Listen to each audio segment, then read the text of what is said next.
Welcome to the 2022 PUBG Mobile Global Championship.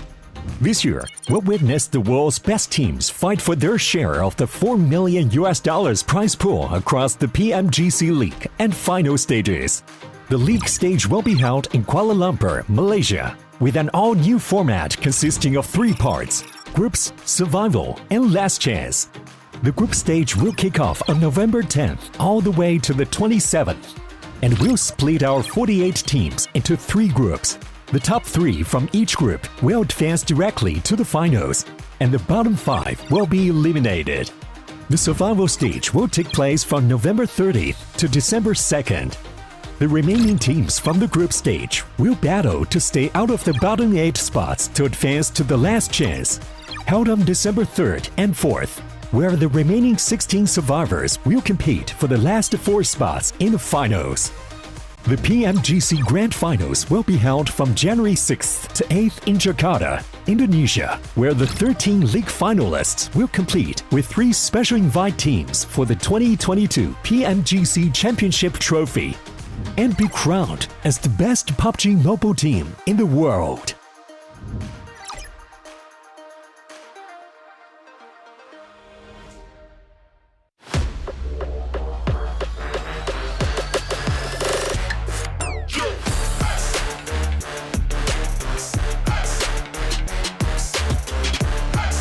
Tarafından Saylas oraya doğru döndü ama Rookie bir tane daha düşürmeyi başardı. Tek maçta S2G mi eliyor diye bakacağız ama hayır. Meantime, Fireflux taking huge casualties on the eastern edge versus Codex. I think they've taken 4.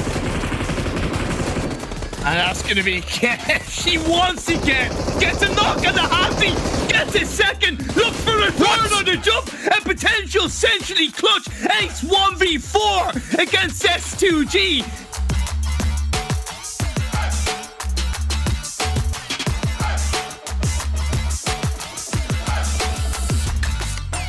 He's up the top of the wall, and it's only Beg for Mercy. Game Lord, we haven't heard from them so far. Like I said before, Effect taking on Pioneer all by himself. You wonder if he's even be able to steal away this shot.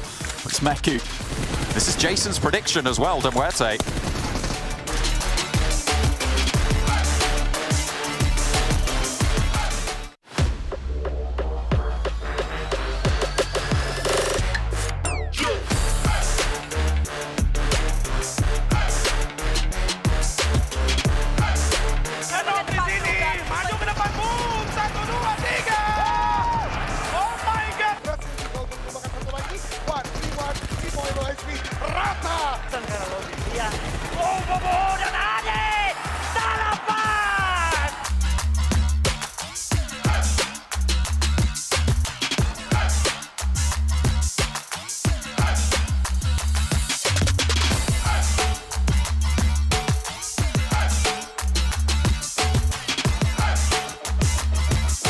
Down. Luke actually being able to get one knock.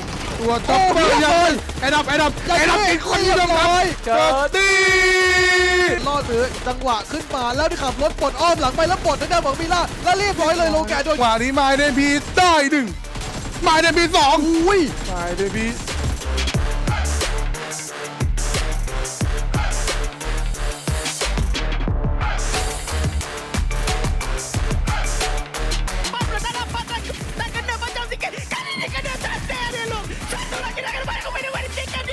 Mungkin bakalan rata hanya disebabkan bulatan yang tidak berbaik mereka dan itu akan terjadi. Pian bagi Arigo.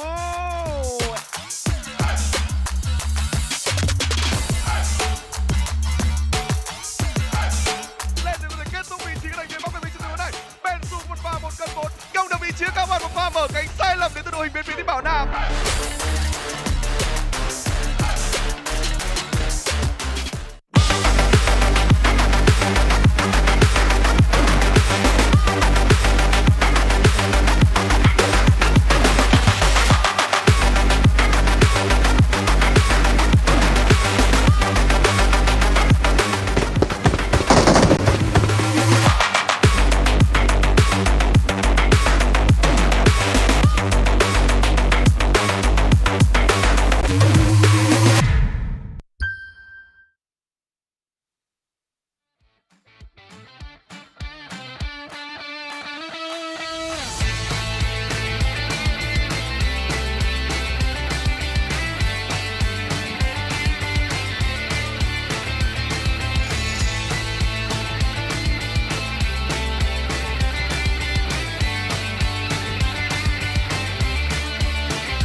gentlemen, from all around the world to 2022 PUBG Mobile Global Championship League. My name is Contra, your host for the entirety of this event for this week itself. And we've gathered the best teams all around the world here, live in Kuala Lumpur, where all the action will be taking place. We've already watched and witnessed 12 matches of play, and there's another 12 more matches to go here in the weekend stage. And with the group red teams all set and ready, we'll be speaking to some of the teams out here before we start the game. And let us welcome our very first team on board, DRS Gaming. Thank you. It's a pleasure to be speaking to all of you guys here. Of course, you guys been able to qualify through the PMPL South Asia, and now here in Kuala Lumpur, you guys are looking real fine. So could I, of course, get you to introduce yourself to the audience out back at home? मेरो नाम सुबिन कुमार प्रजापति हो र म Tim डिआरएसबाट खेल्छु र म Tim डिआरएसको Aizawl हो. So my name is Subin Kumar Prajapati and I'm a player for Team DRS Gaming and I'm the IGL of the team. All right, and so Rules, I really want to ask you this. So far, you guys have been playing 2 days of the competition and it's already halfway through the PMGC League stage. So which team came up as one of the biggest threat to you so far from all the games that you guys have played out? अहिलेसम्म like half game सकिसक्यो 12 game हैन. अहिले तिमीहरूले यति खेल्दाखेरि चाहिँ अहिलेसम्मको गेममा सबभन्दा ठुलो डर लाग्दो टिम चाहिँ तिमीलाई कुन लागिरहेछ? INR. So for the team it's obviously Influence Gaming because they are doing really great. Yeah, and overall your team also did perform a whole lot better back in day 2 compared to the very first day. So I really want to check on you guys. What really have helped your team improve your gameplay in such a drastic amount of time? First day को भन्दा चाहिँ second day को game play अति राम्रो थियो हैन. त्यो एक दिनको ग्यापमा चाहिँ तिमीलाई केले चाहिँ हेल्प गर्यो जसले चाहिँ तिम्रो गेम इम्प्रुभ बनायो? हाम्रो अब नेपाली टुर्नामेन्टहरुमा जहिले फर्स्ट दिन जहिले डाउन भइरहेको हुन्थ्यो. अब धेरै जसोलाई थाहा हुन्छ हैन, हाम्रो फर्स्ट डे जहिले नराम्रो गइरहेको हुन्छ. तर हाम्रो अब सेकेन्ड डे अब हामीलाई सेकेन्ड डेमा चाहिँ कमब्याक एज अ कमब्याक जसरी हामीलाई चिनिन्छ सब नेपाली अडियन्सहरुबाट, त्यही हामीले सेकेन्ड डे चाहिँ कमब्याक गर्ने हिसाबमा खेल्छ. So for the team DRS Gaming, it's like the first day for us is always rough. Not just in this tournament, but in the South Asian tournaments as well. The first day goes off always. It's like always for us. So in Nepal or the South Asian region, we are known for comeback. So yeah. So as you guys are known as the comeback kings, we also did notice that many of all these elimination points that you have gathered is actually coming out from grenade throws, and that has got you guys so many points. So I really want to ask for a couple of tips, and also tips for all those watching back at home. How do you train to get better at throwing grenades, and is there any sort of things that you want to share to increase the accuracy of landing those big blows? तिमीहरूले चाहिँ हैन ग्रेनेडले चाहिँ धेरै किल उठाएको देखियो, अनि त्यहाँ चाहिँ तिमीहरूको एक्युरेसी कसरी तिमीहरूले इम्प्रुभ गर्छौ हैन, अनि अरु मान्छेलाई केही टिप्स दिन चाहन्छौ भने त्यसमा केही छ भने भन्नु. अब हाम्रो ग्रेनेड त्यस्तो खासै राम्रो जाँदैन. त्यो अब हिजो र अस्ति हाम्रो अब लकले एज अ लक भनौँ, अब ग्रेनेड त्यस्तो एक्युरेसी हाम्रो त्यो राम्रो छैन भनौँ. अब हामी अझै त्यसमा इम्प्रुभ गर्नेछौँ धेरै. So for the team it's like the grenade throw for the team are not that good for them, but it was their luck, so they were able to gather kills from the grenades, but they are still working with the strategies about grenades and throwables, everything, so they will improve. All right, awesome. Of course, I'm pretty sure that there's going to be a lot more of the great action coming in from DRS Gaming overall. And you know what? Like yesterday, when we come down to map voting and on who is going to get the chicken dinner, we see a lot of fans online cheering for you guys, voting for you guys to win. So, of course, is there any words that you want to share to our global audience and also audiences back in Nepal before we start off our first game of day 3? फ्यानहरूको लागि केही message छ भने, किनभने त्यहाँ कमेन्टहरूमा like 40 to 45% नै Nepal DRS भनेर आइरहेछ हैन. If you have any message, तिमीसँग केही मेसेज छ भने फ्यानहरूको लागि? थ्याङ्क यू सो मच हामीलाई धेरै धेरै सपोर्ट गरिदिनु भएको छ हामी अब यो जिसीमा हामी नेपाल रिप्रेजेन्ट गर्न आएको हो होइन अब जति सक्दो हजुरहरूले हामीलाई एज अ च्याटमा सपोर्ट गरिदिनु भएको छ भोटिङमा सपोर्ट गरिदिनु भएको छ त्यसको लागि धेरै धेरै धन्यवाद हजुरहरूलाई हामी अब हजुरहरूले सोचेको जस्तो रिजल्ट हामी दिनेछौँ So, like, you guys have been supporting us from the starting, and thanks for all the love and support till date. And we will make sure that we like play really good and get up to your expectations. You guys are doing great over the comments and votings and everything. And thank you for your love and support. And of course, thank you guys for joining in for this interview as well. We definitely do wish to see you guys qualify for the grand finals in Jakarta. And for those of you guys back at home, there's many of these games to be played out for today. So sit back, relax, and enjoy what's about to come as we'll find out who will be the one to take home our first chicken dinner here on day 3 of the 2022 PUBG Mobile Global Championship. Be the one, and let's enjoy the show. Bye.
Here for all of our teams in Group Red. You have 2 days left to play to either get top 3 to get straight through into the finals or get yourself in safely over at top 11 to get into the last stage, the survival stage. I'm Jason Kaplan, I'm your host, joined by two handsome gentlemen to my left hand or right hand side. I'm not sure exactly how it looks when it comes to on stream. We got Maxman looking dapper as ever and Sandstorm just being a happy guy. How you doing, Sandstorm? I'm excited for day 3. It's the second half of the tournament, and it kind of gives us a better idea of who we're going to be looking out for when it comes to the final day, who's going to have a chance to qualify for top 3, who's going to be going away. It's a lot to look forward to for day 3. Yeah, and obviously your team, you expect to win the whole thing here. R8 need to have a massive step up here to get into top 3, but you know what? They have a chance. Don't worry, Sandstorm.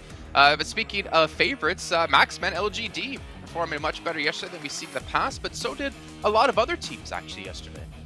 Yeah, a lot of other teams have been able to have a major step up. We'll see, of course, going into the overall rankings, but teams like Buridam has been doing great. S2G with a back-to-back chicken dinner, it's great. And I got the jacket on, Jason, which means today is serious for the teams. They need to have the step up to try and make sure they can go into hopefully top 3 or the survival stage. So today is very important for these guys.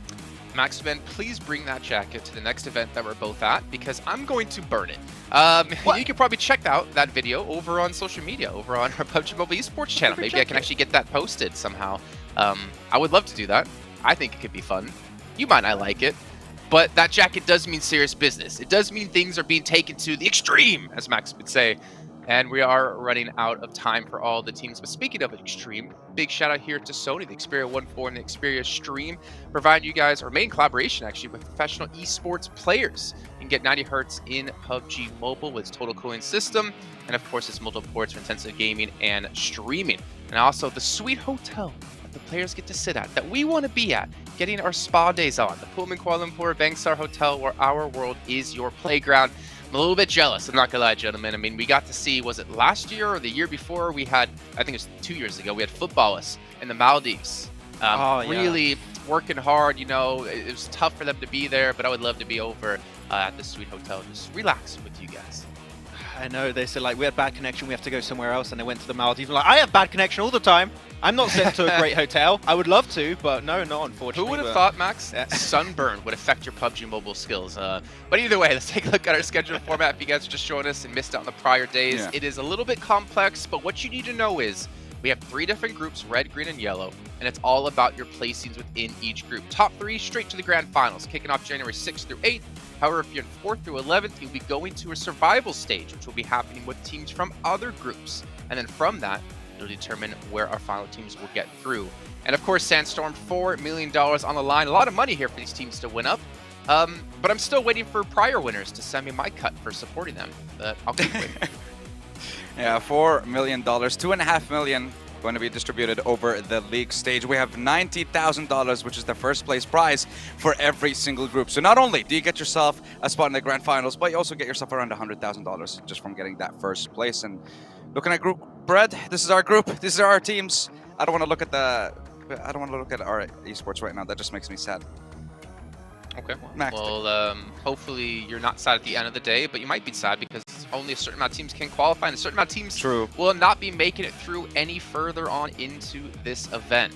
As we take a look here at the event so far here, our top 4 when it comes to solo points, and we can see Delta, I mean, yesterday had a huge step up here. We were talking about DRS. I gave the DRS blessing to them, and they were able to do exceptionally well in the last 2 matches. But to see Delta be able to step up for his team when day 1 wasn't looking fantastic for them is a great sign and a great testament to how strong this team from Nepal can be.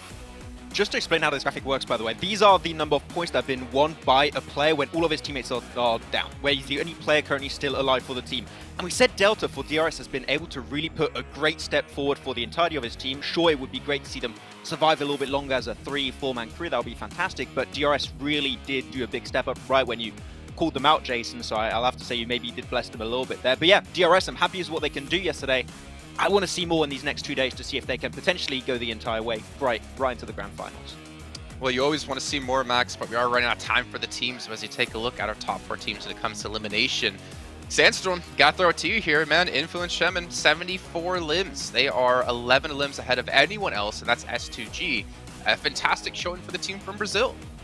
Yeah, absolutely. I mean, just remind everyone, this is a team that has managed to secure top 4 in 9 out of their 12 games. 75% of them were always in the top 4, and the other 3 were 15, 14, but they still managed to get 4 eliminations every single time. So they're still getting themselves an insane amount of points, an insane amount of eliminations. And we saw before as well, when it came to top solo points, Law was there. He's been able to get himself a top 4 place, I think twice yesterday alone in the games. One's on Erangel when Buriram took the win, and of course one on the last game as well. So incredible performance from the entire team. Every single one of those players is showing up, whether it's Federal with the eliminations, whether it's Law with the placement points as well. Everyone is performing, and it's just great to see from this team. And it's also fantastic that it's happening across both days so far. And we still have 2 more days to go. So is the consistency going to remain over the entire first week? That's what I'm excited to see for this American representative. Yeah, I mean, I would be saying no, but then again, I said that about Mad Bulls when we got to the European regionals off the back of Western Europe PMPL, and they continue to do so then. However, they're not looking too hot right now. Yeah, I mean, honestly, I didn't expect them to come out this strong. They weren't really on my radar when it came to that's a team I expect to be top 3, but you know what? I'm pleasantly surprised. However, their job isn't done just yet, Max. They still have 2 days left to play. They still need to hold on to their position, though they have been able to build up a nice little lead for themselves. But teams like Buriram, they're knocking on that door, and if they continue performance like this today, they might catch them. Exactly. I mean, I did say Influence Chemin, chances are they're not going to move from that top 3 position, so don't focus on that spot anymore. Focus on Buriram or S2G's spot if you want to make it straight into the grand finals, because those are 2 spots you can reach. Influence Chemin, they require a really bad day for other teams to be able to actually catch up to their position, but we saw that meme from PMPL updates, respect to them. Good. So Nigma good. Galaxy, I think they don't know which way they need to go. You know, don't go down, okay? You need to go up, okay? The higher you are, the better you are. Nigma Galaxy yesterday got pretty much nothing done. They even got a great circle on Sanok, and no points really came their way, so Nigma Galaxy need to catch things up, because slowly they're slipping down the rankings, and it's not good to see. Yeah, I mean, when you compare Enigma Galaxy to the performance of all the other teams, for example, on day 1, they had 83 points. Day 2, only 13.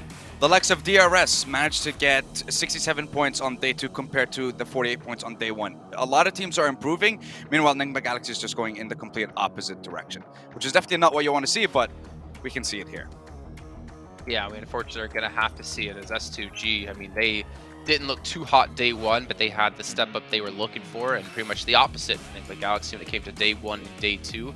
But again, like this average damage, that's kind of what we've known about S2G, Maximan, and what we saw in the European regionals. Like they are an extremely strong fragging team, and you can never really count them out. Yeah, I mean, we saw them yesterday. They just woke up and chose violence S2G, but also Influence woke up twice, 2 days in a row, and chose violence both days in a row. And really, the thing is, you're looking at the average survival time, right? Every single time they're making it close to the 27-minute mark. Of course, the games take a little bit longer because of the new circle settings we have specifically for this PMGC. But making it to the 27-minute mark every single Erangel is nuts here, Jason. And I mean, that's why we said they're so consistent and they should not be going anywhere anytime soon, because it's 3 Erangels every day, as you can see here. You can't beat that. You have to get so far in the games to get a 27-minute average, and that's just mental from Influence. And the thing is, Sandstorm, we look at them, right, and we could just say, oh, I mean, normally people could just say, oh, they had zone, or oh, they were center circle, but honestly, they've been playing with, I feel like, so many different kind of strategies. Yeah, they're playing like edge as well. Like they're showing that they can do it from a very difficult position. Now, in your opinion, though, is this just the normal playstyle they like to go for, or have they adapted their strategy a bit because of the change to the zone settings we've had here in PMGC? No, they've definitely changed it up a little bit, because from what we've seen in PMPL Americas and the way that they were playing around it, the start was very similar. That yes, they would still play a kind of edge of zone, but when it came to the later stages of the game, they changed it up. Now they're being a little bit more cautious. They're choosing their time a little bit better when it came to when they're supposed to be going into the zone, so I have to give it to them. And we've seen on Erangel, not once have they been eliminated, I guess, lower than 4th. It's always been a top 4, so what's going to happen? Okay. Well, we'll see if they can maintain that stat here, Sandstorm. No pressure. So we're going to head to our first match of the day with John Allen and Blink to kick it off. Absolutely, we're going to be getting into game number 1 to kick off the second half of Group Red. Blank, we're ready and ready to go. We're wide-eyed and bright and bushy-tailed. We're going into Erangel. Why have you stolen my haircut? What's going on? It's gone well, hasn't it? What is that? That is unacceptable behaviour. You It's put just your how it hair to felt. its normal setting immediately. Look, Go I back to swivel the- default. I swivel the Lego piece. It doesn't work like that. This You can't is- just do it. Oh, This is dear. ridiculous. But yeah, heading into the second half of the Group Red stage. Obviously, very excited to see how this one does end up. We have a fair amount of things, a fair amount of moving pieces. Obviously, like Max was saying, Influence came in at the moment. Very difficult to catch up to 174 points. S2G maybe could have done it yesterday. I did want to talk more about this though, John, because I feel like S2G had such a good day towards the beginning and then fell into some bad old habits towards the end in that 5th game, which is just some too aggressive nature, some overconfidence, pushing in, versus MTech Storm as well, which, by the way, is not a team that's towards the top of the standings either. It's just a case of lack of scouting, looking for that greedy first elimination and getting massively punished for it. So I think S2G maybe has to reconsider a couple of things that they were pulling out from yesterday, go back to what they started with, which was much better, which is bringing out a lot of that capability in those team fights towards the end of the game. That player is not allowed to hold that phone anymore. Give me that. I can play this better. yeah, let me have a go. It's good. Here, give us a go. You got games on your phone. You got games on that. You got games on that. You got PUBG Mobile on that one. Oh, You got very PUBG nice. Mobile. Oh, you're playing PMGC. Oh, let me play. Let me have a go. Anyway, straight into our game at the beginning. We already have our playing path on our screens right now, heading from the western side of the map over towards the northeast in Kameshki, and we'll be dropping our players off very shortly as they head into this one. Kameshki, the destination on the western side. Teams that generally like to drop towards Novo or towards Milton might be a little bit slower on this one, but they should be fine. The circle yet to pop though. We've seen some fairly dramatic shifts over the last couple of days. Blank, maybe we'll see a return to normalcy here for the team's sake, if nothing else. Absolutely. I think that towards the end of the day, it really did require a little bit of extra capabilities from some of these teams in terms of their macro, their rotations to be on point. With us having some of our harder shifts throughout the entirety of this tournament. It was fun to see, but like you said, maybe back to a little bit more of normality, hopefully to get those more central shifts towards the end of the game. But again, it's always nice to challenge these players, especially in PMGC. It's becoming a lot more about being able to take those engagements, take those fights, take those heavy heavy priority compounds, right? And if it means that you have to go for an engagement to take them off another team, that's what's going to win you the game. And I think that's what's becoming more and more interesting, and we're starting to see, you know, a lot of these teams differentiate themselves from one another, just because you're realizing who has the better gun skill, who has that better team fight capability, which is really cool in my opinion. I feel like those are the teams that deserve to get the big points. Like Influence Kemin, their rotations are pretty damn good, but on top of that, they're not afraid to shunt you out of a position that they think is a winning formula for themselves. IQ gets away from the buggy rundown. Box didn't want to invest the time there. Tizzy's actually not too far away, so 3 teams in fairly close proximity at this stage coming through. MTech Storm spread out over Gatka, Aegon XIA and Box, who are grabbing a couple of vehicles and seemingly looking to head south. The circle popped down towards the south, and it does cover quite a bit of military island, but likely that we won't be ending there. It's more likely we'll be heading up. Wait. They're different teams. Those are bumper cars right there. I like that. Okay, fair enough. Well, still in the vehicle. Not too sure what Godtani was trying to go for there, but I guess it worked. Yeah, I mean, that's what you take. I think he flipped Axa over like a full barrel roll on that side. But if that's what it takes, you know, delay an enemy team with the distraction tactics, that's what's required. You know, Axa didn't seem too phased by that. Probably one of our most smiley players here in Group Red at the moment. He was unfazed by that whole shenanigans going down and just decided he'll take that one, get on his merry way, as he was barrel roll flip back onto the road, which is great news for them. BTR, on the other hand, having a really good return to form at the moment. DRS ahead of them with 115 points. BTR tied behind in 5th with 115 themselves. But again, very, very well done to BTR, and super happy days to DRS, considering this is a real good improvement from this team, from PMGC to PMGC. Seeing them here in the very first group versus some very difficult teams, being in 4th place is nothing to scoff at. Certainly not. I mean, it's not quite that top 3 spot, but it certainly set you in good stead moving into the survival stage. Have that confidence that you would be one of the top teams going in there, and someone will have to be. R8 looting up in North George. They've been curtailed once or twice by LGD on this leave, but I think LGD have sort of moved into this idea more of moving south and away from this engagement on circles like this. They just don't want to get embroiled in it, even though they could edgeguard R8 out. I think LGD is starting to see more and more that there is a lot of space down towards this western side, and some other teams have also noticed that on this side of the map. I mean, you look at I8, for instance, now they're holding down towards the south of Gatka. MTech is up towards that north side. So a lot more of this space has been taking up within the map. Before, it was a little bit easier for LGD and maybe Mad Bulls to make this rotation with only one team being in the area, and that being MTech Storm, and a lot of times them looting up towards the underneath of Everest. So you are just seeing that clear hole in the map on that western side being available. That has been filled up now, concreted in, so LGD is going to have a little bit more of a difficult rotation. I still would assume that they'd head through Hospital, because S2G, maybe not the easiest team to face early on. Certainly not. I mean, we've seen them be that punchy team that did feel a little bit more reserved in a couple of the previous days' games, which obviously earned them quite a bit of points, and their viability in that top 3 certainly earned from that.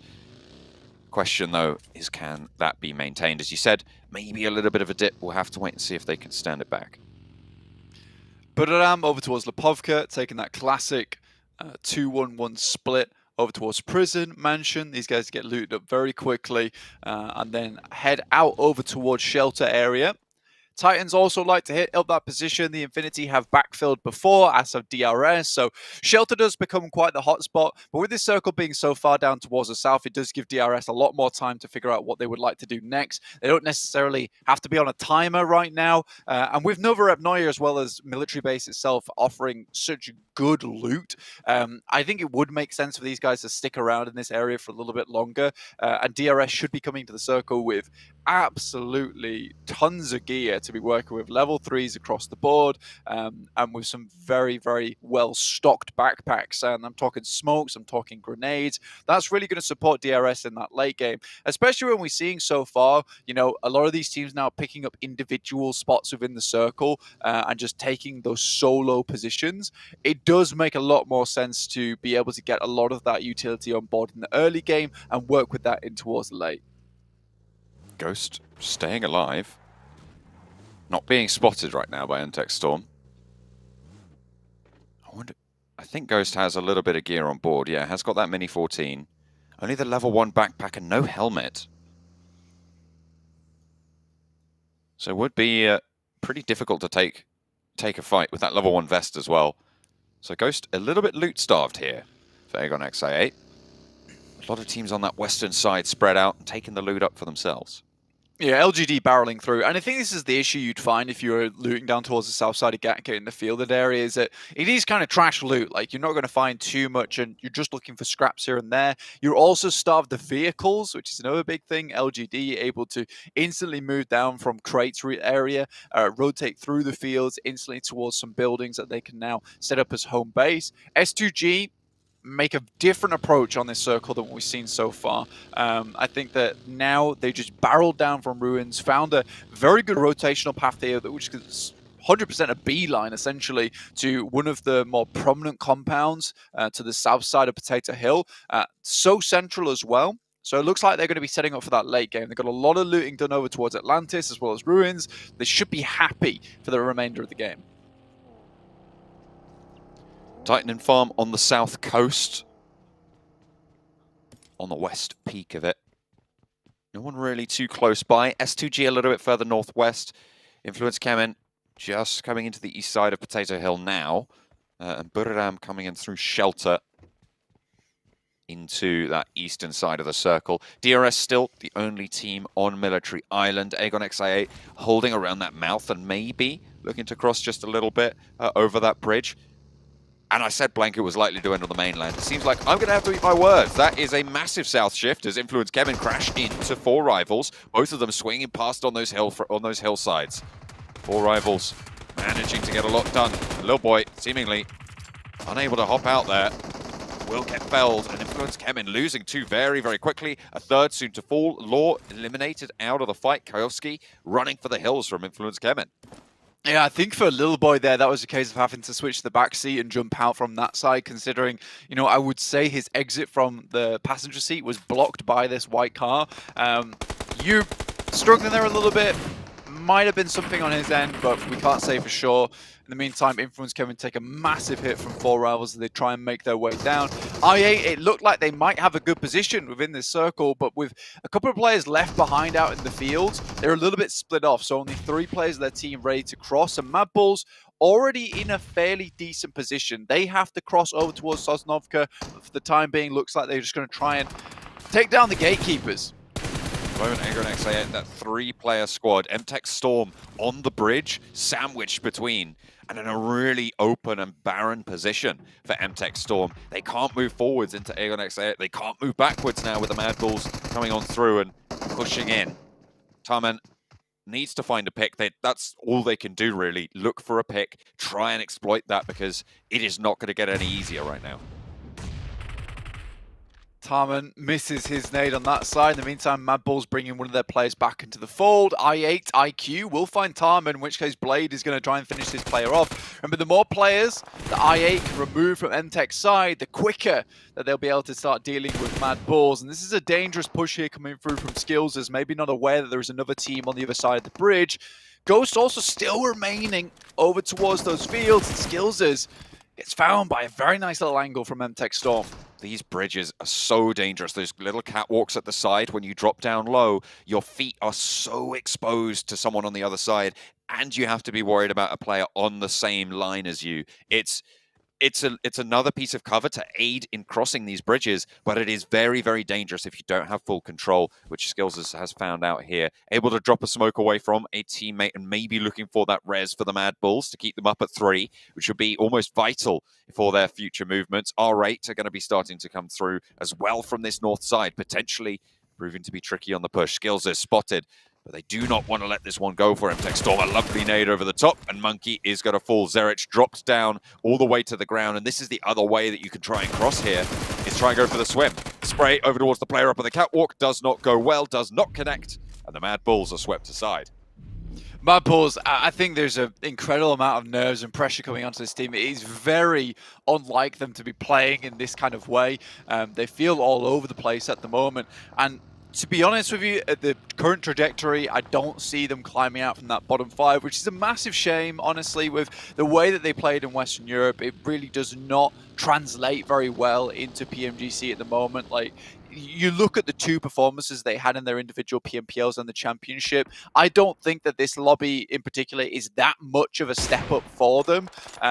So the fact that they're playing like this, I think there's huge amount of pressure on them right now coming towards a LAN format. Ooh. That one looked devastating.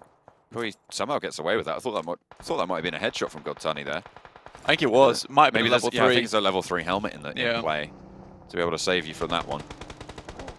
It's the only way that happens. Yeah, Box holding with 2 in the building. Titan looking to take them away from it. Box do have the position on the outside, but the burn is good. Teak lights it up, shreds them down, forces the backup from Soaz. Trismay on the side swipe though, opens up, and Titan lose 1, 2, and 3 very, very quickly. I think that's the Infinity coming in to be a third party on this engagement, and now they can start to push on in. Godtani, of course, taking those shots in earlier, will be continuing to put that pressure onto Titans. Box capitalized, 3 players up and into the building. I mean, Trismay has been significantly important for Box to be able to remain up in a lot of these extended fights.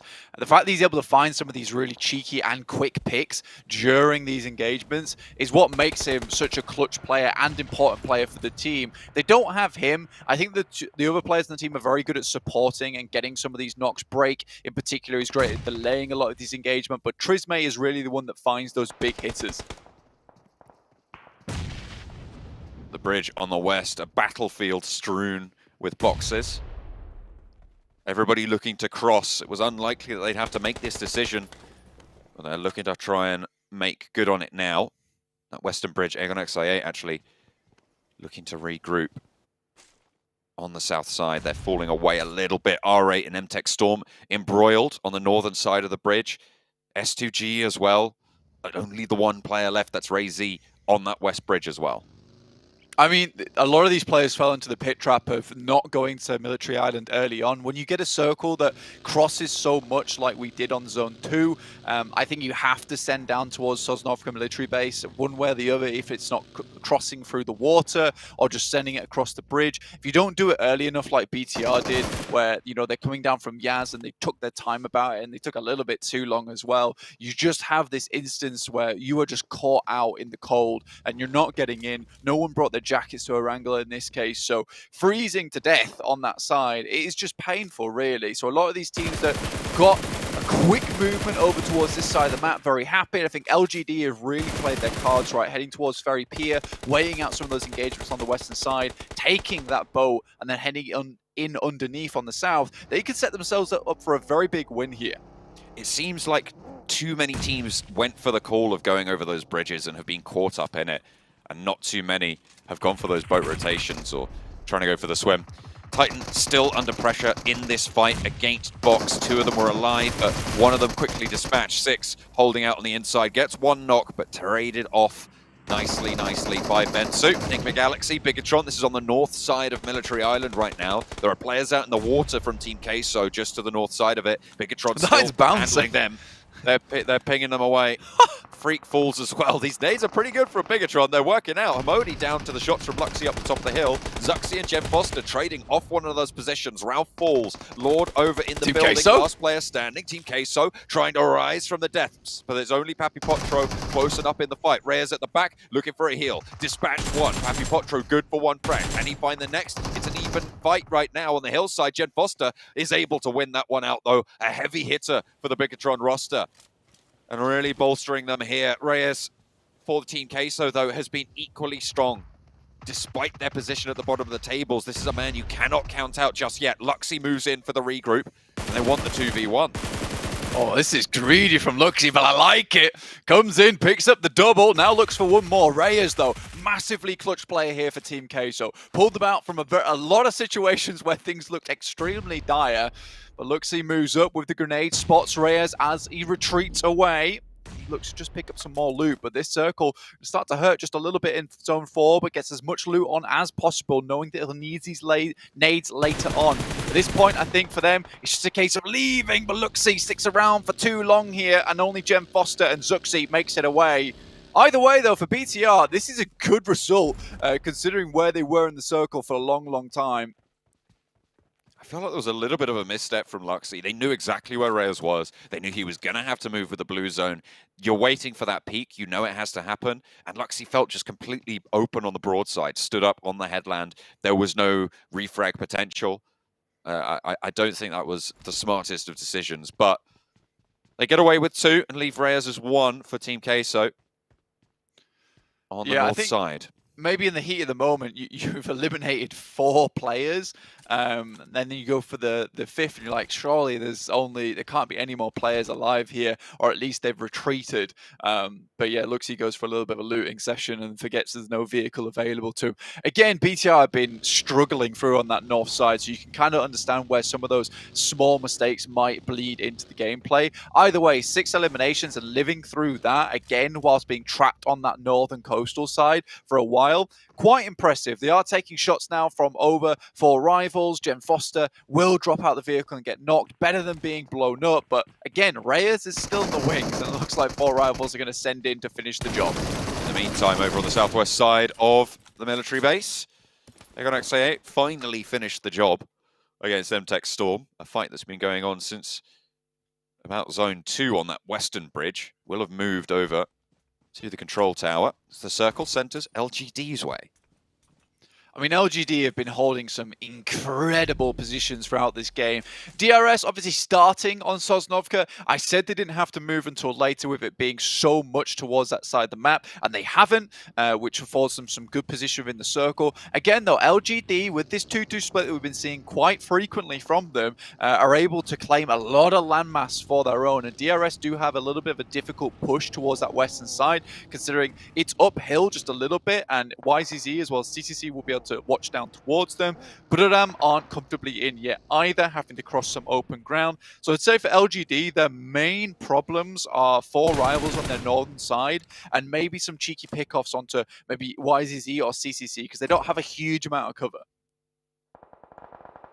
Reyes managed to get past 4 rivals there. Find some cover, but LGD have spotted out the position. Will take the shots over that way. You can't hold near the buggy. It will go up in flames exactly like that. And you can't crawl away from it up the hill. Your legs will show and you'll go down to the gunfire. Damned if you do, damned if you don't there. But that will draw Team Queso's run to an end for this game. And LGD still hold in that central area. Yeah, I think this could be a really good opportunity for LGD to actually bump up their point scoring to the next level, really. And again, I was saying yesterday, a lot of these Chinese teams take a couple of days to adapt to our meta, to be honest with you. They're playing on almost their circle settings, but not quite. Either way, they're just getting back into the action of it. You can see now they're feeling a bit more comfortable, being a little bit more like they can start to frag out, strike out. And I do like this positioning, this aggressive amount of control they're taking over the map. And again, this is not from an easy position. They came from crates in South George, John, down towards Ferry Pier, avoided a lot of that engagement, boated it round, got onto the island, moved towards this position and took a 2-2. So this is a lot of things having to come to pass for LGE to get into this position, and it certainly wasn't easy, but they took the test with flying colours.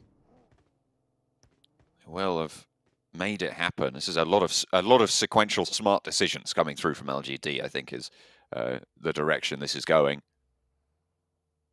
So happy to see that start to stand up, as you say, into this differing meta they've ventured in towards.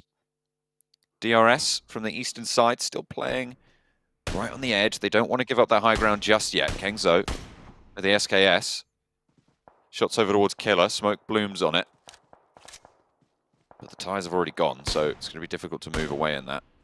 That should be okay, though, as the Dacia rolls downhill fairly well. actually sends it up to the top side as well, regrouping with the rest of the team. You've got that valley down towards that western side, and I think Killer was a really important anchor for them on that side of the map, but with Buradam spotting that one out, even 4 rivals looking down towards that position, it's difficult for Killer to stick around there for too long. You saw he was having to invest smokes, and he doesn't really want to do that early on here. You know, there's still around 8 minutes more of the match to go at this point in time, in which case they'll need those smokes later. Circle heads over towards the west here, all-encompassing of LGD at the moment. You question how long they're going to go for this 2-2 split, and realistically, I think they have to continue to pull it out. So this will require them to hit some really nice shots on any players coming in towards the circle, because CCC and YZZ are important to spot the players on the eastern side, and MVM and Suki have to remain in this position because it's a strong compounded area for the rest of the team to regroup on. 4 rivals looking to start to move in on that northern side, and as you said, they are currently LGD's main threat. That hill just to the east of LGD, they have looked for that regroup, so they are not going to go for the 2-2 split anymore. They just want to hold out in a little bit of a central area, so they've left that hill. I think that's actually kind of a smart move, because yes, they could hold out towards YZZ and MVM and maybe take shots down towards DRS or the players that are down on the airstrip, but heading towards this compounded area, yes, it's not directly in the central of the map, but it still is probably the best position that they can hold from and have influence on the rest of the lobby. So I like this play from LGD. They didn't get too greedy with their 2-2 with their 2-2 split, but they were able to at least get some information gathered. DRS, though, still would really love to get a big game here, considering they're 115. They're actually in a position to break into the top 3 if they have a massive match here on game 1. Was Kengzo there the whole time? Underneath Buradam? Yeah, he's chilling. I think it might have been, but finally they spot him out. Take him down in the hangar. God, Tunny has been surviving for quite a while for the Infinity. Made it up to 6th place now. DRS crunching in from that east side. 4 rivals on the open hills as well. LGD not there to slow things down, but they are going to take those sightlines over towards that old position.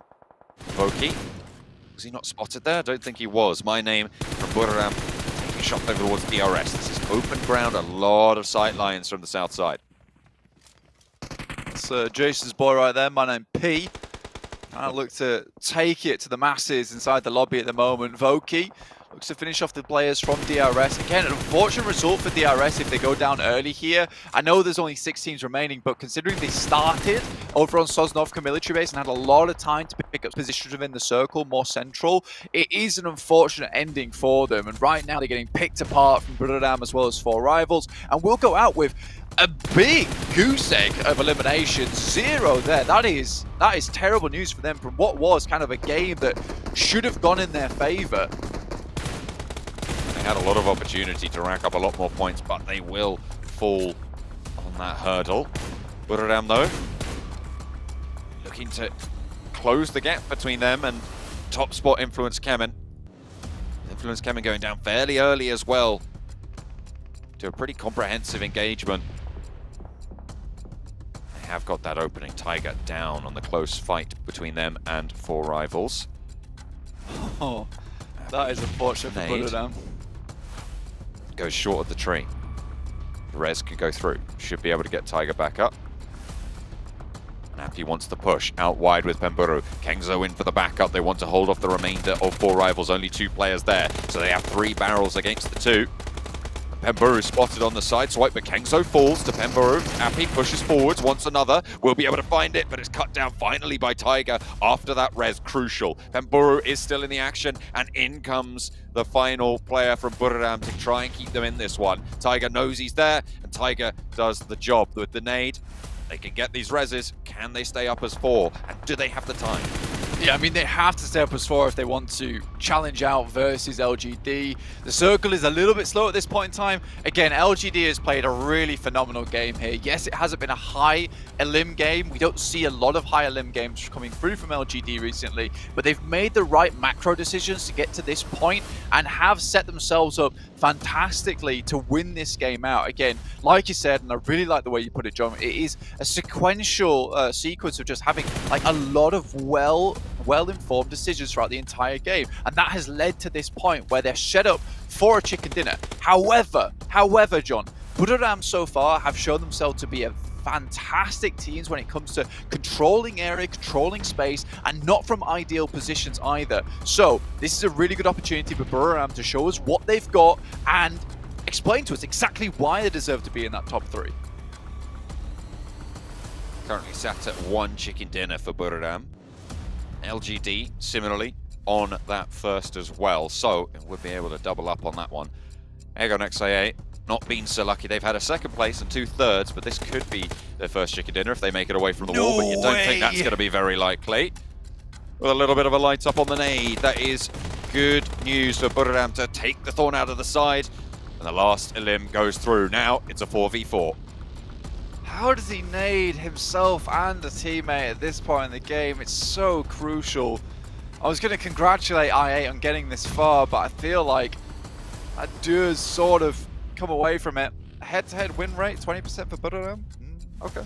I mean, respect it. I feel like Budoram's done more incredible things in the past, though. I think this is more 60-40, in my opinion, towards LGD. Budoram is definitely nothing to scoff at, and LGD feeling a little bit cold coming into this game after not having a lot of action their way. It's been a lot of rotates for them, looking for those placements, and for me personally, Budoram is very good at setting up a massive line and being able to pick off targets individually. But Budoram, they have been suffering. They've been in these fights a lot more. They'll have more utility, but their armor, their helmets, their meds will have been drained a little bit. LGD, though, you can see very, very healthy on those armor and meds, but no helmet for some of the players on Budoram. It's not ideal. Means you can't really peek up too far. Tiger gets the angle on the wall, but LGD still in the circle. 3 of the players there. Tiger denied that sightline.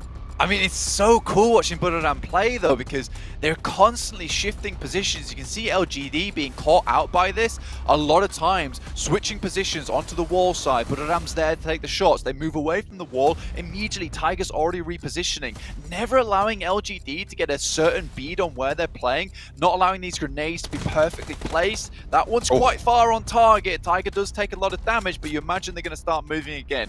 You're right, though. The medical supplies are what's really becoming rough now for Budoram, but 3 smokes, 4 nades, that's good enough. And for Budoram, they know the direction that LGD is playing, and so if they can wait out the game a little bit longer and allow this circle to push in, they might be able to get some really big nades over towards LGD, who've been holding in this compound. It's the only area they can come from, John.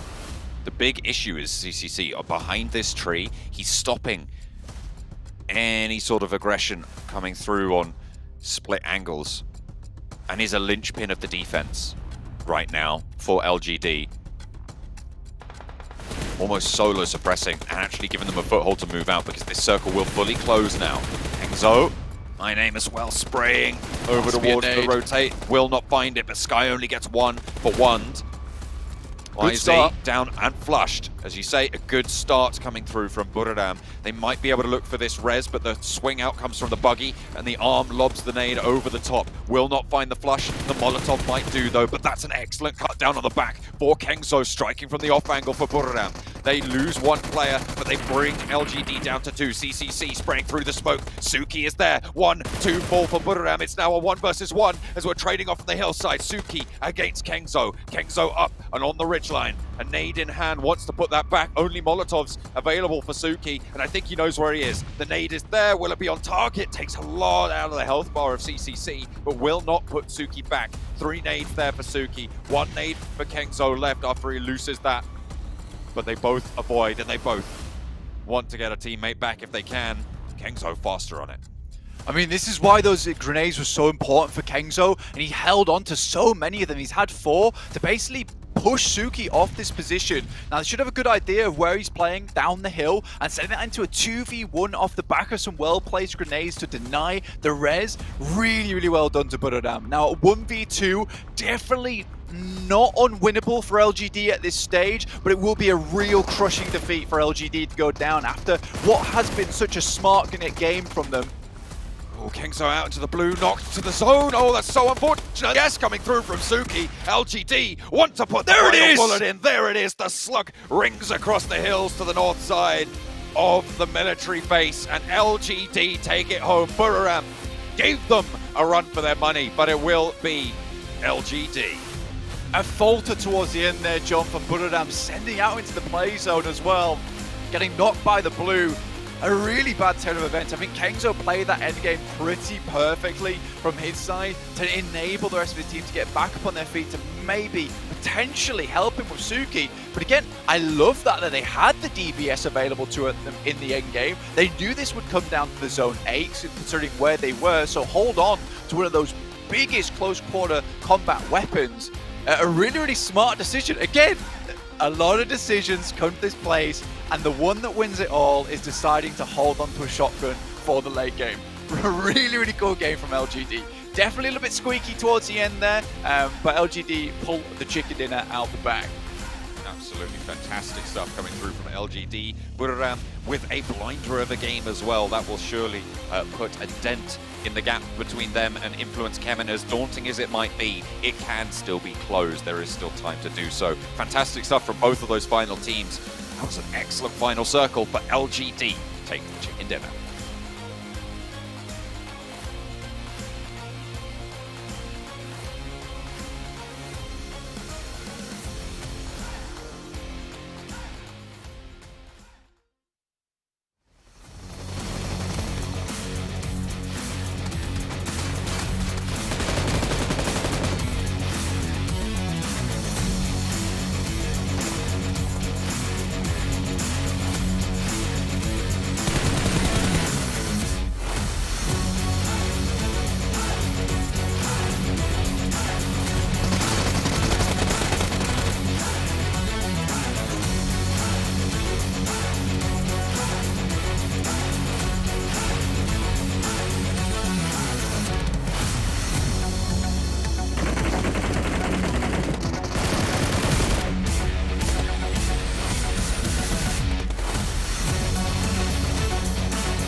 I just don't know what to say about that one, gentlemen. LGD clutching it out somehow.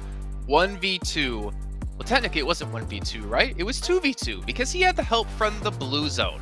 Somehow Kengzo goes down from that one, and it costs Buriram United Esports a chicken dinner. However, they still get 23 points nonetheless here, Max. The DBS, man. It's the DBS. It's great to have in the late game position, Jason, and when you have that clutch scenario, you just hit one of those shots and it's pretty much GG. It's pretty much in the bag. And LGD, Sandstorm, saying about it, they got himself a chicken dinner yesterday, get himself finally another right here, and they're looking great.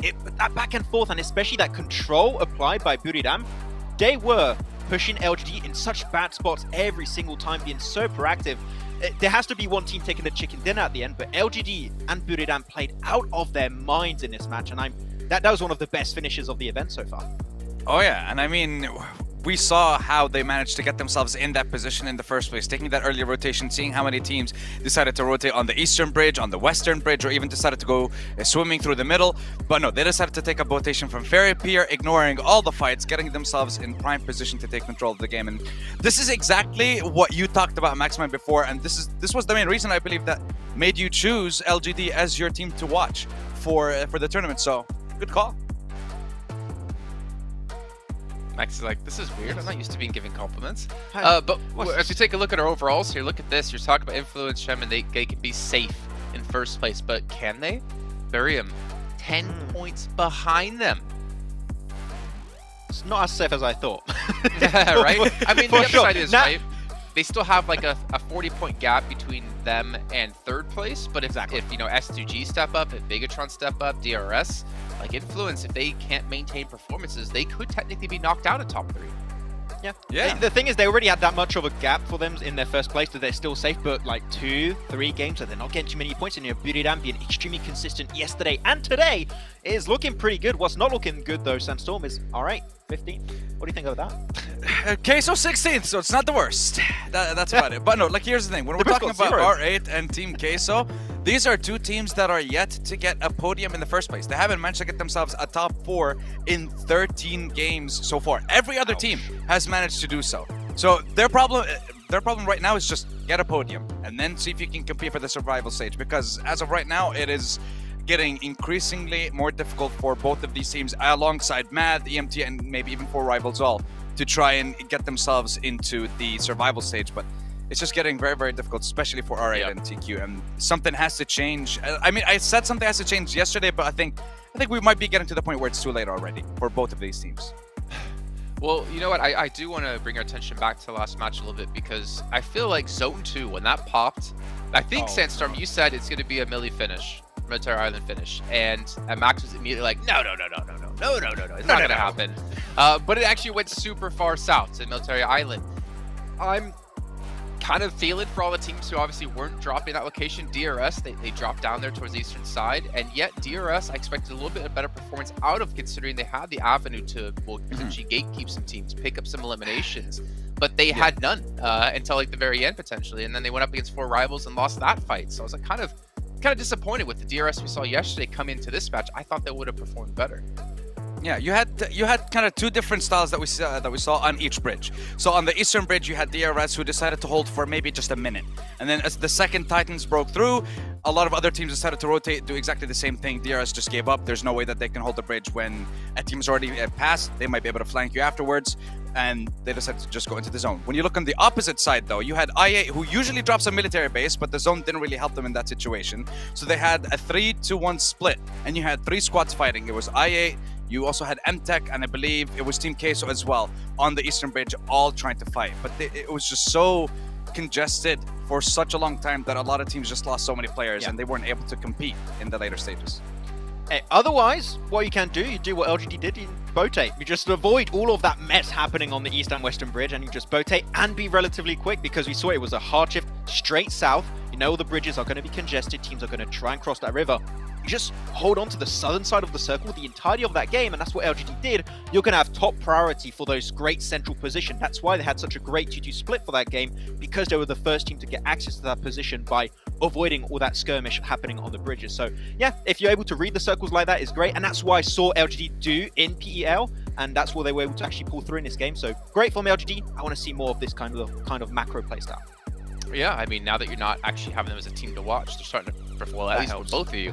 You guys at home who are watching, make sure to check out the YouTube chat link. You actually will have a survey there. You can go ahead and potentially win prizes if you fill it out, so make sure to go fill it out as soon as possible.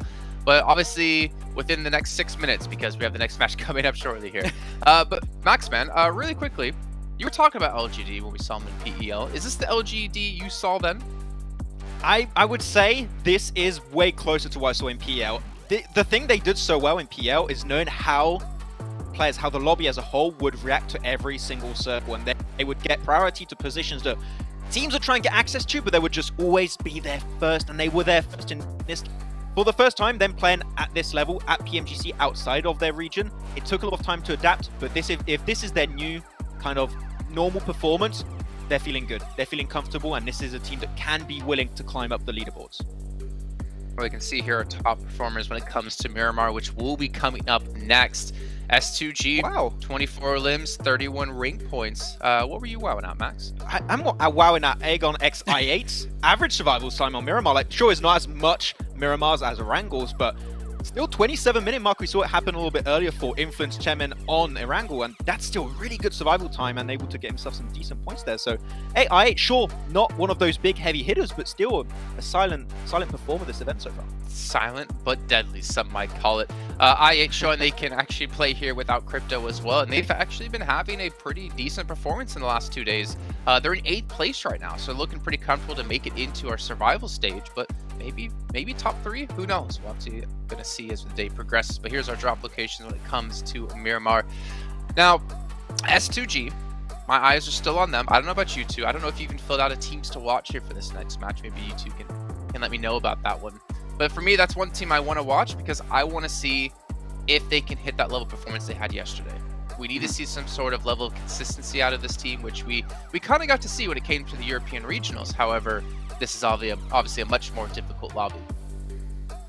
Yeah, 100%. And I'm not waiting for the predictions, but yes, I already actually chose S2G a lot because of the same thought process. I wanted to see.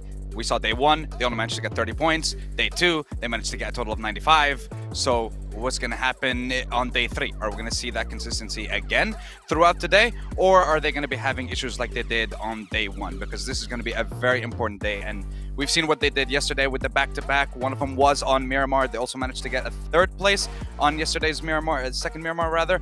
So now they have to keep it up if they want to keep fighting against Buriram, who are... I mean, to me, they were just so deadly over the past 2 days, but they've been very, very, I guess, under the radar. They've just been flying under the radar the entire time. What about, though, here, Sandstorm, I'll throw it back to you again. Influence Chairman, they lost 3 players really early. I remember listening to you talk about it, and you're like, wait a minute, what did they lose 3 players? Not a great sign. However, with the consistency they've had, as you pointed out before, it's not a big deal to not have a great performance on one battleground. However, going into match 2, at least for me, my eyes are going to be on them, because if they have another bad match, I'm going to start to get a little bit worried for this team, because yes, they've had 2 great days, but if this is their downfall right now, if this is the day where they start to tank it to pull a big galaxy from yesterday, they could be looking at being out of top 3. Yeah, exactly. And I still can't fathom the fact that they have, well, right now it's about, what, 9 out of 13 games where it's top 4 compared to Buriram, who have like 5 or 6. So when it comes to Buriram and them getting their top 4s, their top 5s, they're actually getting a lot of eliminations with it. But like we've seen in yesterday's game, it was Law surviving long enough to give them the placement points that they need. So they're making, or rather they're getting more points every single game when it comes to Buriram compared to the likes of Influence Chairman. Okay, well, Maxman, hi. Hi. Okay, just wanted to get you to say something before we head over to our casters here for match number 2 on Miramar with John, Allen, and Blake. I really liked Max's segment there. I thought it was really good and insightful. I'm having a great time with it. I'm keeping your hairstyle, by the way.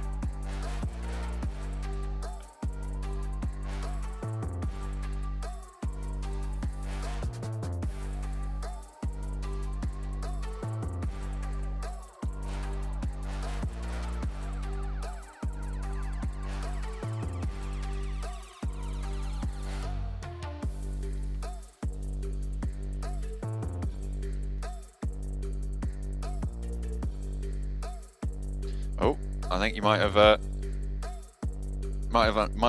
a little bit of a tech problem there, Blank. Hopefully, we'll get you on board in just a second. I'm sure whatever you said was incredibly insightful, and if the stream heard it, I'm sure they'd agree with me. But we are getting into game number 2. Coming in from Group Red onto Miramar, coming off the back of LGD's second chicken dinner of the tournament. We saw them use 1 to ladder up out of that red zone, out of the bottom side of the table. But now they have managed to put a second one on the cards. They have got up to that front page of the overall standings, ending up on 111 points total at the end of that game.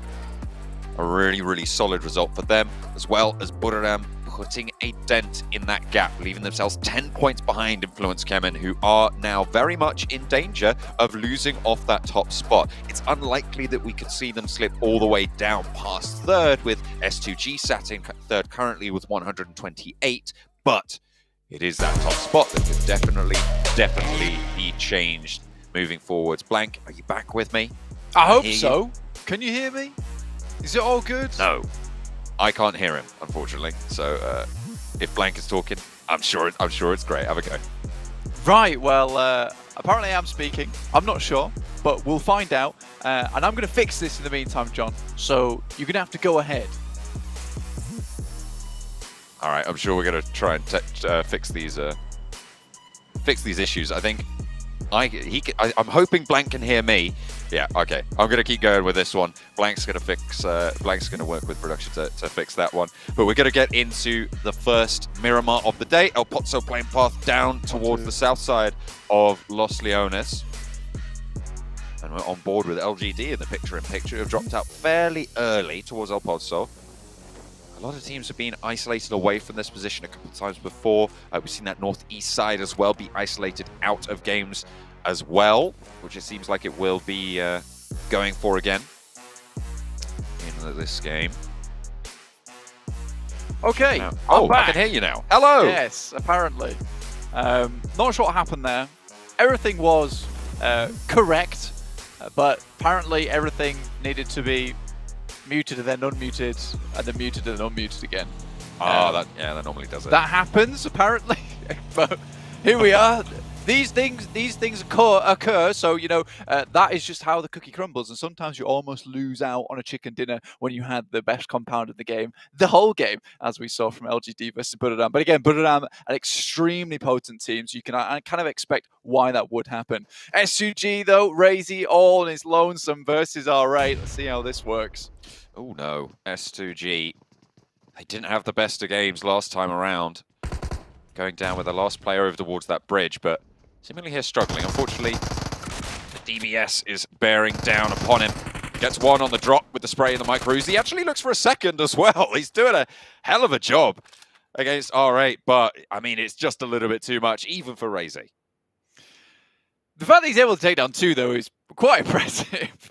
And he had two nades, so maybe if that first one hit, we were going to see something spectacular, something magical happen during this, but unfortunately not to be. Especially with the DBS. Taking the DBS down first as well is probably the most important target to go for. The fact that he's able to hit that is quite something indeed. S2G though, 128 points. Again, it looks like those old habits are coming back to bite, unfortunately, Don. And BTR looking for that direct invite towards the grand finals. DRS also not far behind, but I do have my reservations about DRS at this point, John, just because of the way they played that last game out. I felt like something much better could happen. And again, I think this is a clear gameplay difference. Oh my goodness me, that is one hell. They go for the DBS as well. No, come on, be reasonable. Put that DBS away. Well, you saw the top 5 percentages there. That was quite an interesting stat, actually, because you look at what S2G had. They were, I think it was 38 point something, and then DRS coming in with a 53% top 5 finish. Yep.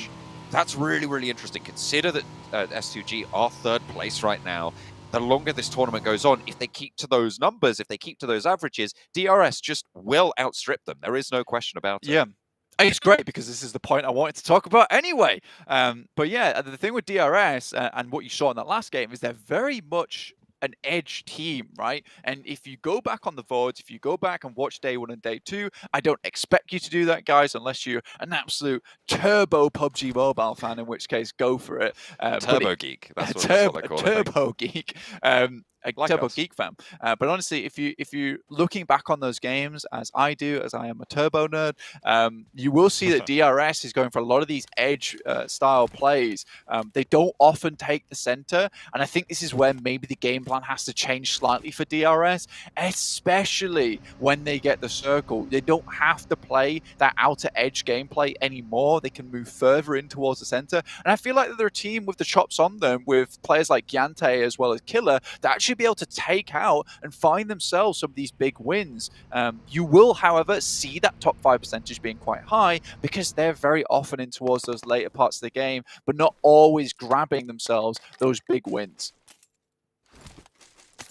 S2G, they do manage to get a point back in hand. Taking down one of the R8 players. Those are the only 2 teams who have lost a player so far.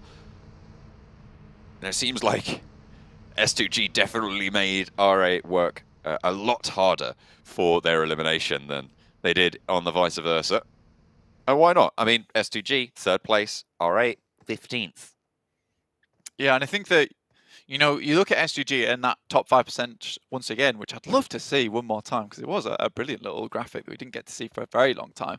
But you look at that and it's just a case of when they win big, they really do rake in those points, but if they don't, they just go home, and that is just the way that S2G is currently playing. We saw that yesterday with their 2 big chicken dinners back to back, and then I think it was the 2nd place they're able to pick up on their Sandhawk versus Influence Kemen. Again, a very difficult team to contend with at the moment, right at the top of the lobby.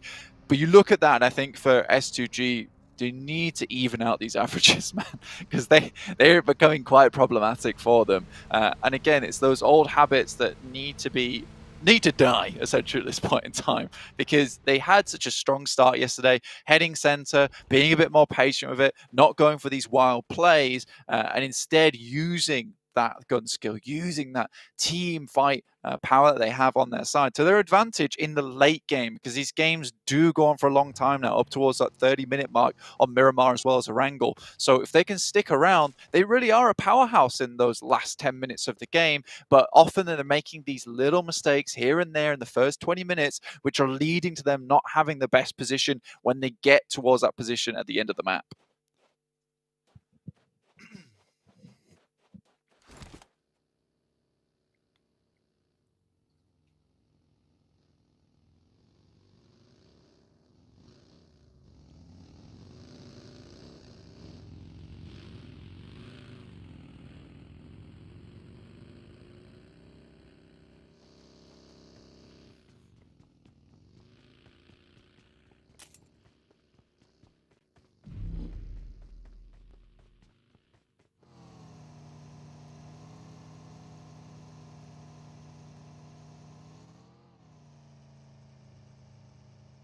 I mean, if you're coming off the back of that, I would say personally, as a team, you're feeling a little bit rough around the edges.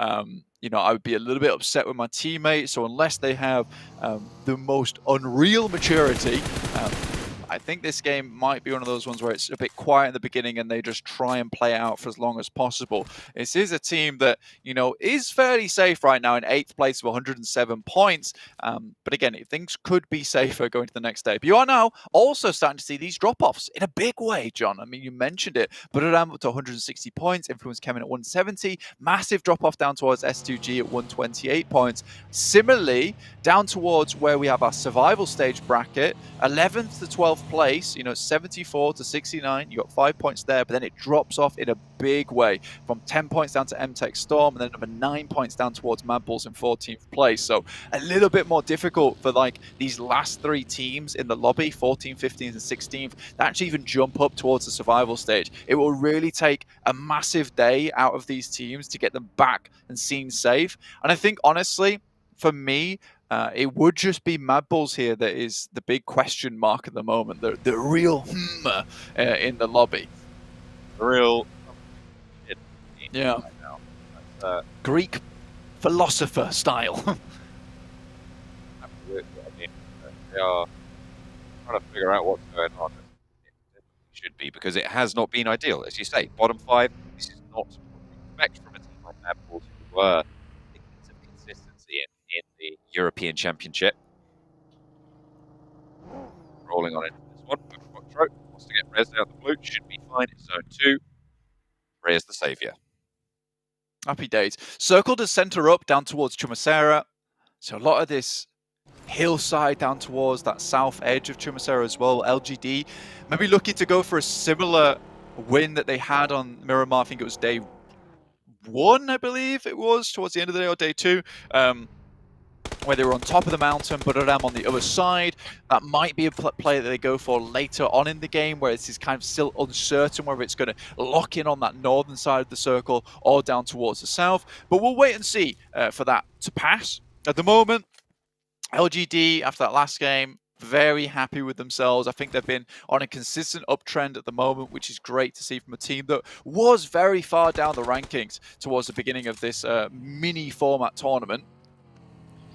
I think we're sort of in this... I love these middle parts of tournaments, right? Because there's so many teams that are definitely having that potential to get into the top 3 at this stage. I'm kind of looking at 3rd place all the way down to pretty much 9th for Nigma Galaxy, sat currently 27 points behind 3rd place in 9th place. And that is a really tight bunch. That is a really tight peloton towards those middle of the tables. Obviously, you've got the streak out front runners from Influence Kemen and Buradam right now, but it is only halfway through this tournament, there and thereabouts. We've had one extra game, but there is definitely time for any of those teams in that positions 3rd through 9th to be able to make it. And I really find that nice and exciting in terms of the dynamics that brings to all of these engagements. Absolutely. I think that, you're looking at a lot of these teams at the moment who do have a chance to send themselves upwards. Again, this is only the second half, so there is still time to play around with, and there is 100% a possibility that Buradam, Influence Kemin both drop off the track just a little bit, in which case S2G might be able to sneak their way back in, but I doubt that. I think S2G is a team that is currently hanging on by the coattails of yesterday, essentially. But there are teams underneath them that have had some decent performances, seem to have some improvements going on that could make their way into that top 3. Survival stage is where it's at, though, at the moment, and I think that when you're looking at that side of the match, there is many teams that would like to see themselves up towards that top 3. You want confidence going into that survival stage. I would say for Group Red, this is probably the most difficult time to be dropping into the survival stage. If you're in Group Yellow, for instance, you're in the survival stage. Next week, you're instantly then over towards that survival stage tournament. So you hot off the heels of gameplay. For these teams, they are going to be getting a little bit cold in the meantime. The Infinity rolling up on Tizzy, but they've been swung a doozy at them as Tamen reigns on into the fight as well. They will be dispatched, but there is a high angle from a teammate to try and suppress the Infinity from going for these full flushes. Chicken is on in as well, but he gets cooked out of the engagement. Mela and Nuzi active for the Infinity right now. God Tunny bleeding out. Logan with a more replenished health bar, but MTech Storm going to give up the ghost on this fight. Not really worth it for them at the moment, John. I mean, with the one player knocked and only one player now remaining, it's going to be a bit difficult for them. Tizzy also out. Might want to go for a little bit more, but the Infinity seems to be in a really good spot. It'd be difficult to find anything. They have an idea where this player is as well. Soko heading further down towards that southwest side does open up these things when it comes to playing on that high ground. This is to the south of this engagement, in fact. There's a lot of open ground. It's hilly. There's a lot of ditches here. It's rolling valleys. Weird places to finish this game, honestly. Just purely, there's so many different variables that can happen this map. And also, there's not a huge amount of priority compounds, and you won't find those out until maybe zone 4 or 5.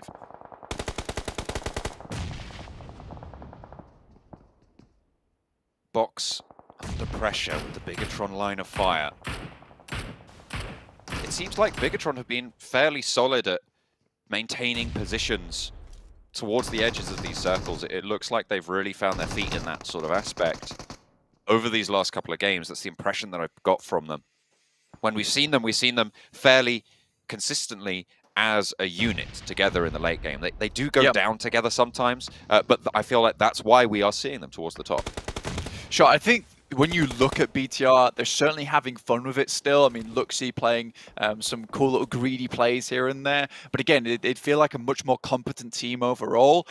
What I do like is they're doing something similar to what DRS maybe need to work on, which is a case of they play edge when edge is available to them. And if center is available to them, they'll take that center position. I think that just comes with experience throughout the years of PUBG Mobile that they've played. They're very quickly adapting to this type of style of map, type of lobby. Next circle heads up towards that northern side. Massive amount of high ground towards the middle of this one. A lot of teams going to be impactful on this fight. Nigma Galaxy losing Freak Hamodi there. Probably on quite a difficult angle to hold. I mean, yeah, you're just going to get peppered away, Team K. So taking Nigma Galaxy out of the mix. And remember, this is the Nigma Galaxy that finished in, what was it, 2nd place after day 1. They have really had a downward trend that has been picked up by teams like LGD and by Bigatron. Seems like that as well. A lovely nade over the top from Break to find Jen Foster. And BTR will lose one of their players. Not ideal, especially after I said that they didn't do that much. I mean, Jen Foster's usually the one to go down first anyway, considering he plays so up close and personal. He certainly plays a dangerous game for himself, and I think BTR were hoping to see if they can get initial pick-off and then catch the players they came out to go for the res. In this case, though, BTR just has to make a mad dash to a position in the circle that might give them some more benefit towards the late game, but this is over completely completely open ground. Looks like one of the vehicle's wheels got popped out, in which case DRS can continue to take some shots their way. Similarly, so can Box. And this is most likely where BTR will have to remain for a fair amount of the oncoming circles.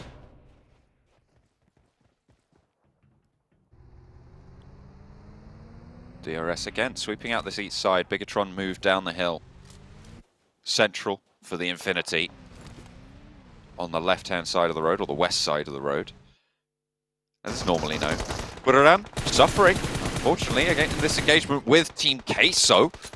At the bottom of the tables, they've had a little bit of an impact here. First of all, Enigma Galaxy, and now moving their attention over towards Buraram. Tiger is still active, though, and you can never count him out.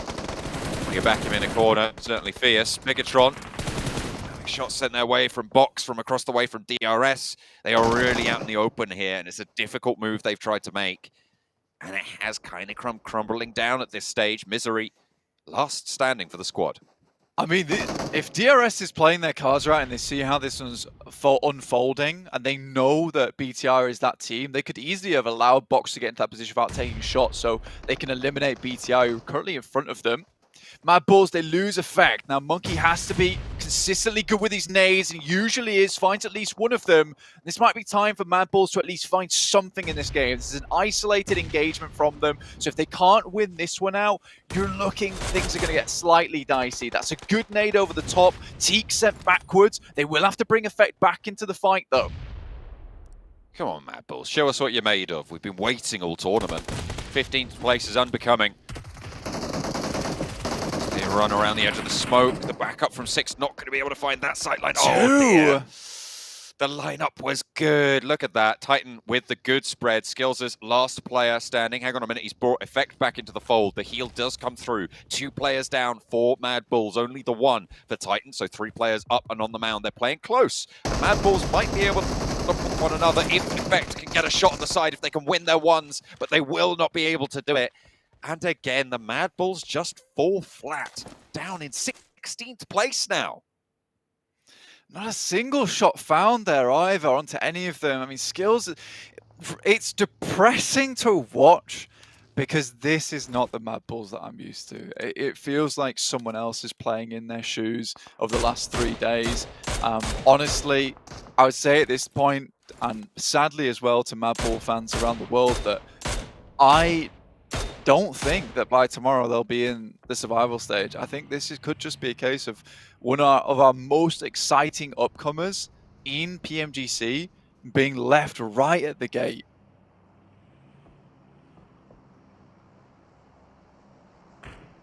There was a moment there where Sandstorm was head in hands. All right, we're at the bottom of the tables, but they managed to pick up 2 eliminations, and they did jump ahead of Mad Bulls, so he's all right for now. He's wiping the sweat off the brow. He goes again on this one. 2 players alive for R8 on the north side. They're currently trapped between LGD and the remnants of S2G. It might rhyme, but it is not going to be pleasant on the ears for R8. I'm sure those bullets will be ringing out fairly soon. Egg on XI8 playing in that central position after they managed to mount the top of the hill there. Everybody's going to be looking their way, though. It's a really interesting terrain for the rest of the game now because you have all these teams up towards that northeast having to cross the road. You can see it there in front of you. This causes problems for many players. I8 might be able to hold out DRS. They consistently are playing this edge playstyle. I think this is where it makes sense considering they weren't able to immediately get over to this side of the circle so quickly. They will have to now contend with Team Queso as well as I8 on the top side. Titans have spotted out the players from R8, but the shots are coming back, and that's from Hamzy G from S2G, in fact. North side, spotted out. That's quite the distance there. That's about that's almost a 400-meter shot. That very nice to be able to tap that one away. LGD seeing the top of that hill. This big bunker that they're currently sharing with R8. This ridge line that's sort of isolating it away from a lot of those teams playing near the roadside. LGD want to play on this north. Nade's a bit short, but the Molotov is good.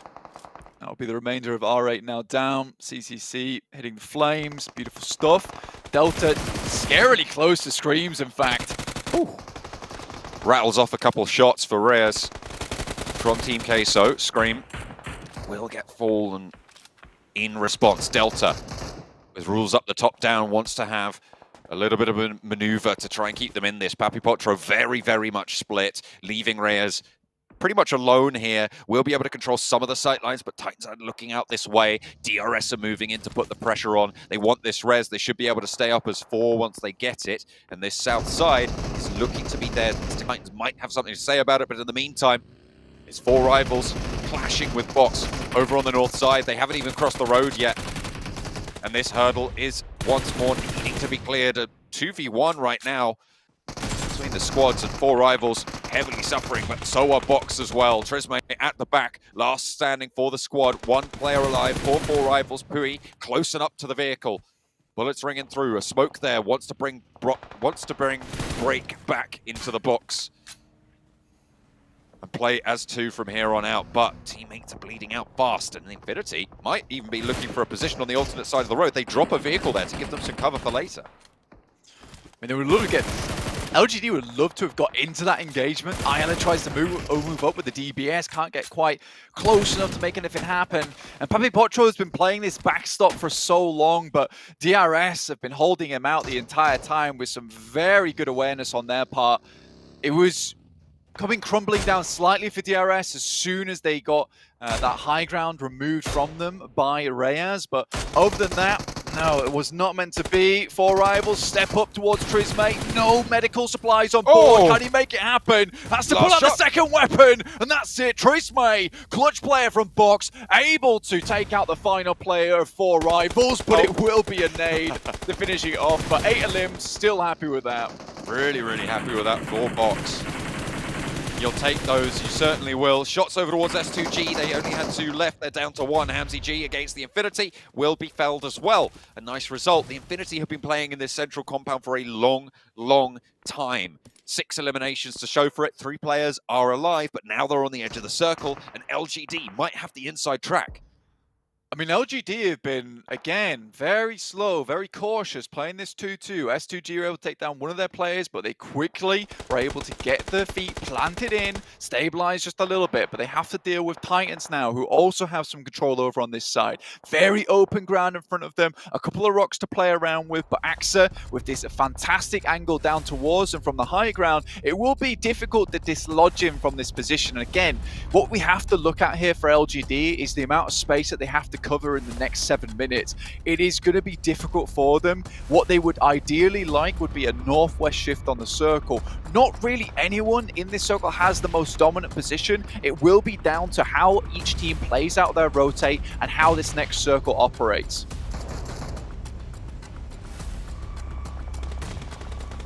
Got XIA putting nades up to the north towards the Infinity. But that's beautiful from Logan.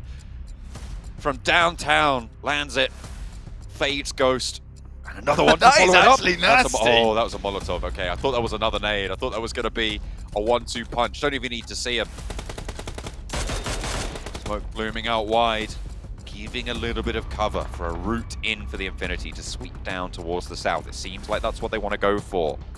They're going to say playing in those foothills. DRS on the backside of that mound to their left. Titan 2-2 split right now on the west side. LGD trying to control from the north.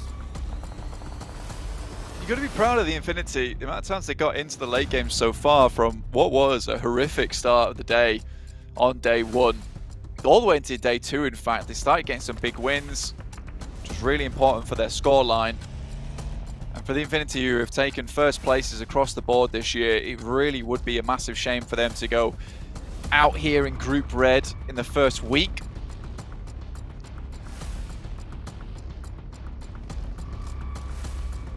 Titan moving up and over the hill. Getting those sightlines and establishing a little bit more control over towards DRS, towards the Infinity as well.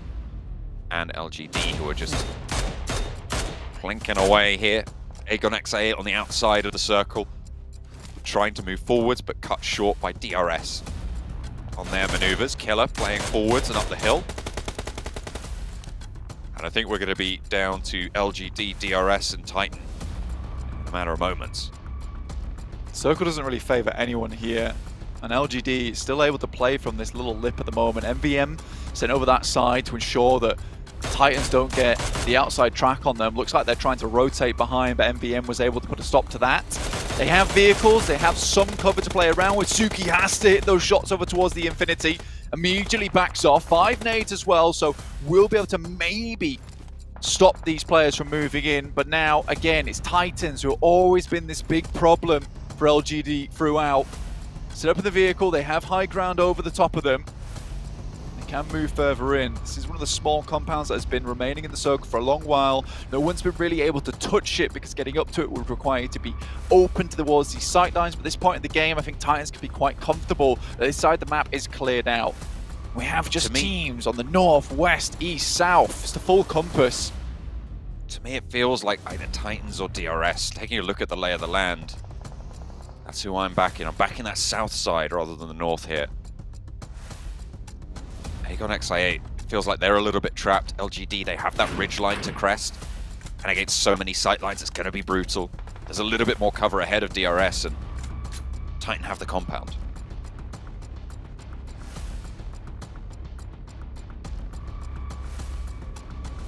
Do worry slightly for a lot of these teams. Again, another circle comes in, centers up, everyone has to move inwards. LGD were happy with their position on the northern side, still provided them some cover. As you can see, this is just the basin that everyone will be heading into soon. It's going to be full combat. Titans have to leave their compound, but will try to do as much damage as possible before vacating, pulling out the sledgehammer, tearing down the walls here. Aegon XI8, the only team with 3 left. And it looks like they're trying to hedge their bets. Split themselves off to cover. They're not really going to be able to claim a lot of sight lines here. Instead, they're just going to try and keep their heads down.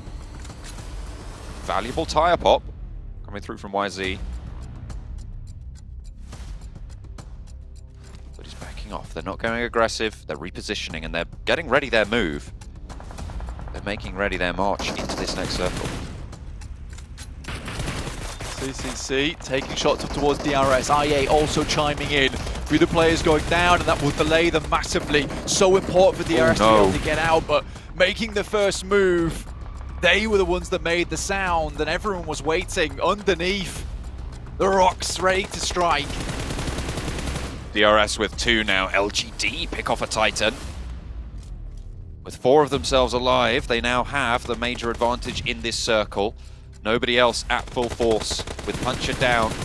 That leaves Titan at 3. LGD nearly take a knock over towards CCC, but do manage to squeak that away behind the smoke. Get out of danger, get out of dodge. DRS on 2, playing in the blue zone. And look at that, 2-3 teams now taking shots out their way. It's difficult, they didn't manage to make it to the cover in front of them. They haven't been able to play around those trees or get to the ridge lines ahead. And Aegon XI8, they have been keeping their nose clean. This is just wonderful map knowledge coming through from LGD, and now it's time to just try and send central as possible for LGD. With the vehicles they're able to hold on to, with the cover that they set up, they'll be able to outlast a lot of these teams coming out from the blue. I8 will finish off the final members of the RS. Titans, though, spot at least one of those players. In the meantime, they've got troubles of their own as one player is knocked, trying to bring it back on the feet, but that will delay them quite a bit. That's a great nade, and CCC just has to throw one more, but only one more in the pocket, has to make it count. Will be able to find both of them as it bursts in the air. Slivers of HP found, and he picks up the 7-10 split. Cut down on the back as Teak rains hell down from the top. As 1-2 fall to the crosshairs. Teak absolutely furious about that. Will not let it lie, and LGD now turn the tables. They're down to 1. YZ cannot afford to be burnt away here. Forced out on the res. The zone will be closing, but they have a central position. Gets 1 res through. Teak not so lucky. Trying to get cut down out in the open on the cross. A nade in from Ghost. Aegon XI8 looking to spoil the day for LGD, but they are sticking these reses. 2 players alive for Titan, 2 for Aegon XI8. And LGD recouped 3. Still with 3 here, it will all matter about the nades. Maybe UZM's nade was better placed over towards LGD. There it is. As YZZ Elite picks up 1, that's both of them down. 3v2, John. LGD with a chance for the back-to-back here, Blank, to put themselves in a great stead for the tournament tables. Aegon XI8 with a blinder of a game as well. 4 eliminations so far, guaranteed second place.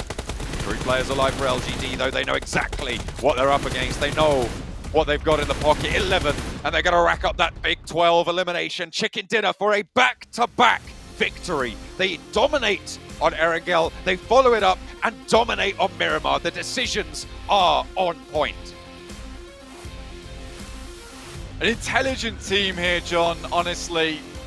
Surprising us here in day 3, looking very, very strong at the moment. And you've got to love some of these plays that they make. Again, it's just generally very strong map knowledge, and being able to use this 2-2 effectively is what is really giving them a lot of this ground to be able to cover. Yes, they take some of this unfavorable low ground at the beginning of the I think it's zone 6 compared to Titans, who are on that top side. But towards that later part of the game, it actually favors them massively because there's still those little ridges to play around, a few little defilades set up by the rocks, and they're able to get all their vehicles into position, which ultimately give them the defense that they required in those final moments to finish off every other team. Again, though, CCC with those nades, what an incredible result with that double burster. Looked pretty bad though, with Teak obviously being one of the most incredible members coming through from Titans, finding almost a triple knock on towards them. But again, holding on to a lot of their utility at important moments, John. That burst would not have worked if you hadn't landed that first nade, and the wherewithal to go for that as well. Really, really solid. They open up that ground. LGD dominate on Miramar. A great set of final circles for them.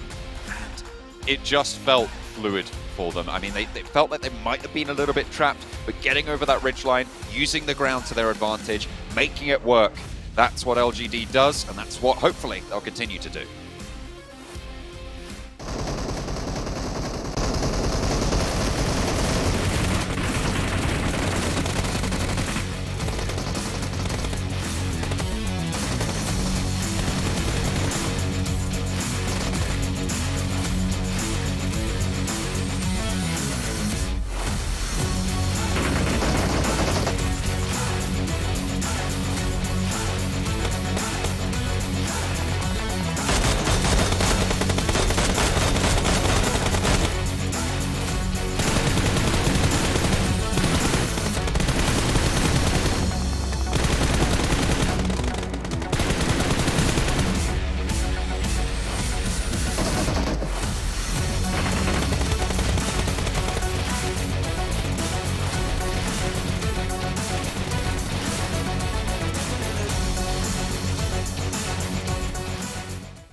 Maxman, LGD, what's going on? Back-to-back chicken dinners, 27 points. They're your boy LGD. You get to call him LG. I call them GD. Yeah, I don't know. LGD short enough, but yes, my boys LGD. They're doing great. I knew it was going to take some time because, once again, it is their first time playing outside of their region, but now they're feeling comfortable, now they're feeling good, and they're pulling the 10,000 IQ rotations every single game so far today. I'm stoked, Jason. I'm loving it, and I'm telling you, it's just the start. LGD, they're starting to heat up, and the lobby better be shivering in fear because they're not going to stop.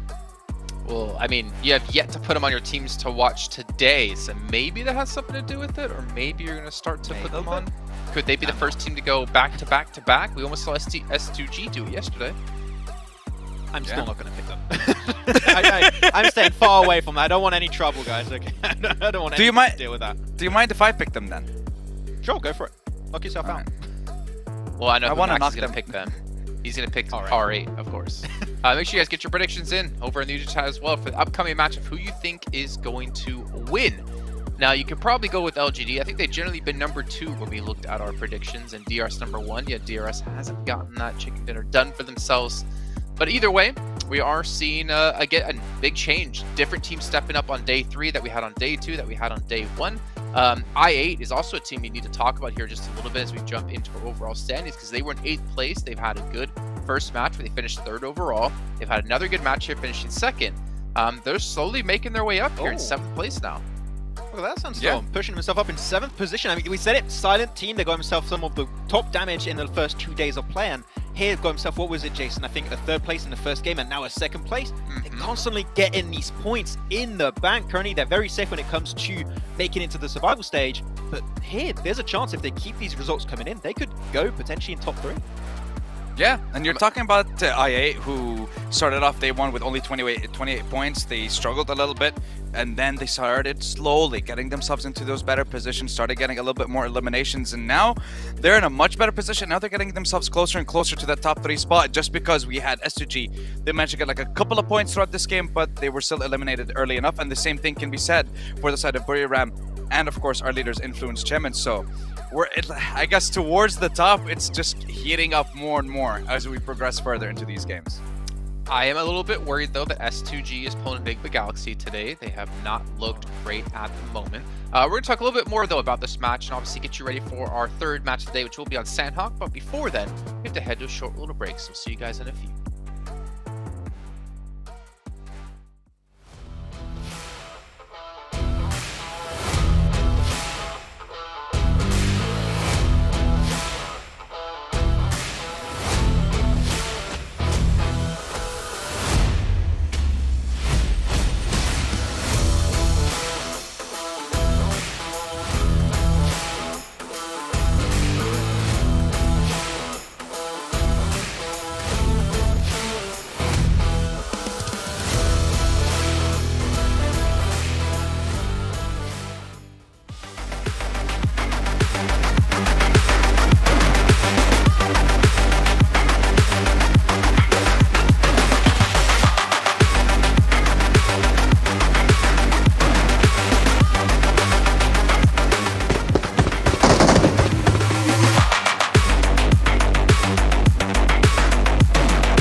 And we're back here, ladies and gentlemen, as we'll be diving into our third match of the day, which will be on Sandhawk shortly. But again, we've seen every single day now things changing, teams stepping up, some teams unfortunately falling by the side. Influence Chemin here, Sandstorm, still not performing too well so far today. But again, it's only 2 out of the 6 matches. But I am worried this trend they're starting to lean towards. I know you can't be consistent every match, but this is starting to be not a good sign. Yeah, especially with us having so many teams stepping up right now, and now the competition is getting tougher and tougher for a lot of the teams at the top and also a lot of teams at the bottom, because now even the mark to get to top 11 or between 4 to 11 to qualify for the survival stage is getting increasingly difficult. Yeah, very increasingly difficult. I mean, obviously every team would be more than happy to get top 3 straight to PMGC and avoid the whole survival stage that you basically, as I think Blank and John were talking about, you have a couple of weeks off until you jump into that. If you're into the finals right away, you can obviously just kind of prepare and really try to get your homework done and figure out what you can do for these teams. Before we advance through further into the show, though, again, a big shout out here to Sony with the Xperia 1.4 and the Xperia Stream, made in collaboration with professional esports players. You can also get 90 Hz on the Xperia Stream with its total cooling system and multiple ports for intensive gameplay and streaming. Intensive gameplay is pretty much what we've had today, especially when it's come to these final zones. I mean, the circles have been a little bit rough in the first match, and match 2, they were all right. But as we look into our Sandhawk coming up, let's take a look back at the same time about our top performers here in our last match. Oh, yes. I'm sorry. I'm a little bit. I feel like I'm a little bit too hyped. Okay, but there's many reasons. After seeing what I saw in PL, it's finally coming over to PMGC. But Chungsi and Suki have just been able to do so many great things. They're just a fragging duo from this team, and not even just him. You have YZZZ also that's been getting some great results in. But I would have to say, Sandstorm, Team Kesso, a little bit too silent to my taste, especially seeing what they could do with a shotgun, especially with Ayala in the first 2 days. But I'd like to see a little bit of a step up from Team Kesso, because it's still at the bottom. It's still a chance for them to make it in top 11 right now to go to the survival stage. But if they remain in this kind of like average results every single game, I think this is might be one of the teams that's not going to make the cut. See, here's the thing. I feel like when it comes to Team Queso, they're very similar in the way that they're playing with, I guess, to R8. The rotations are just a little bit faster than that of R8, but still the result is being the same. And what we saw in the last game was a fight between Queso, Nigma Galaxy, and Influence Chemin, and they all kind of just took each other out on the south side of the map. But I'm looking towards Sandhawk and Influence Chemin. They were able to get lucky in yesterday's game because of the assist. I believe one of the players, third-partied, I believe the team that got second place, I believe it was S2G, gave them the opportunity to get the chicken dinner. So this was one of their weakest maps. Are they gonna be able to bring it back on it this time, or what are they gonna do?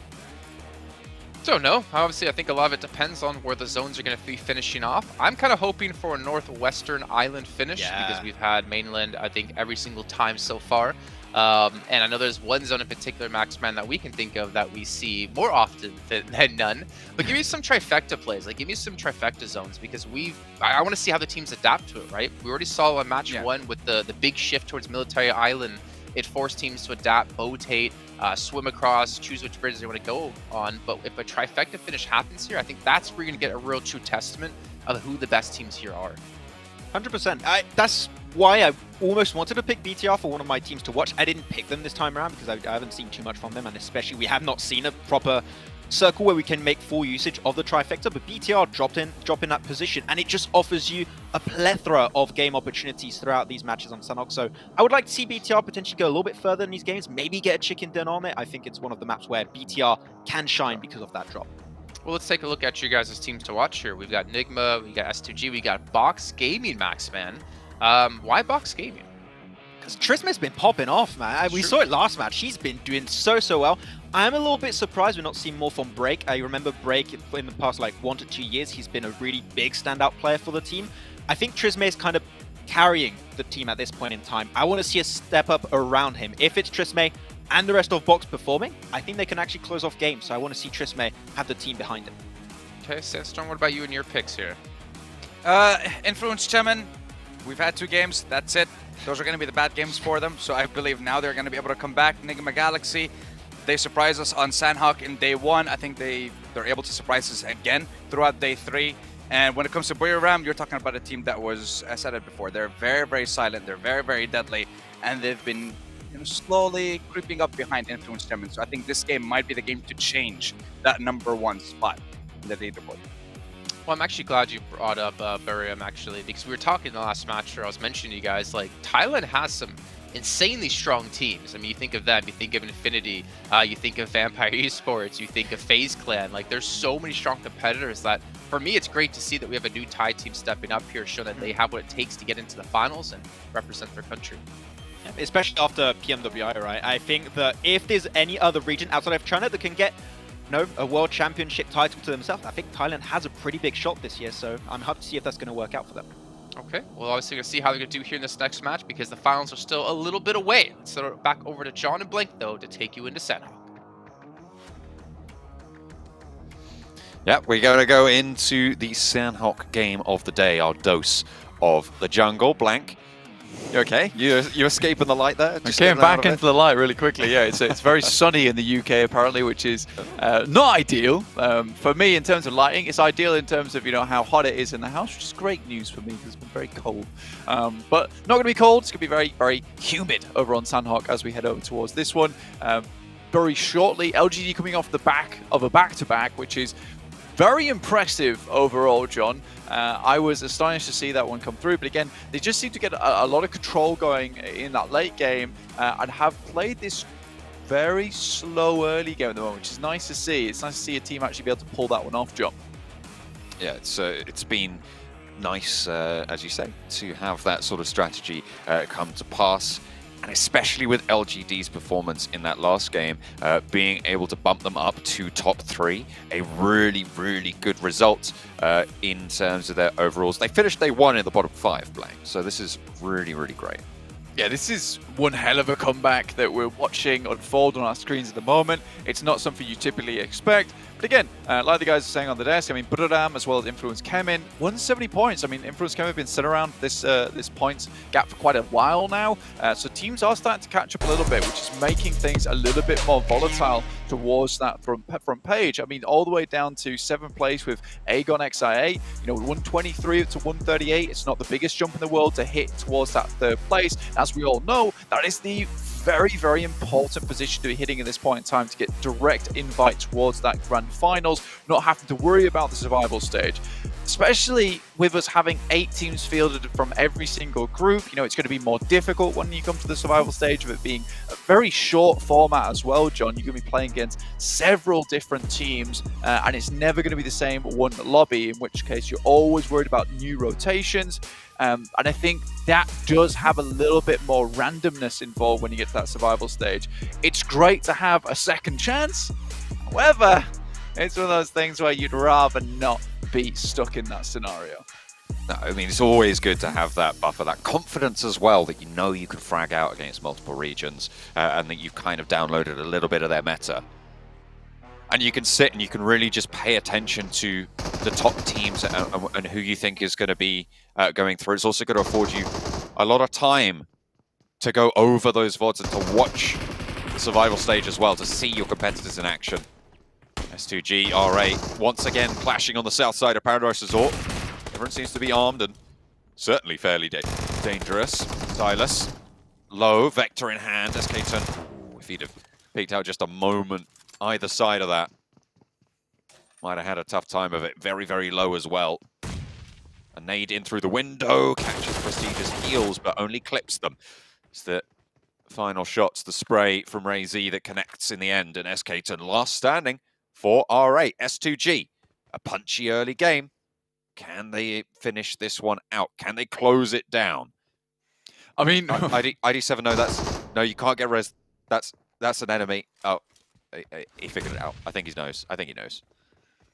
It's good damage that comes through, but it's not quite enough. And with S2G with an outpost on this top side, I don't think it's likely that SK-Ton's getting away with this one, especially with the Infinity and MTech Storm also waiting in the wings. No matter what happens here, you're always going to be leaving this into the hands of another team. And for SK-Ton, I think leaving like this with just a level 1 helmet, no HP on board, even if the team just tickles you, it's over. We are going to get a remake here, which I imagine that S2G is going to be massively frustrated with after what was an incredible start to their match there. You see teams are pretty upset about this as well. But again, you know, Sandhog is one of those games, one of those maps where, you know, these remakes, probably the worst thing to happen for them. But, you know, you go again. At least S2G know that R8 is going to continue to drop on them. It's not changing. It's never changed from scrims. It's never changed from day to day either. But yeah, we'll be getting back into the game very, very shortly, or at least as soon as we can. Figure this one out as we go. Just getting everyone loaded up properly. Seems like everyone is just rejoining the lobbies at the moment. But again, off the back of the back-to-back chicken dinner, LGD careening up the tables. I'm looking at teams, as you were saying, S2G needed this boost of confidence, and maybe that will give it to them. Maybe they'll be able to carry that flare over into their next drop in Sandhawk, which is likely also going to be a hot drop against R8. They know they can win the fight. They've done it literally just now, so hopefully they can carry that momentum forwards. Enigma Galaxy, who have still continued on their downward trend, kind of dropping out of that group to vie for a third place finish, kind of is only the front page from here on out, unless something brilliant happens from a little bit lower down the tables to come through and change the tune. But Bigatron 122 can launch up as LGD in third, only on 138. That is a 16-point difference between those teams, so really minimal. I think we're loading on into the lobby. You can see, very, very chill. Just resetting, they're ready to go again. But the Mad Bulls have had a pretty tough time of it, despite having a chicken dinner, 16th place. Yeah, I mean, it's just one of those days or one of those weeks, let's say, for the guys from Mad Bulls, not able to get anything on board. And again, like you're saying, this is the team that like embodies consistency, and the fact they were not able to get this thing running, get the plane off the ground. It's a real struggle bus, and it is a massive shame considering how good of a team that we know they can be. Again, 16th place, that's not a fluke. Something is drastically going wrong here for the team, and they're unable to find their way in towards the survival stage or even the grand final ticket, which is very much out of the question at this point in time. Enigma Galaxy, honestly, this is one thing I did want to talk about because it's a little bit surprising, right? Is that first day finishing with 86 points, John. And now we're in day 3, halfway through, 103 points. So really hardly anything found for this team in terms of points over the last couple of days. It's very disappointing if you are Enigma Galaxy. The Infinity, on the other hand, all the way down towards the bottom of the lobby, they're catching up, 86 points. And again, this could be a case where we start to see the leaderboard even out a little bit because Influence came in not rocketing out their mind the moment with Buradam being that new big contender to the lobby. Happy days.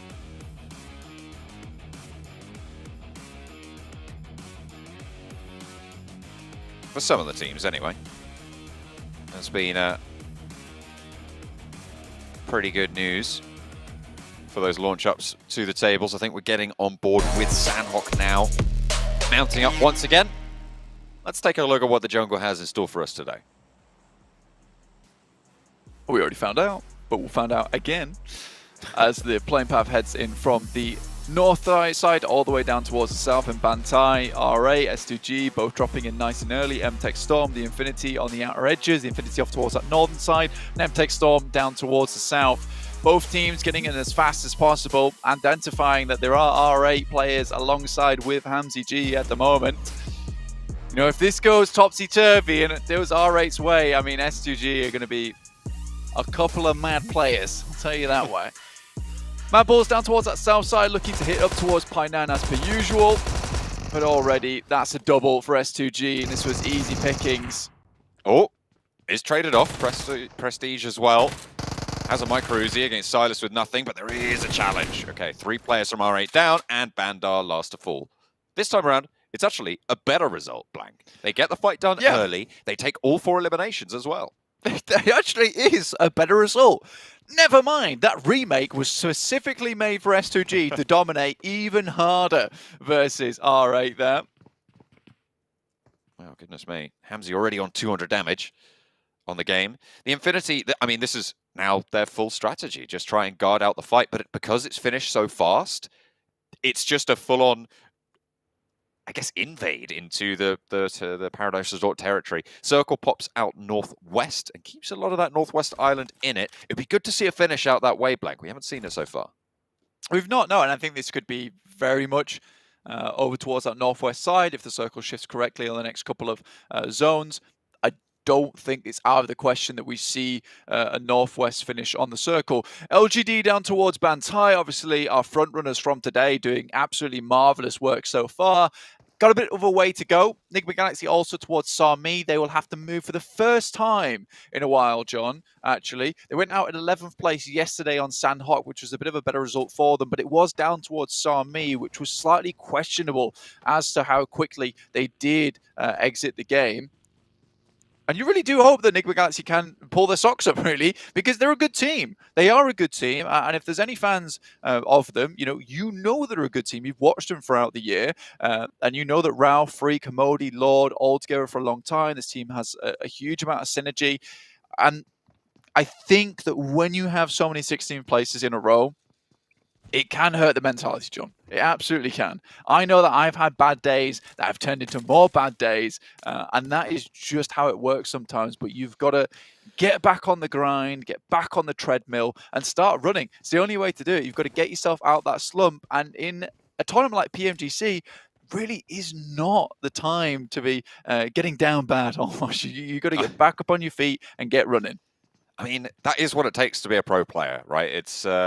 As the great Rocky Balboa once said, ow. Yeah, and you've got to try and live with that. Sorry? What was that? That's right. I don't think that's what I don't think that's what he said at all. He said that, definitely. I checked. Okay. Right, fair play. I think it was something to do with getting hit hard, you hit back harder or something along those lines. No, I'm pretty sure it's what I said. Okay, yeah, sure. I mean, he did say ow, and then he got right back on the horse and got galloping away. So that is technically true from you. Looking at our total limbs, though, across the board, My Name P leading the pack with 30 eliminations so far. This guy has been an absolute monster within Group Red at the moment. Teak also with 23. Really do like this player from Titans. Does pull his team out of a lot of bad spots. And I mean, he kind of is like the animal that if you corner too much, will just start fragging out of his mind. Specifically in that moment on Miramar, you saw where LGD was pressuring a little bit too much, in which case, Teak went full Hulk mode and just started blasting.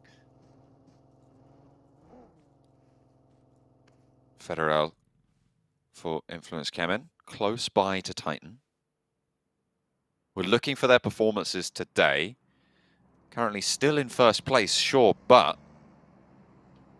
it's not as comfy as it once was. 6 points between them and Buriram, who've been fairly consistent. Buriram currently dropping over, split around one player towards Docks, 3 over towards, sorry, 1 player over towards Cave, 3 players over towards Docks.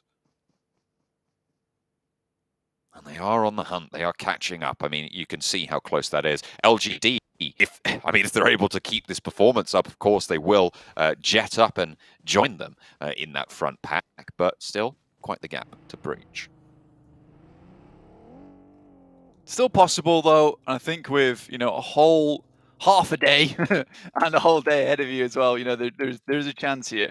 There's a chance here for some of these teams to break in towards it. A lot of players and a lot of these teams moving up towards that northwest side at the moment. Bootcamp has a loot crate in it. See if anyone wants to pick that one up. MTech Storm heading down that way. Anyway, S2G, after their dominant performance over in Paradise Resort, have remained there and will loot this up as much as possible. With the Infinity spotting no stragglers, as well as MTech Storm, they both left those positions outside of Paradise Resort, realizing that there is quite the terrifying beast within the resort itself and not willing to go try and get a spa day for their own. Oh my goodness me!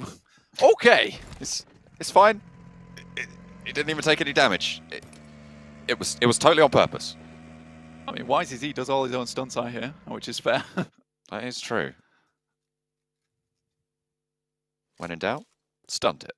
Federal still hiding behind the same rock and getting a lot of info on the Titan players, but I feel like there's only so much info you can get other than they're all there. Yeah. I mean, that is fair enough. I mean, that is where you want to generally be at this point in time. BTR up towards the mountain side at the moment, holding as a 2-1-1. Respectable, making sure there's no one pushing through from Camp Alpha. Most teams surprisingly pushing in from that eastern side. No one's headed towards Ruins as Titans have already left that position. Mad Bulls, on the other hand, take up a position that is widely known as HVP's spot over in PMGC and in the championships of Western Europe. They'll hold here for the time being and then maybe think about moving across the other side. They've been harried by Titans a fair few times, and Skills's is going to go for a little bit of a wrap in the vehicle, see if he can spot any players on that side and return back to the fold here with the information that he gathered.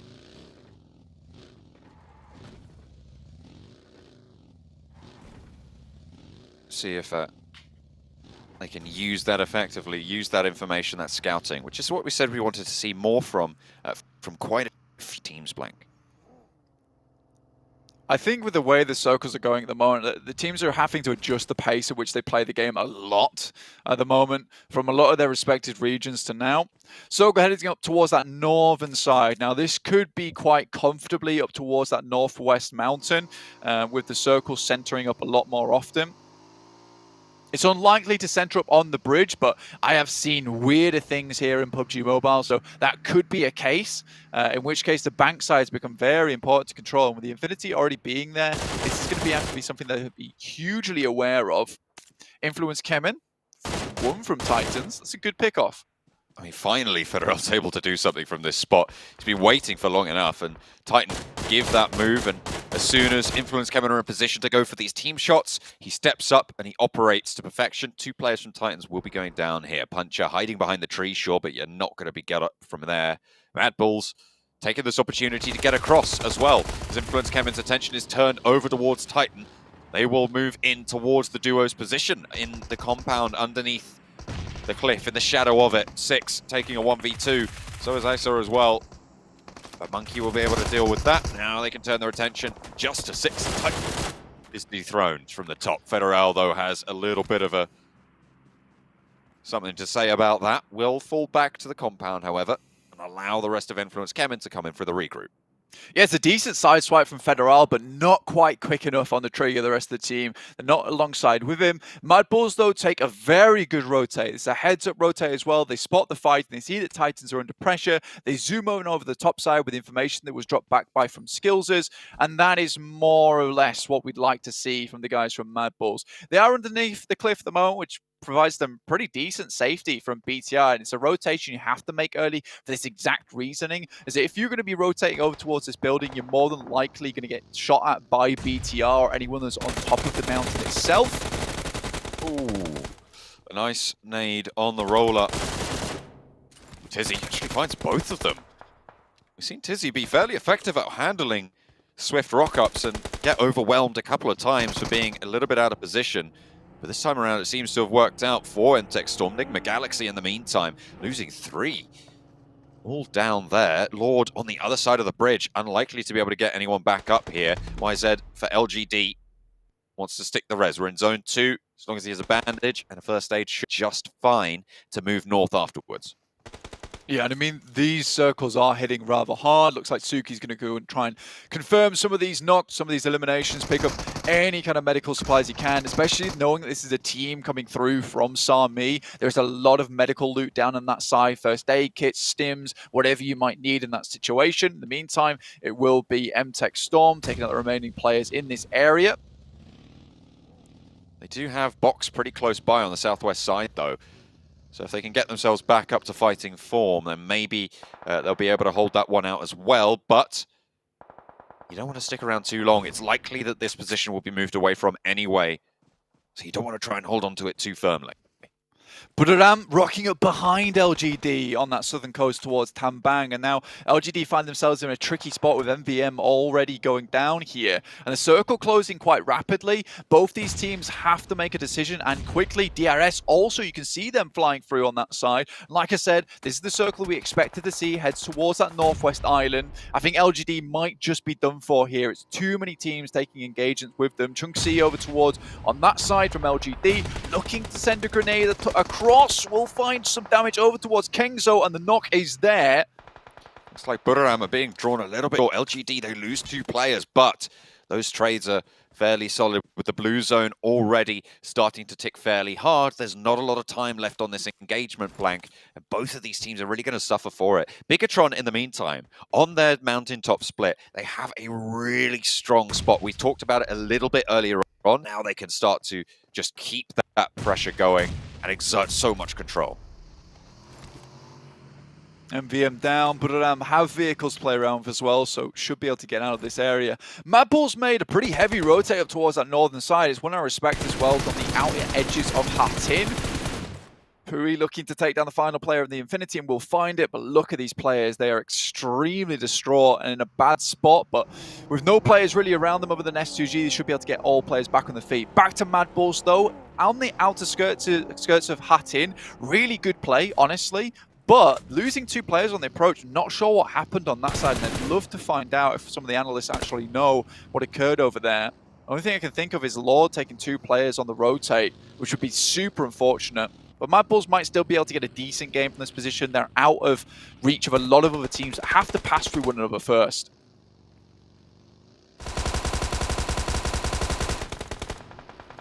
Hey.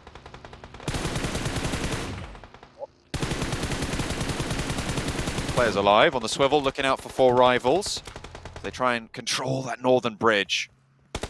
We'll pick up that 5th elimination to up their count, bolster their points. Can they keep it going? Yeah, this is certainly a case of S2G's go big or go home strategy. And this looks like one of those games they're going for the full home run here with 4 players alive, crossing this bridge into pretty open zone as well. Box might be the only other team that will be able to challenge them. They still have a far way to go. They're coming out from the circle. Chunxi, though, waits for that final player from Budoram, will pick up that knock as well. Has to make his way onto the circle itself, but it's a long journey ahead of him.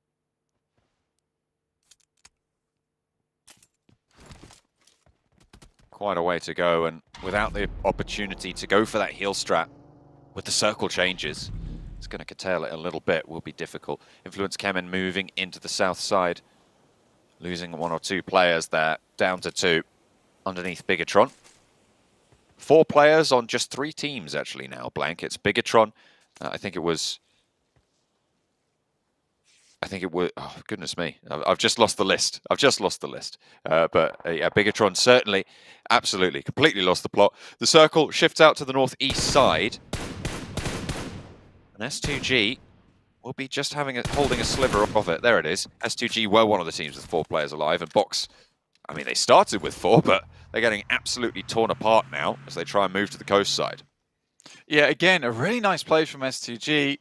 Waiting in these compounds for any teams that might be stragglers coming through from that eastern side. Not a lot of teams would expect this either, honestly, with the how quick the circle's coming in, they wouldn't expect teams to be still coming out from the blue, but S2G, they play their cards right, they decide to wait this one out, make sure there's absolutely no one that can backstab them and clear out the entirety of this eastern side of the circle. It's a smart move, and one I really do respect, because I think far too many times teams get a little bit too overconfident, which is one of S2G's biggest problems, by the way, and instead they wait around and make sure there's no players over here in the first place. Still 7 eliminations already on the game.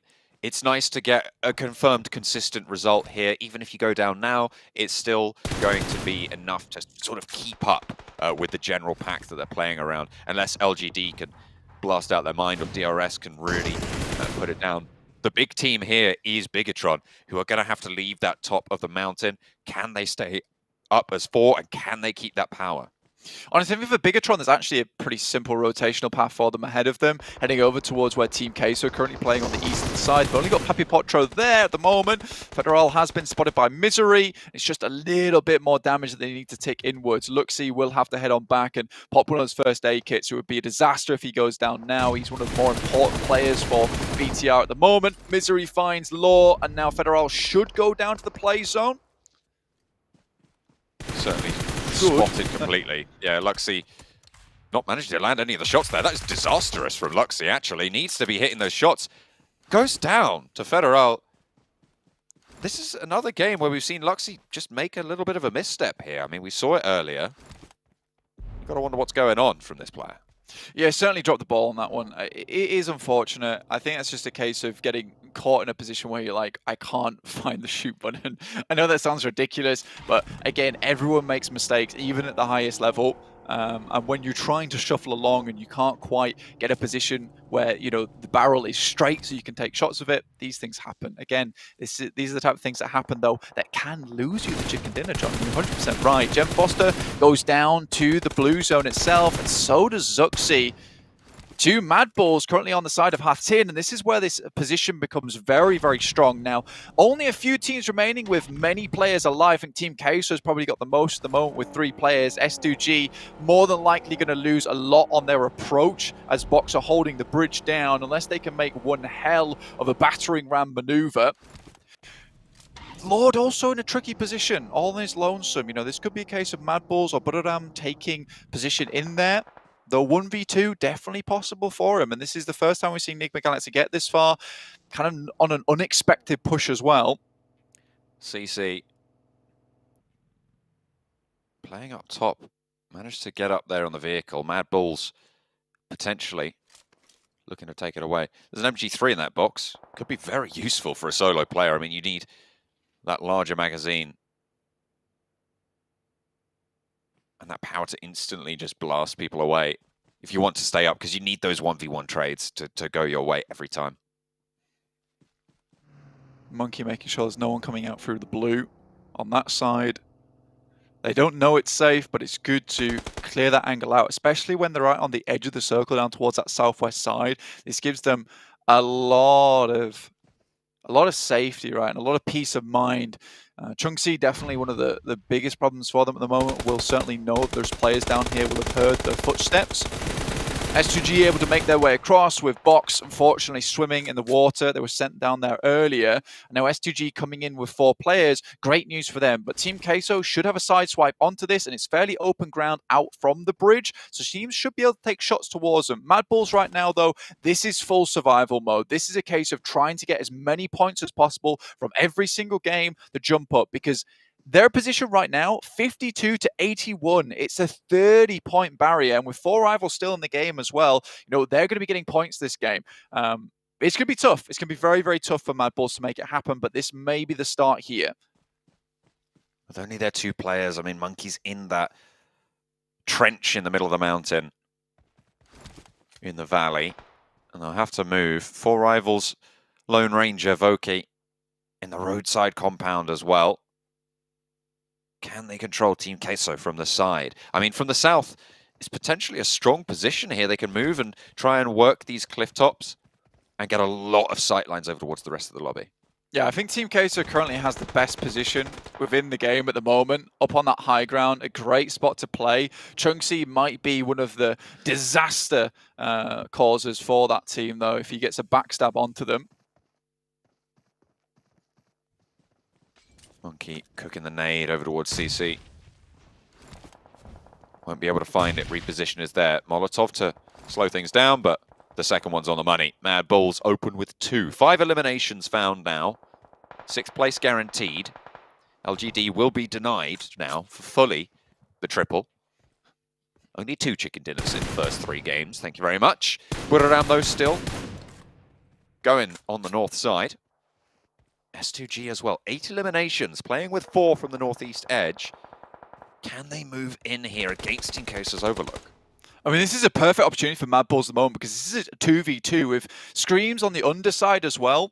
This makes it a case where a 3v2 not possible for them. S2G take a massive hammering, and this is what I assumed would happen for S2G. It's very hard to make your way through this position. Now, Mad Bulls are trying to dismount a couple of these players. Scream's still going strong on the underside with that DMR.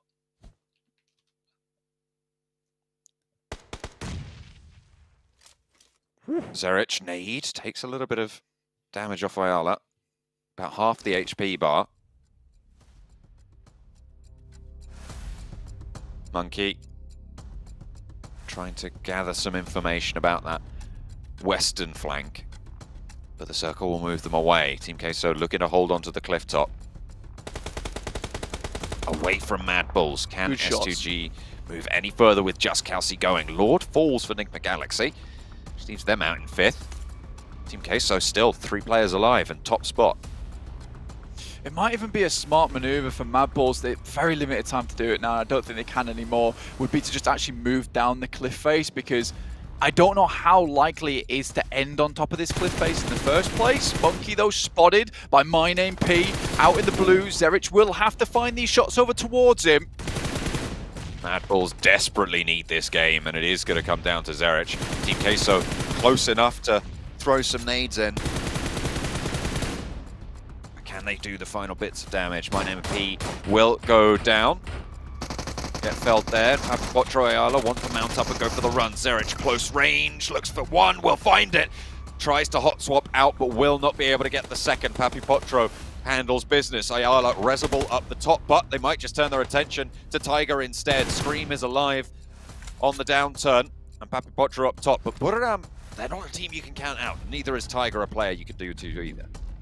I mean, it's going to be impossible to bring that player on top side. They have to move down, so Ayala goes out, and Tiger actually has a huge opportunity in this game to finish it out.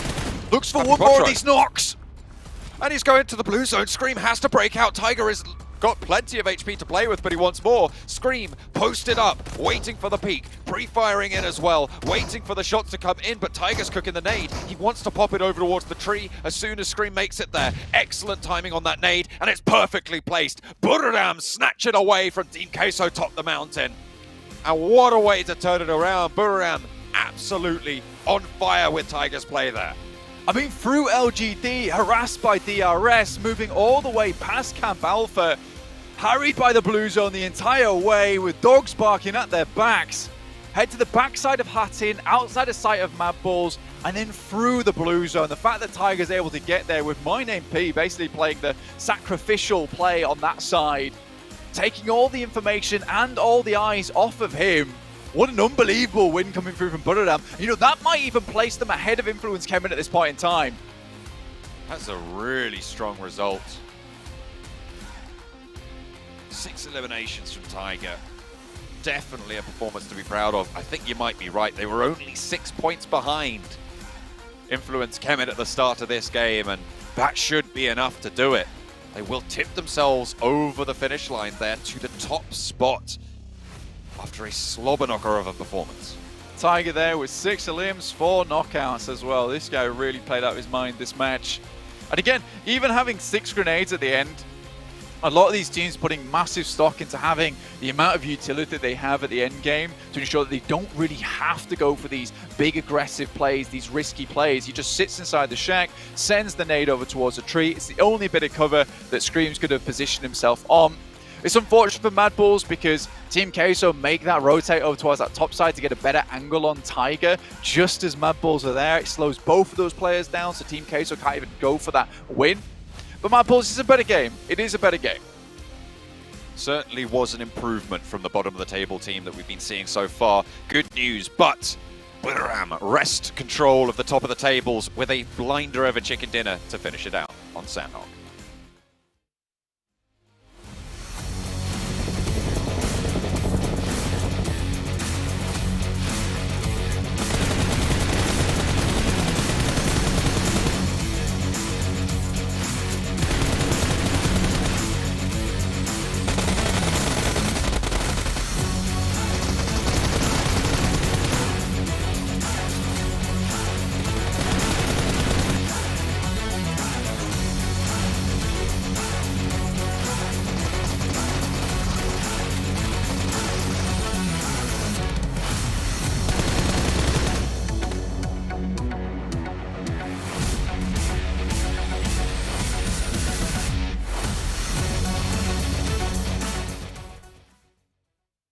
Well, was just talking about them, saying that I love to see other teams from Thailand step up and be an extremely strong region, and Buram United Esports get themselves the chicken dinner with 24 points on top of it. If I'm not mistaken, Sandstorm, this should be them taking first place. Yes, overall. sir. Definitely has to towards be. Maxman. Because Maxman was the one saying that. No, was it you or Maxman that say that Influence Shaman won't fall off first place because they're so far ahead? I think it was Max, right? That was me. We don't have to talk about this, you know, it's fine. We just but no, go ahead, Sandstorm. Big step up here out of them and a fantastic finish. Yeah, 100%. And especially with how early Influence Shaman were eliminated. Yes, you still see that they got themselves 5 eliminations throughout that game, but definitely not enough to keep holding on to that #1 spot. And Buriram, after such a long time just getting 3rd place, 4th place, 5th place, slowly getting themselves a couple of elimination points, now they're finally coming out of the shadows, stealing away that 1st place spot. And now Influence Shaman, the pressure is on. You have someone to compete for that top 2 spot. Well, I mean, right now they're just trying to hold on to top 3. I don't know if they're trying to compete for top 2, and we'll obviously check with the roles in just a minute to see how that one's going to shape up. Remember, you guys get your predictions in chat of who you think is going to be winning the next match.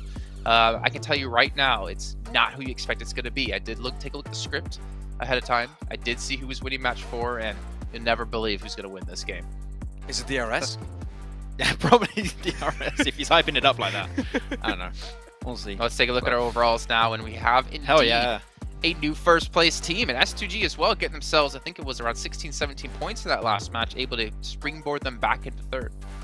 Really good hold from SDG too on the northern bridge there. They were making sure that we're getting rid of 4 rivals, making sure we're getting rid of also Box like that. We're the only team to have to transition from the east side of the river over to the western side to that northwestern island. So really good rotation from SGG overall, able to pick up a few eliminations here and there. But it is very close for that 3rd position right now. It is very, very close between a lot of those teams. So not too sure who's going to make it up there. But all right, stop dropping. In Paradise Resort, I'm angry right now. It makes no sense. It's not working out for you guys. Need to make some changes. Stop fighting S2G. They're too good in the early game. Who was that team? In Western Europe, we kept criticizing about that exact same reason of stop dropping in Picado. I don't remember, but hot drops, don't do it. you got 4 days to play. Yeah. I mean, this is... Go ahead, Sandstorm. Sorry. I was just going to say, this is something that we mentioned before, that you can't really keep making these kinds of decisions or these kinds of choices in a tournament that lasts only 4, well, to you it's going to be 4 days if you don't manage to qualify. And alright, you do it once, you do it twice where you hot drop, but every single time you have got to change it up.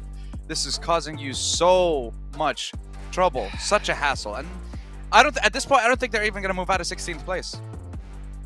Okay, well, you know what, gentlemen? We've been talking about quite a few different teams. We're also going to be talking about I8 here because they have had a big step up in between day 1 and the rest of the days. And luckily for us, we do have an interview. And here with me is I8 Esports. And of course, could you please introduce yourself? I am Ghost from I8 Esports. All right, thank you very much. And of course, I got a couple of questions for you. And we've already witnessed throughout the tournament days. And on day 1, you guys were placed in 14th. But after that, in day 2, you guys have managed to gain 62 points in the day, which is great overall. So could I ask you, what has you managed to change between these 2 short days? तो पहले दिन आप लोग ज़्यादा अच्छा नहीं कर रहे थे और सेकेंड डे आप लोगों ने अपनी स्ट्रैटेजी जो चेंज करी है कि आप लोग पहले लो 5 में थे, अब आप लोग टॉप आ गए हो, तो क्या स्ट्रैटेजी चेंज हुई आपकी? कोई ख़ास मतलब यही है कि अडेप्ट करने में थोड़ा सा टाइम लगा. पहला दिन समझने में लगा टीम्स को और मेटा को, तो पहला दिन समझ आया तो दूसरे दिन इसलिए कम बैक कर पाए हम. First day, they were just trying to understand the game, and once they understood the game, then they just did a comeback in the game. That's great to hear, and that's where I really want to also check on you guys when it comes down to this competition. Of course, it's a very different level of play. So what was the biggest adaptation that you guys have to make from playing in the PMPL South Asia and now in the PMGC? तो पहले जब आपने game खेला था ये वाला obvious उससे ज़्यादा एक लेवल अप है और बड़ा कंपटीशन है, तो क्या आपने स्ट्रैटेजी चेंज करी है, यहाँ पे आपने क्या अडेप्ट किया एज कम्पेयर टू पहले वाला गेम? PMPL और इसमें ये फ़र्क है कि वहाँ पे लैन इवेंट्स वगैरह नहीं होते और यहाँ पे ऑब्वियसली मेटा चेंज है, नए मेटे में अडेप्ट करने का टाइम लगे और यहाँ पे वर्ल्ड की बेस्ट टीम्स है और एक तो हमारा लैन का पहला एक्सपीरियंस है तो वो अडेप्ट करने में थोड़ा सा टाइम, मतलब बस वही फ़र्क है वो अडेप्ट करने में. It's just that they had to just take some time in adaptation. Obviously, it's more pressure. It's World Championship, so it's just they had to understand the game at first, and once they did that, they're back in the game again. All right, and of course, how have you guys also feel a little bit of that gap where Crypto have left earlier in the team between PMPL spring and fall, and how did you guys manage to finally find this form to get here at the PMGC? जब crypto ने छोड़ा तो फिर उसका जगह आप लोगों ने किसको रखा, क्या किस तरीके से आपने वो गैप को फिल किया? क्रिप्टो के जाने के बाद हमारे टीम में IQ आया और उसके साथ बहुत सारी मोटिवेशन आई हमारे पास इस चीज़ के लिए कि हम ज़्यादा मेहनत करें और PMPL से भी आगे लेवल में जाएं, तो हमने काफ़ी ज़्यादा मेहनत की और उसके बाद हम PMGC आ गए. So when Crypto left, another member joined, which is IQ, and he's doing pretty well. So when he entered the team, there was a lot of positive vibes and a lot of motivation. And because since he was new, so with a lot of positivity, they're able to do it a lot better now. I'm glad to really hear that. And overall, we definitely see a very consistent performance coming in from the entirety of the squad of I8. So one question I do have for you is that who do you view as the strongest team in the lobby currently, especially for today? आपको क्या लगता है सबसे ज़्यादा strongest lobby में कौन सी team है आज स्पेशली? ओवरऑल मेरे ख्याल से इन्फ्लुएंस सबसे अच्छी है, लेकिन आज मेरे ख्याल से ब्रू काफ़ी ज़्यादा अच्छा खेल रही है. Overall, they think that Influence is doing really well, but if you talk about today, they think Brew is doing really well. I see, and I really do hope to see you guys get yourself a chicken dinner for today. But of course, there's a lot of fans back at home watching currently, and also many new fans that have gathered from all around the world. Do you have any words for them before we start off with our next game? कुछ कहना चाहेंगे आप जो भी आपको views कर रहे हैं, देख रहे हैं? बस यही कहना चाहूँगा, बहुत बहुत शुक्रिया सपोर्ट करने के लिए और करते रहो और इंशाल्लाह कमबैक्स आते रहेंगे. बाकी बिलीव इन I8 और इंशाल्लाह हम आपको कभी डिसअपॉइंट नहीं करेंगे. Keep supporting and keep loving and believe in I8. Thank you. All right, thank you guys so much for joining us here on this interview. We'll continue on with our matches as we will approach Game 4 real soon. So make sure you guys see who will be the next one to take home the chicken dinner.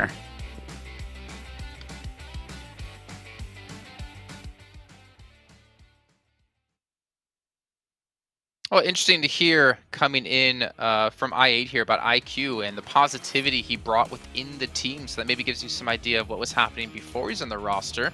Would help them stabilize, and right now it's helping them get into the survival stage. We'll have a chance to qualify for the finals of PMGC, but they're not out just yet here, gentlemen. They still obviously have a chance to continue to rise through the ranks like we've seen LGD do so far today, and also Baru as well. This is getting really spicy, really heated up towards the top here, and I cannot wait to see what's going to happen in our final matches of today and tomorrow. I would even say I8 could go even further than just the survival stage. If they keep having a run like this, I would say the top 3 is currently in sight for them, so it is looking great for them. So you're saying they could go even further beyond, where they are now. Exactly. Well, you know, it goes even further beyond for its customers. The Pullman Kuala Lumpur Bangsar Hotel, where all our players are getting to stay in and having a great time there, where our world is your playground. So I'm gonna have to hit them up and be like, hey, what can I do? What can we do? Maybe not Sandstorm, but Max, what can you and I do to get over to this sweet hotel? I don't know. Maybe we'll figure something out. But either way, maybe we'll be there one day. I'll sneak in the back door. Do a good LGD rotation. They won't see you coming. You're fine. We'll get in the hotel. Easy peasy. There you can see a quick little head-to-head. I mean, Mad Bulls able to get themselves probably their best performing, or one of their best performing matches here on Sandhawk. 61% contribution out of Monkey. Not typically the person we look towards, though, on Mad Bulls when it comes to being one of their star players. the dream's not dead. Like the dream is still alive for Mad Bulls. Before this game, they were like a 30-point behind 11th place, which at the time was 4 rivals before this one. One strong performance. Mad Bulls can still be in the race, but I have not seen enough oomph. I'm still seeing Mad Bulls making it into the late game as a 1-2-man team, and that's not where Mad Bulls really step up. We need Mad Bulls as a full team in the late game. If they do so, maybe they can make it to survival stage, but I have not seen enough changes, adaptations being made by Mad Bulls for them to actually go that far, so I need to see something a bit different from the squad. Yeah, I actually wish we had an interview with them just to get an idea of what is going on within this team that we've watched for almost pretty much half a year, I guess we could say here, as we got into the second season of PMPL. Something isn't working out for them, but again, they still have some time. Survival stage at a minimum is obviously what they're going to be aiming for, which should be what every team is aiming for at a minimum. But we do have Erangel coming up yet again today. Could we see a team for the first time here in PMGC 2022 get 3 chicken dinners in a day, Sandstorm? Could LGD do it once again? I mean, they flipped the switch coming into today's games. They already got the back-to-back to start the day off. They got themselves in top 3 as well. So now they're contenders to instantly just get themselves to the PMGC Grand Finals. If a team is to do it, it would be LGD. They are the first team to get 3 chicken dinners throughout the tournament. So I wouldn't be surprised, honestly. And that's why I have them as one of the teams to watch for this game. Max Ben? I right? put I8, not R8, okay? I know there's one that's the same. I did not pick R8, okay? I don't want to put them even further down in the leaderboard, so... Why did you pick Team Queso? I swear, I am looking at my prediction. I wrote I8, that is not R8, okay? That's fair. You did write I8. I'll give you that. So ignore the R8. I thought you were just trying to rub the salt into the wounds of Sandstorm here. But DRS, I8, and Team Queso. Why Team Queso? Team Queso, they have been a little bit too silent to my taste, and I still want to hope for a good comeback from a lot of the teams I just talked about. Mad Bulls, the dream is still alive. Team Queso, the dream is also still alive, so they need to step up now, otherwise I think it's pretty much over. Okay, well, Sandstorm, we're not going to get to check in with your teams to watch. Maybe we'll hear it after the match has concluded, because it is time to head into our next match of the day. So John and Blank, take it away. We are going into our next match. Match number 4, in fact, of the day's proceedings. Blank, we are ready and raring to go. Once again, of course, we always are. Hopefully, we always will be. I mean, we're going to keep at it, you know? We've still got more games after this one, so there's more excitement still to come. Absolutely, more excitement all the way through this tournament. I mean, there's been some good memes I'm seeing over on the socials. I mean, at me and John, and the boys on the desk. I'm happy with those. See more of them. I like them. I like them a lot. Also had some messages about the UK team that I said that I would put together, which is actually really cool. So I might have to think about actually making that into a serious prospect in the future. Ooh, so we see maybe a UK team, a PMGC next year. Hopefully, maybe we don't know. But I'll take a think about that for next year. In the meantime, let's take a look at our players currently here at PMGC. We've got BTR on our screen at the moment, who are doing a little bit better. Yawning coming through, that's fair play. I'm sure there's jet lag from all around the world at the moment for all these teams.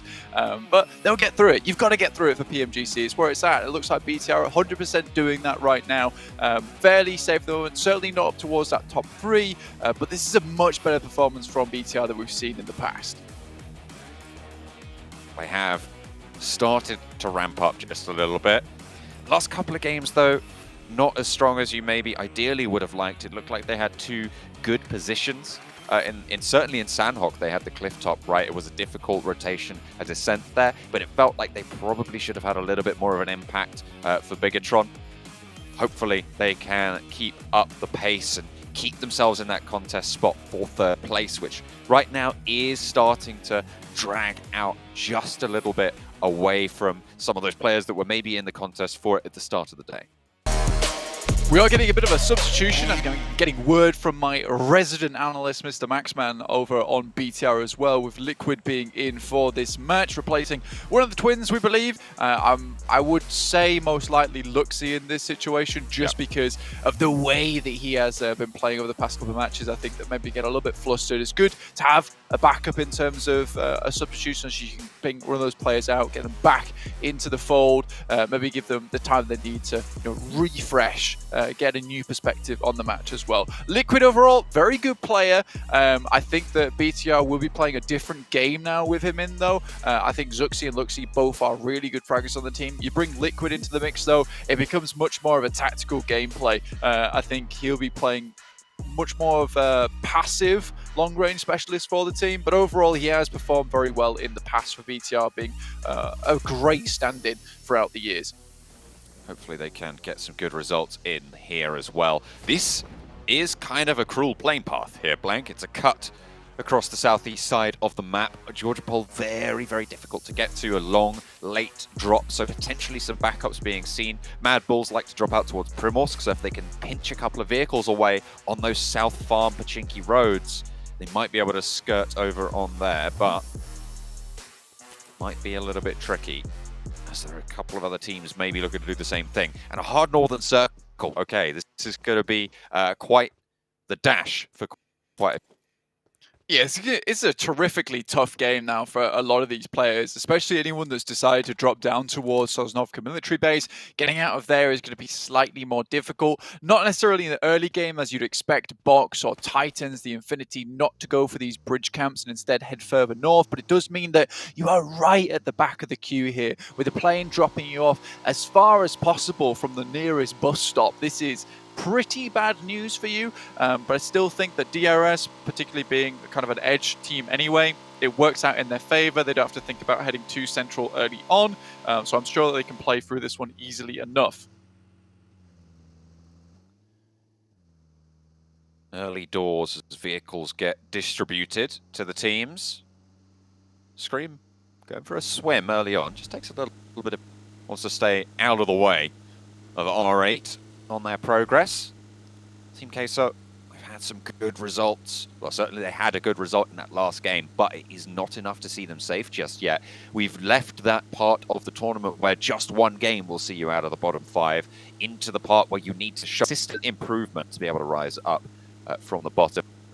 Like R8 that are going to really struggle to do that with the boundary that's already been set. If you consider Box Gaming is currently the last to get eliminated. If the Infinity get no more points, R8 still need to gain about 30 points over the remainder of the games, and right now they aren't that sort of performance to be able to get that point total.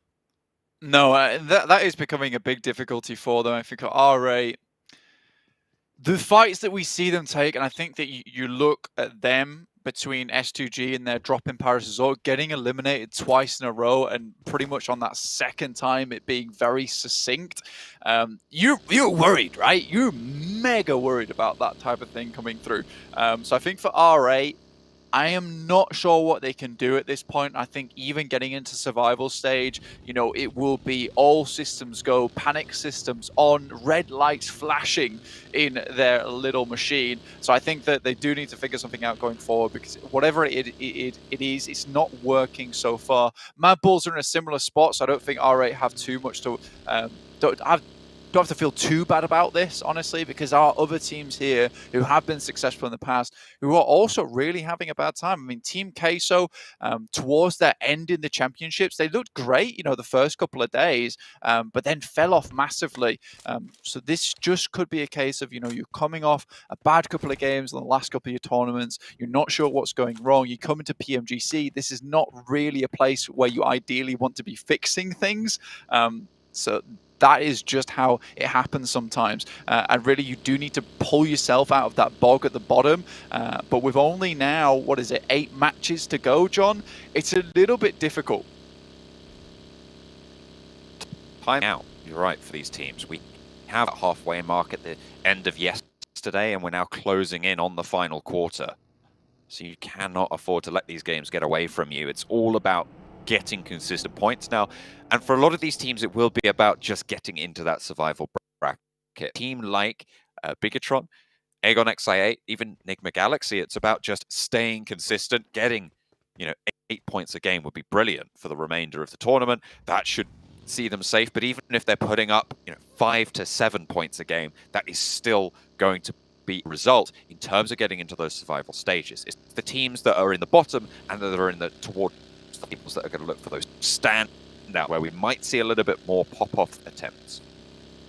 Absolutely. And I mean, not to anamorph into negative Nancy here, there is a real world possibility when Enigma Galaxy actually drop into the elimination bracket. You know, if they continually put up little to no points per every single game, you know, eventually these players down towards the bottom from 12th downwards will start to catch up. I mean, even in the meantime, the Infinity and 4 Rivals are really putting in the shift at the moment to get towards those end circles. Yes, they don't look dominant. Yes, they don't look like they're hitting those massive shots and fragging out of their absolute minds, but at least they're putting up those points. I think they realize how desperate of a time it is to be in that 10th to 11th bracket. Hard northern shift after that plane, as we were saying before. Going to cause a little bit of a scrabble on that southwest side. We'll have to find their path and tread carefully across it. Don't want to wake the sleeping beasts that wait in the hills of Erangel around the Gatka fields. Ideal. Influence Kevin being spotted out by S2G, and now maybe S2G are going to be the next team take a little bit of their countering against Influence Kevin after Buradam were able to take them down. Okay, that bike's going somewhere. No idea where, but we'll see it later. I get Storm under pressure from Box. Just trying to get out of there. I really do feel like God just snatched that bike up, didn't it, for a second, and then replaced it with another one. MTech Storm players just like quite confused in that scenario as they get some kind of angelic bike instead, which now sends off into the distance. They get off the bike and it's like, my work here is done. And my work here is done. Goodbye. I now ascend. But yeah, so that's an interesting one. Either way, a lot of these teams do need to ascend, so some angelic assistance would be very, very helpful at this point in time. Though there doesn't seem to be too many Guardian Angels in this lobby at the moment. Everyone is just out for blood a lot of times. DRS still towards this position in 5th place. BTR, on the other hand, have slipped down, honestly, John. They have slipped down, not able to put up the same performances from the rest of the day, which is why, you know, you are seeing this change up in terms of roster, bringing Liquid in. You know, you try and make something work for the first 3 games. It doesn't, so you make a little bit of a change up here. And I think with BTR being in a fairly safe position, I think making these changes now with, you know, 8 games to go, totally fair.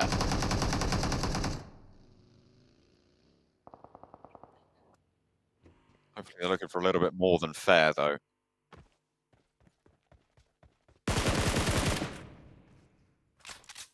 More glory than that. Circle just about to pop. That keeps the water in it. That's going to go really, really far north yet again. That's LGD in. Sorry? As well as S2G on the south side. GLD are not playing this game. Game Lord will be seeing them later on. But yeah, very hard shift on the circle towards that northern side. Unfortunately, 4 Rivals get absolutely pulled to bits on their crossing, but Kamburu at least is able to get somewhat of some shots back across. S2G Hamzi, goodness me, some beautiful shots over towards Kayovsky.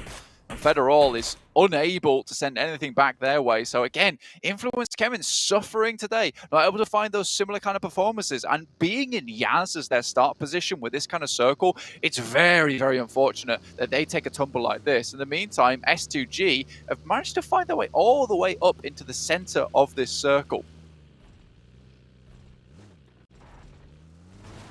Box trying to navigate the ruins right now on the south side of the river at the head of the queue to try and move on in from this southwest cluster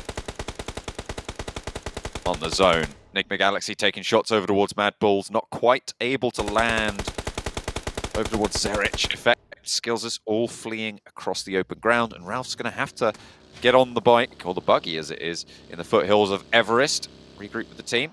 It's actually R8 to find the shots over towards Mad Bulls as they're still posted up on the north, slowing everything down, and the Mad Bulls redirect almost immediately. They're going to give up the ghost on the player, try and go further out wide. You know, I actually have a really good inkling of why Mad Bulls are not doing as well as we might expect them to. And I think it really does pass back into their early game playstyle, which they have not adapted to these new circle settings, which is just a case of we know how long they like to spend outside in the blue, and they come into these circles very, very late and then find themselves a path inwards. But they're used to more and more teams playing out on the outer edges, waiting to get in, looting as they move their way across. But with the speed of these shrinks in the early game and the amount of teams that are now just sending direct in towards the center of the circle, there is less and less cracks within the circle itself to kind of fumble your way through. And I think that's something that Mad Bulls were very good around that 15 to 17 minute mark, finding a very good spot within the circle later on. Now, though, none of those spots are available, and being out in the blue for this long, spending so much time rotating inwards and remaining out of dodge is no longer that good option anymore. All right, spot. And take Storm and actually pull out Chicken from the buggy. Prestige. They don't literally do that. What? They don't literally pull Chicken out the buggy, but well, you know, Chicken what I mean. does get knocked. Yeah, exactly. They pull him out the buggy. Doesn't stay in the buggy. I mean, it wasn't his choice. That's right. But there's no rotisserie chickens on the menu today. Sadly. Well, just a player name Storm. chicken. Just a player name chicken. More shots down towards MTech Storm at the moment as R8 consistently finds some of these knocks, which is great to see for them. Having a bit more of a good start to their game here, you know, holding out, waiting for teams, ensuring that they're clearing out their edges of the circle. I think this is a bit of a change of pace for R8. But a team that is a little bit frightening to play up against. I think one of their biggest issues is that they like to play these large splits and get a lot of off angles. They're typically very good at keeping each other alive in these situations, but if one player gets caught out, strategy somewhat comes apart, which is why you need My Name P and Tiger to be so pinpoint accurate, so very good when it comes to this gun skill, because any advantages they can take when taking all these off angles, they need to ensure that this strategy works. Keeping themselves together with Infinity on the high ground. Certainly need to. BTR playing atop Stalber, finding a high ground position, posting up. It seems like that's what Bigatron have been doing for the last 4, 5, 6 games now. Didn't work out in the last time around, but this time they've pulled in Liquid. This is the substitution that we were talking about. Liquid for Luxy. And to be fair, Luxy had a couple of missteps in the last couple of games, so not too sure what's going on internally there, but it feels like a good decision from the outside perspective. Yeah, a bit scary for BTR in the beginning of that game as well, considering they lost Jem Foster to a knock, but they're able to bring him back up to speed, and now they can play from that high ground up towards the eastern side of Stalbert. Happy days. R8 do take a knock to Mad Bulls. They both rotate in towards very similar positions after holding them out earlier on. Misery out in the open. I think that's a bit of a weird play, and our DRS do have somewhat of an advantage of the ability to get one of their players back up to their feet and the rest of BTI in not the best position to defend against this. Again, this is DRS playing that edge gameplay, and I think for Liquid now, it's a case of moving across towards the rest of his team and maybe gatekeeping the guys from DRS. With the circle moving in as well, it's going to be quite difficult for DRS to make their way in as a full 4. God, Liquid knocks himself. Oh dear. Might be a really big misplay coming through. Might be out next to the team, though. Could be Rezable if he hopped out. We'll have to wait and see if that's going to be okay to go for. I think there was a response. Bigatron hopefully going to be able to pick that one back up. That's a nade and a second nade to follow it up from Influence Kevin. 3 players alive for the once top team. Busted back to second by Buriram, who now have a central position. And again, the circle shifts at them. Another big 16th placer there for Nigma Galaxy. And again, this really does feel more and more likely that the guys from Nigma Galaxy might drop in towards those bottom brackets and be at risk of elimination. Mad Bulls realize they have to move. It's going to be a difficult move as well through many separate teams. Luckily, they have all 3 players at full HP as well as full vehicles, but they have to get a move on now because R8 is looking to make a similar run towards the circle as them. LGD making their run, swinging down the south side. Looking fairly good in terms of the cover. Box playing in a small little ditch, but it does give you quite a powerful amount of sight and vision. The difficulty comes when someone gets close to it, because those nades do just find their way to you. LGD getting into the Wizard Tower there up the top, casting their spell over the south side. Dangerous push coming through from Mad Bulls right now, and this is something they had to make work. They drop directly next to the guys from R8. Zerich takes a lot of damage. Monkey takes a bit of a tickle as well, but Buram also in this area.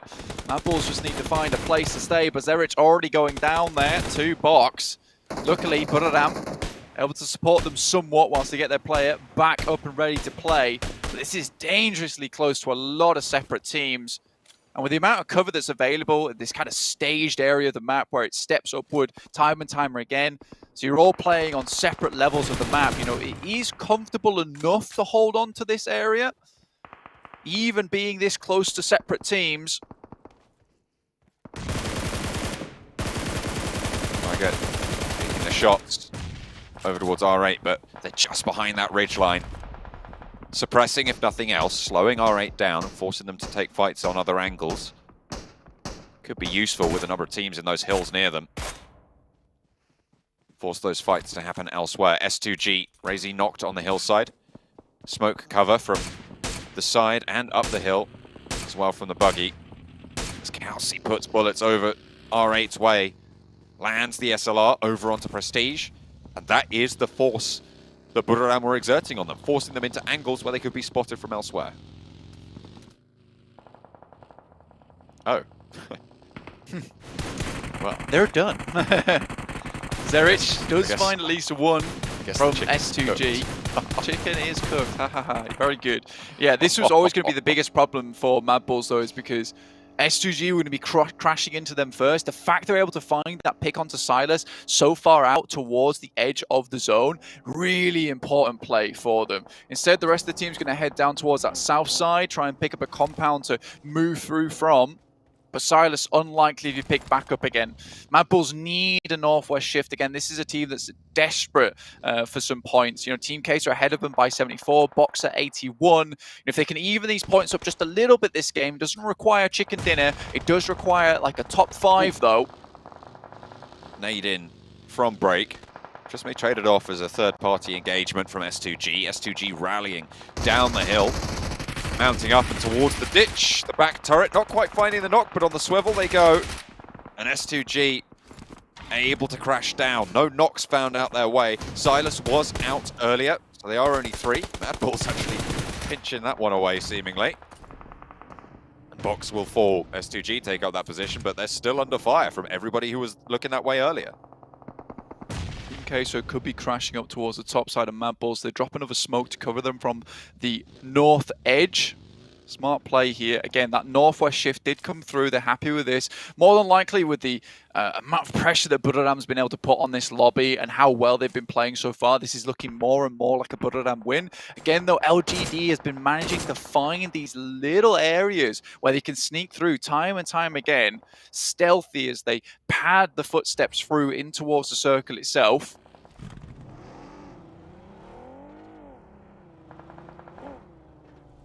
LGD repositioning there. Aegon IA have angles, but they're not taking the shots yet. Waiting for them to hop out. Oh, unscopes at just the wrong time. But it looks like they don't realize where the shots are coming from. Annoying. Oh, the mag is out as well. Gonna look for the spray. Actually tags that one. Mad Bulls in the meantime, under pressure from Ayala. One player down, Monkey left, lone player for Mad Bulls. This is not the game they wanted to try and convert with. Team Queso seemingly just taking 3 or 4 fights all at once. Multiple different angles. Monkey is able to find Ayala. Close range, UMP suppressed. And Team Queso won't be able to get back for that res. The point, I think, stolen away there, but Monkey stays alive and keeps going for Mad Bulls. Essentially, Monkey's in a really difficult spot right now because that is a high priority position on the map above Buram. So BTR, the rest of Team Queso, SK Tom might even want to crawl his way down there. And for Monkey, he needs to sort of leave at this point in time, get it towards himself, a better position where he can snake out the rest of the game. Remember, this team needs a top 5 at this point in time, and Monkey remaining here is not going to afford him that. He is protected by Buriram mainly. Buriram's mainly got their attention down towards that south side anyway, so BTR, Team Queso, all could be looking to take a position that Monkey's currently holding. Shots from Zuxi over to Papi Potro, but takes some bullets in response. IQ hits the deck, but stays alive on a sliver. 10 bandages. Or Slims as well should keep them a little bit closer up. LGD just hiding away. These shots have been just sailing wide of the mark. Not quite finding the knock just yet, but finally MVM goes down. DRS are the ones to do it. I mean, 20 minutes into the game with 12 teams alive is quite astonishing, but this is just because of the way the landmass is developing with these circles. There's a lot of positions on the map where teams can hide, where they can hold in the tree lines, or there's ditches to play around in. Next circle will be shifting though. We'll see where this one does head.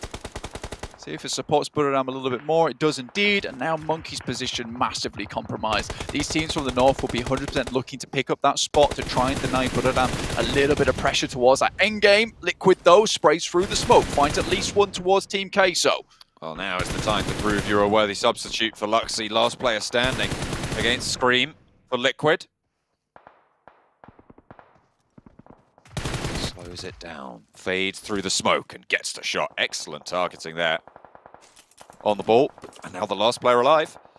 What more can you do? You have to push in from the north. The blue zone about to start closing in as well. There's teams in your way who will not allow you to exert that pressure. Buriram, 4 players up, playing in one of the strongest spots.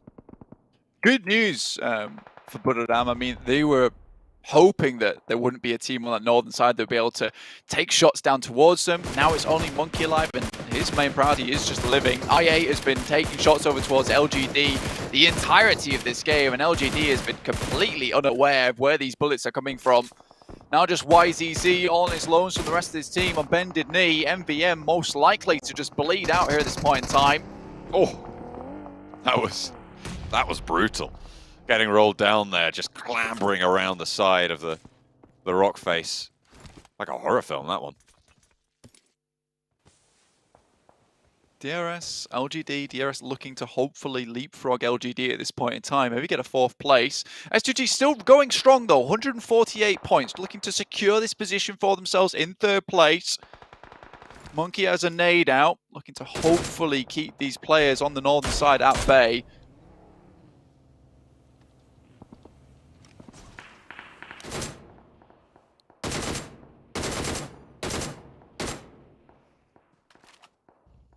YZZ with the DP. Maybe wants to take some shots down towards IA, but this is not how LGD assumed that this would go down. Again, it's right at the bottom of the lip as well. So right in the middle of the circle, maybe not the best place to be, does afford you a little bit of pressure in terms of finding all the teams around you. But in the case of LG, they were spotted by absolutely everyone else here, John.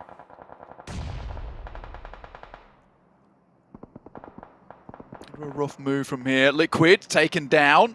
Smoke goes out. So right now, Monkey safe from practically everything. This is really good news for him. Looks to ladder up a little bit more because everyone around him, Team Queso, Box, the Infinity is still going, but Mad Bulls can now start to try and ladder up at least a little bit. 8 teams left. It's not quite enough as of yet. Would love to get himself towards a top 4 finish, but I don't know how likely that is at this point in time with so many teams with really good spots to play. Buriram, 4 players alive still, playing with cover. If they can dispatch the Infinity, it will be an excellent position for them. Federal for Influence Kemen, trying to keep themselves in the game. The top 5 teams still in this one, Blank.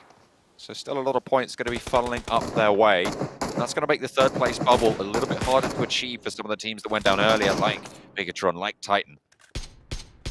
But they got XI8, 6 eliminations. They've had a good game. DRS 3 on 6 eliminations. And they are still going from the southeast side with one of the better plateaus in this next circle. Yeah, circle moves down. towards LGD, so they might be able to get some more points up, just snaking this one in. Federal on his lonesome. Monkey right on the edge of the blue here. Will have to move shortly in about 20 seconds. And I think Kengzo has spotted at least one of them. Look to clear him out. Has a nade though, might be able to toss it over in their direction. Monkey, historically, always amazing with these grenades. And if you can clear out at least Kengzo, it means they might be able to get a little bit further into this zone. 8 teams alive, though. It is looking a little bit dire, but everyone else has to move in too. So Monkey's not on his own with this similar problem. A slow crawl. You have to question whether Buriram know of the presence of this player as well. If you've been quiet for that long, sometimes it's easy to just forget about the position. Kelsey's legs are sticking out, but you can't take those free shots without getting some lead sent back your way. There's plenty hot enough to take you down on those cliff faces.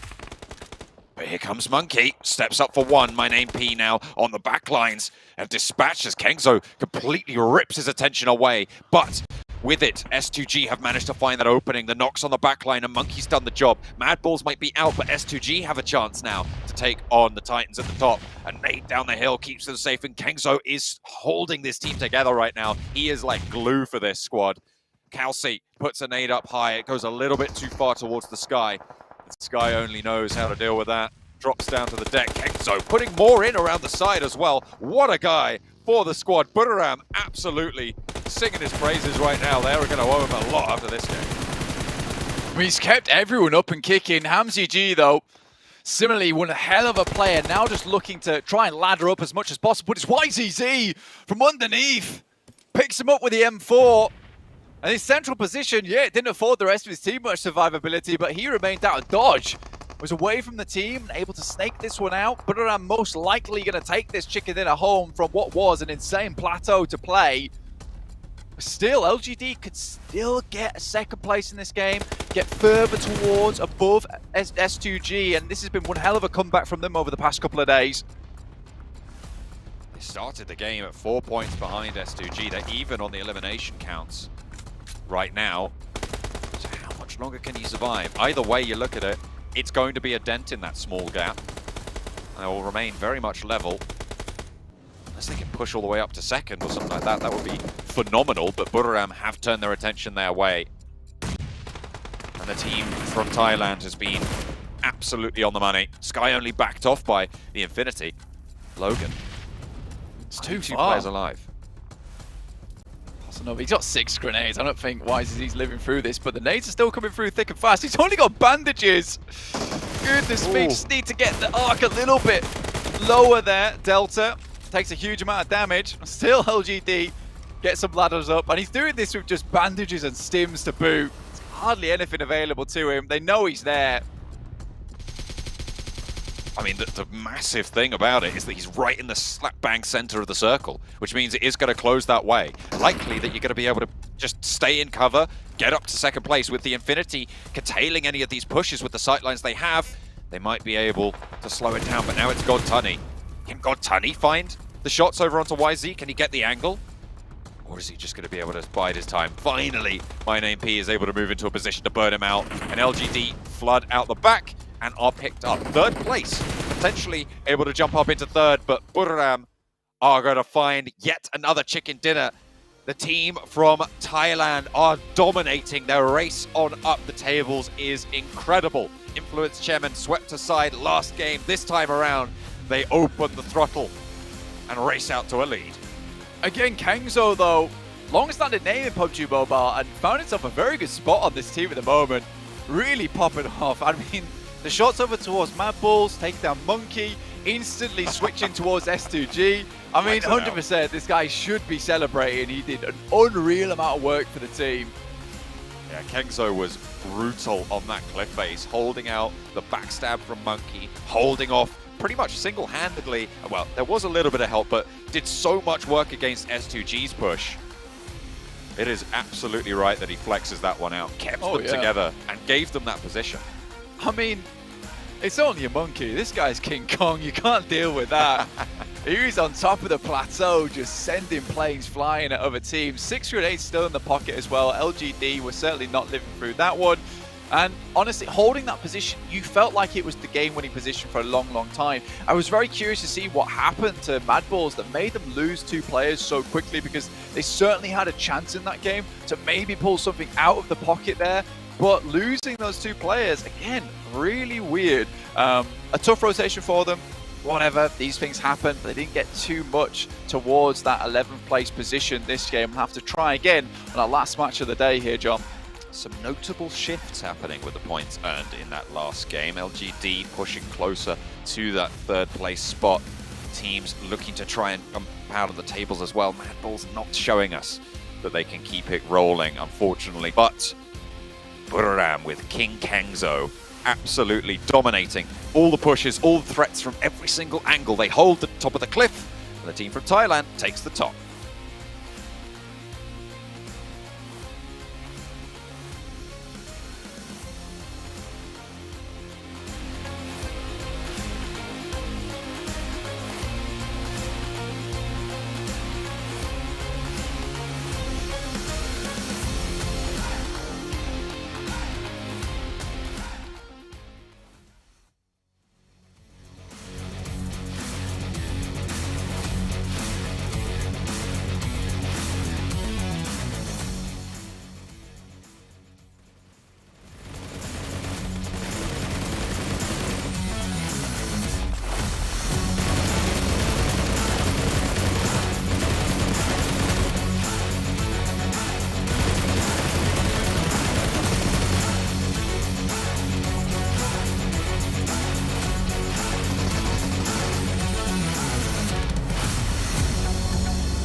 Buriram United, another chicken dinner. Back-to-back 25 points for this one. So we've had not only 1, but 2 back-to-back wins here so far today between them and LGD. And if anything, this is lengthening their lead even further up against Influence Chemin, who only got 12 in this last match. But a couple other teams in here, Maxman, LGD 16 points, DRS 13 points, Infinity 18.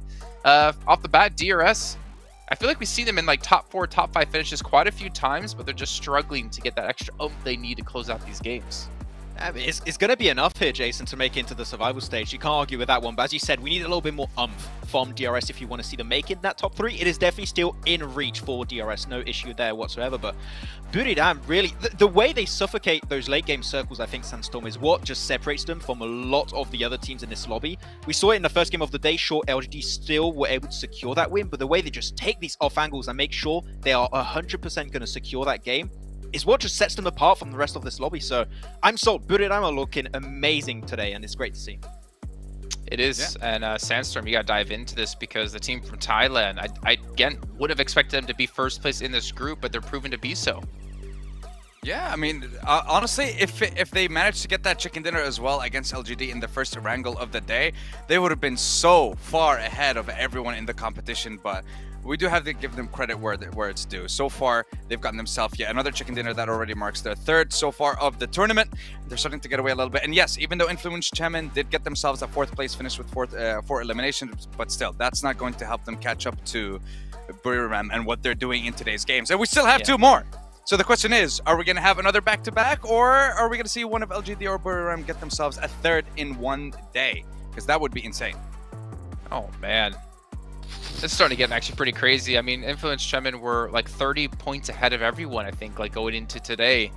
But they've been caught and passed by quite a bit here. So a fantastic showing. And don't say it, Max. Don't say that Buriram is going to be locked in top 3 because we still have... Yeah, no, not again. But we can see LGD. There's a battle for 3rd, though. S2G and LGD have been constantly battling it out here many times now for that 3rd place position. I would even go to say it's going for a fight for 2nd place because sure, Influence, they got themselves a few points here, but when all the teams around you are outdoing your results, sure, like average performances might allow you to remain in that position, but slowly and surely, we've been seeing it throughout today, Influence are just slipping down the leaderboards. They're pulling a smaller version of what Nigma Galaxy did yesterday, unfortunately, and chances are, if it keeps going like this, at the end of today, Influence Kemen might not be in the top 3 position anymore. So it's a scary prospect, but Influence need to have a significant step up. They're not safe anymore here, and I feel like I did curse them a little bit, so I'm sorry, but we need to see a step up here. Well, let's go back to Buram really quickly, because Maxman mentioned something, Sandstorm, while we were watching the last game, or at the very end of the last game. Every player on that team has stood out. It hasn't been just one. It just hasn't been Kengzo by himself. It hasn't been 2 players as well. It's been everyone's had their moment. And I feel like we don't often get to see teams where everyone can be that star player for the roster. Yeah, exactly. And like, for example, we saw what Kingzo was able to do. He managed to actually cover the back of his team when you had that last player from Mad Bull's push on their flank. You also had Tiger and his insane nades and what he was able to do in the previous Sandhawk match as well. You had a lot of S2G members just pushing up on them, and with a couple of nades, he managed to eliminate the entire squad. So everyone is stepping up. And my name P, the guy has the most damage so far. He has the most amount of eliminations. He is on par to be the MVP of the tournament. So every single one of these guys is doing something for the team, and the contributions are just meshing so well together so far in the tournament. And now we don't know what they're going to be able to do with the last 2 games as well. And I'm going to fight with Maxman here for Influence Chemin. Highly doubt it. I don't want to curse them, but I highly doubt that they're going to fall below 3rd. What happened to Enigma Galaxy is definitely not going to happen to Influence Chemin, right? All right, well, can't happen twice. You can't respond to this yet, Max. You have to wait. You have some time to think about it. As we're going to head to a short break here. We'll get things ready for our next match of the day.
All right, Maxman, what's your response to what Sandstorm said?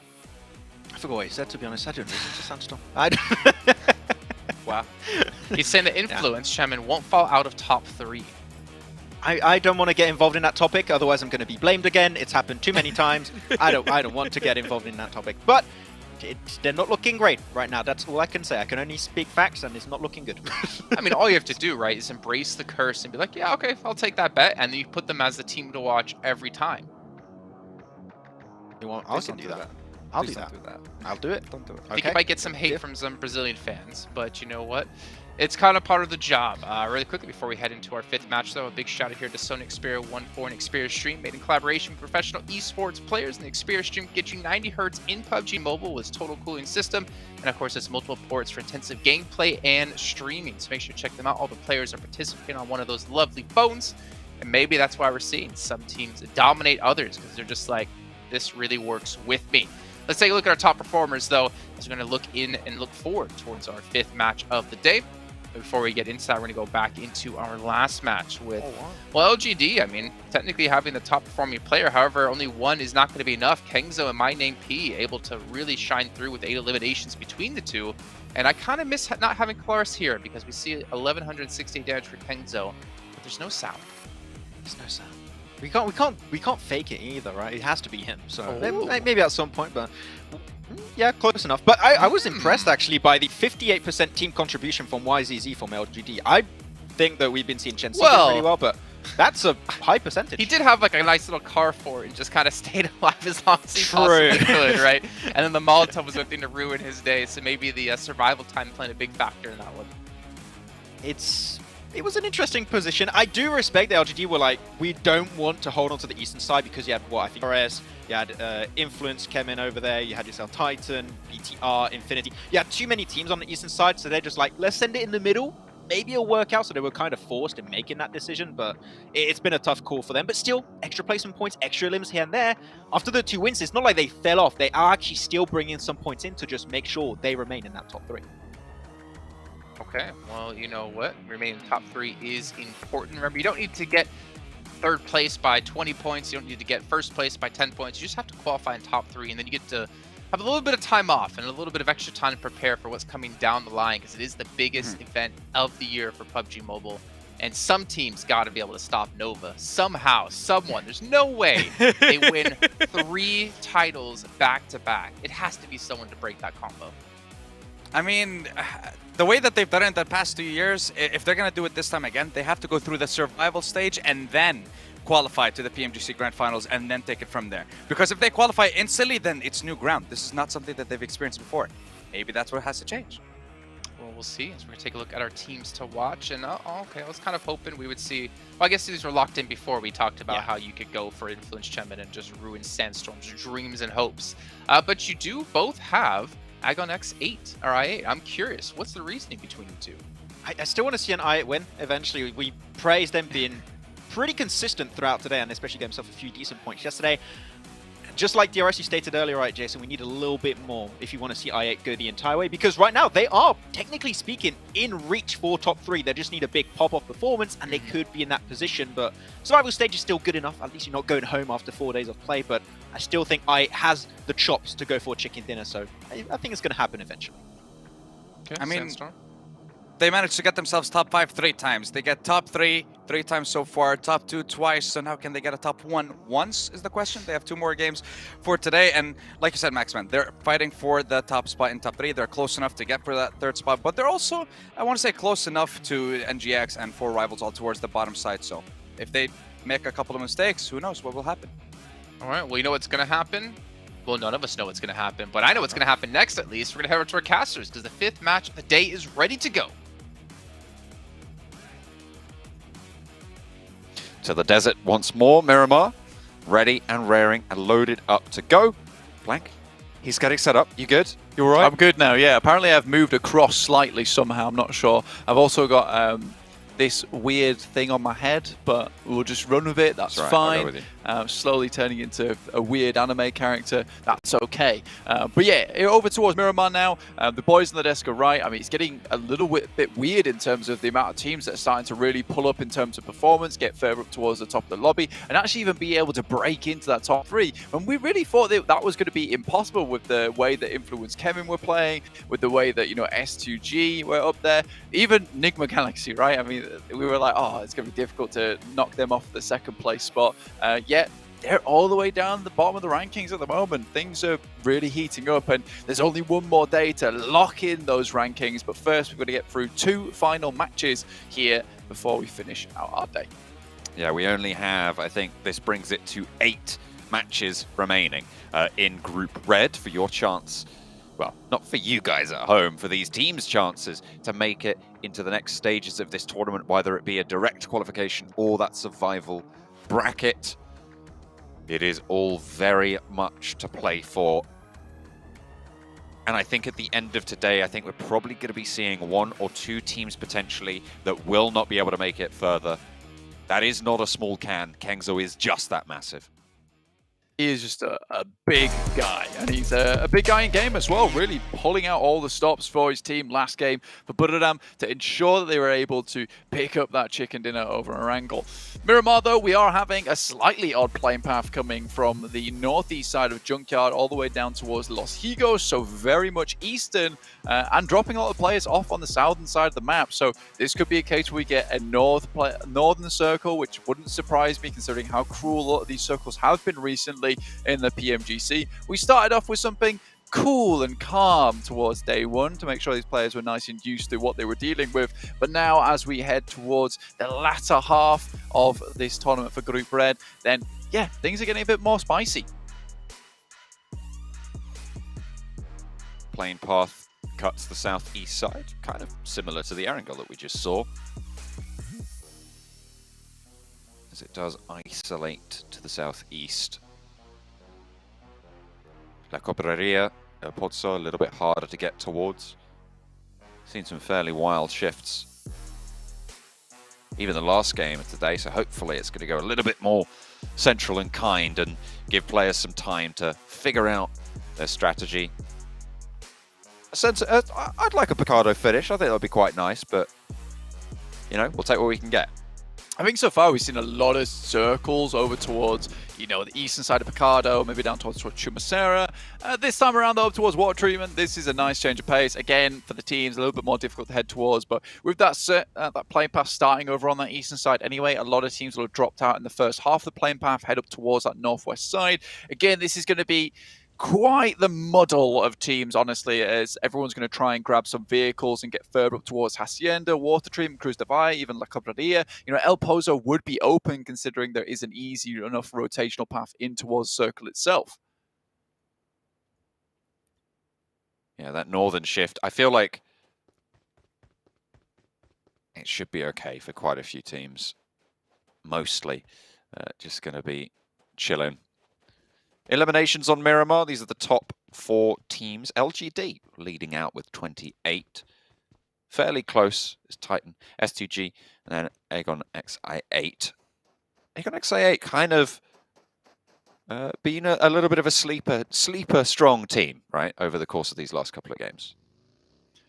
Yeah, exactly. And I think this is something that Sandstorm was even talking about. Yeah. Now they have a chance to head up towards that top 3, potentially, if they get some really good games going into tomorrow. I think that they're going to be comfortably towards this 4th to 11th spot anyway. I don't really see them dropping out of maybe further down towards 8th. I think that they're typically picking up points where they can, but they can't really duke with some of the big shots in the lobby at the moment, like S2G, LGD, Influence, Kemin, sorry, as well as Buradam. They don't really have the chops on them to do that, but what they do have right now is the chops to stay comfortably safe within that survival stage bracket, which is absolutely fine. Mad Bull's able to get 2 points on that last game, up to 69, so still a fair way to go for them to head towards that 11th place position. You know, it's getting further and further away now, 21 points. That's a whole chicken dinner on the game, and that relies on 4 rivals getting no points on this one as well. All right, take a tumble, but don't take the knock just yet. Grabbing the vehicle and getting out of dodge from DRS. Not going to go down. As DRS are more concerned, we're getting a little bit more loot on board. Team Queso playing South Puerto Paraíso with the Ayala split around the south coast a bit further. They should be fairly secure there. No one really else dropping out in this area at all, and with everyone moving north, there's really not a chance that you come into contact before you make your move. Titan in Bahia de Mar and Los Higos on that split, playing 2 and 2. We saw it on the game where it shifted all the way down south towards them and they stayed for there too long, but now they have that west coast rotate available. Yeah, and you made a good point about that as well, John, saying that, you know, they get caught off because so many teams suddenly just sent all the way down that way. This time around, yeah, they can be even more comfortable taking this 2-2 split and then regrouping later on before they move up towards that western side, maybe past La Cobreria into the circle itself. DRS, bit further into the circle this time. This is pretty much typical position for them here on Miramar, over towards Graveyard side, just the north side of Minas Generales. 4 rivals on your screen. They're up towards Torre Armada at the moment. To the east is Influence Kemin, looking to find themselves a good game. Honestly, we've not seen anything too massive out of them. I think it was like 160, 170 that they've been roundabout sitting around for a long, long time. This is the first time we've seen them get somewhat of a good game after that last one with Federal lasting quite a while, up to 188 points now, looking to not allow Buradam to get any further upwards. Don't want to allow them that lead that they were afforded over the first 2 days. Influence Kemin still looking fairly safe though, and they have been for a while, but if they keep up their current pace it will drop further and further and further, and we know that S2G, DRS, LGD will not let that one lie. Currently it is those 3 teams, LGD, S2G and DRS, looking for that 3rd place spot with the outside chances of Bigatron, Titan, and Aegon XI8 looking to maybe snap at their heels if they can get a blast of a game. For S2G is no really longer that net that they can fall back onto, where it's like, okay, so we've already qualified because of PMGC points, but now it's a case of being ever so close to that qualification spot towards the grand finals and PMGC. 3 points behind LGD at the moment. LGD already fairly central though, down towards that south side of 4 rivals. We mentioned they were in Torre Armada, and again, they typically have a lot of success here on Miramar, finding their chicken dinner earlier on in the day on Miramar, looking for another one now here in this match. See if they can grab some more big points on board, seeing them further safe towards that 3rd place position within the lobby. Bigatron maintaining that substitution, Liquid still in for Luxy. I imagine we might be seeing that for the rest of today's game, so this game and the next. Just to try and get that reset. Box playing on the north side of this glut of players. R8, S2G, Bigatron, even Egg on XI8 around that sort of area. Just to the north side of Hacienda del Patron. DRS close by for Killer to Mad Bulls. Actually, it's a little bit further away. Monkey deceptively far away, in fact, from that rotation, so Killer perfectly safe there. They will not come into contact. DRS at the back of the queue on that south side until Team Queso start to roll on past Impala and look to join it.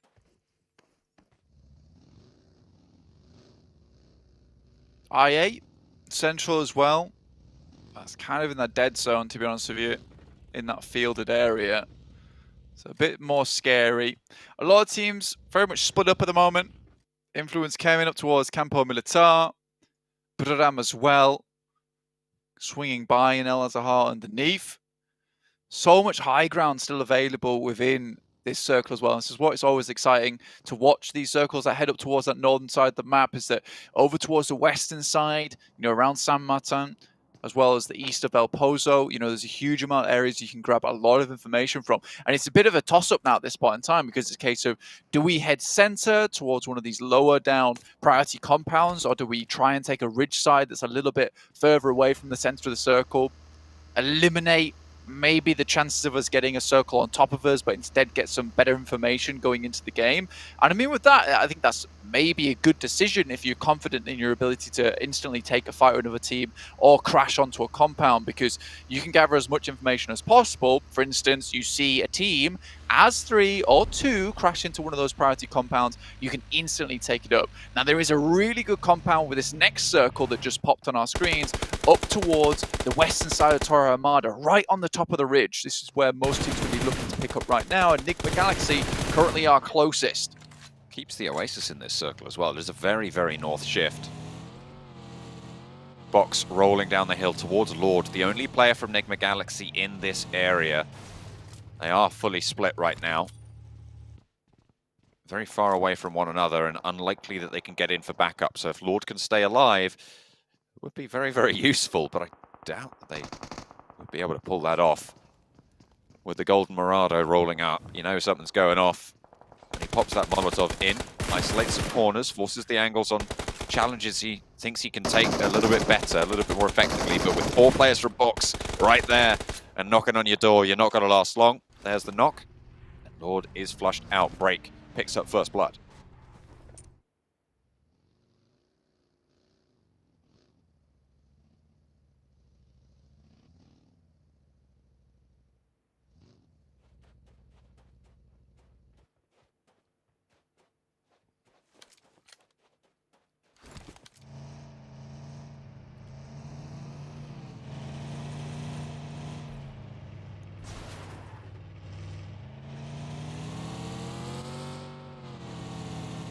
Buriram playing on the eastern side, just south of Torre Hamada. Influence came in playing a lot further north. And actually Titan managed to swing all the way out from Baía de Mar. Playing on that north side, they've just gone over the north side of Cobraria and they're coming into the south end of Oasis. Might be challenging out against MTech Storm there. To play for that south side. On the north of the big road that's currently splitting, the road that runs between La Cobraria and Torre Hamada, they will be trying to occupy there. Enigma Galaxy on the western side as well. Influence Kevin up towards the top. I mean, for Buradam, a little bit more of a difficult game for them, John, honestly, coming from Dora Armada, because this is getting extremely compact towards the center of the circle. Seems to be worried about teams starting to squeeze their way in around them. But again, it's that massive central position that currently 4Rivals hold, which is the center point that everything is revolving around. This is kind of King of the Hill we're playing, John. Have to try and maintain that throne. Circle pops, goes northeast, keeps 4Rivals in there. Influence Chem are probably pretty happy about this. They do get a massive slice of it under their control. MTech Storm with their scout. Tizzy can look to regroup there, but Titan will be in their way. R8 as well will be looking to suppress that rotation on the west side. Everybody else looking to try and squeak their way in too. I mean, this is about as good as it gets for any other team that wasn't up towards the top of that ridge side. Yeah, you still have a long way to go, but at least isn't the case anymore. It's like, right, well, 4Rivals have won the game. May as well look for a second place. With this circle shift, it means that 4Rivals will have to leave at some point, probably later in the game, but doesn't afford them as much presence as they might have liked. So right up towards Cylinders, up towards that northeastern side, which Influence Kemen are currently holding as they move their way up from El Azahar. Buradam less put out either. And the Mad Bulls can actually make their way into the circle, although LGD have already leapfrogged them, so they're most likely going to be down towards the south side of the circle for a little bit longer. They are in the circle, though. That's the main thing. Certainly is. Can't win if you're not in the circle. Although, to be fair, on the old Sandhawk settings, that was sometimes not the case. Either way, Bigatron taking a fight with Box over the top of the ridge on the south side, not in this next circle. Still playing as 4. Box maybe looking to roll through here. The off angle not quite established just yet for Bigatron. Playing on the back there.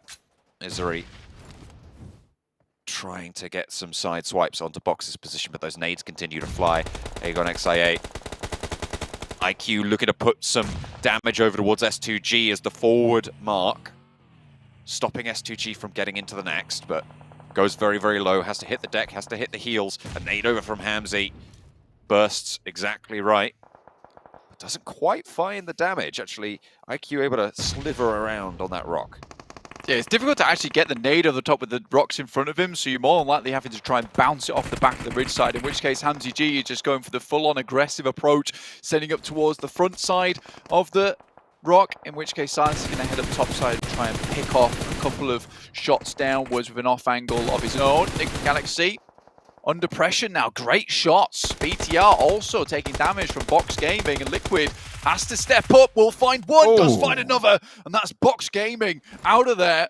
And Liquid goes on forward. 2 of his players are knocked currently, should be able to get Gen Foster up, maybe if he picks him up and runs him into the zone. A good performance from Liquid there to keep the team in. Again, the sub last standing for the squad this time around does win out that trade, as you say. Unlikely to get Misery back to feet, but can go for the one. They go for the run. Actually might have just lost it out there. So Liquid, again, solo for Bigatron, trying to get as far as possible, but there's so many teams still left alive.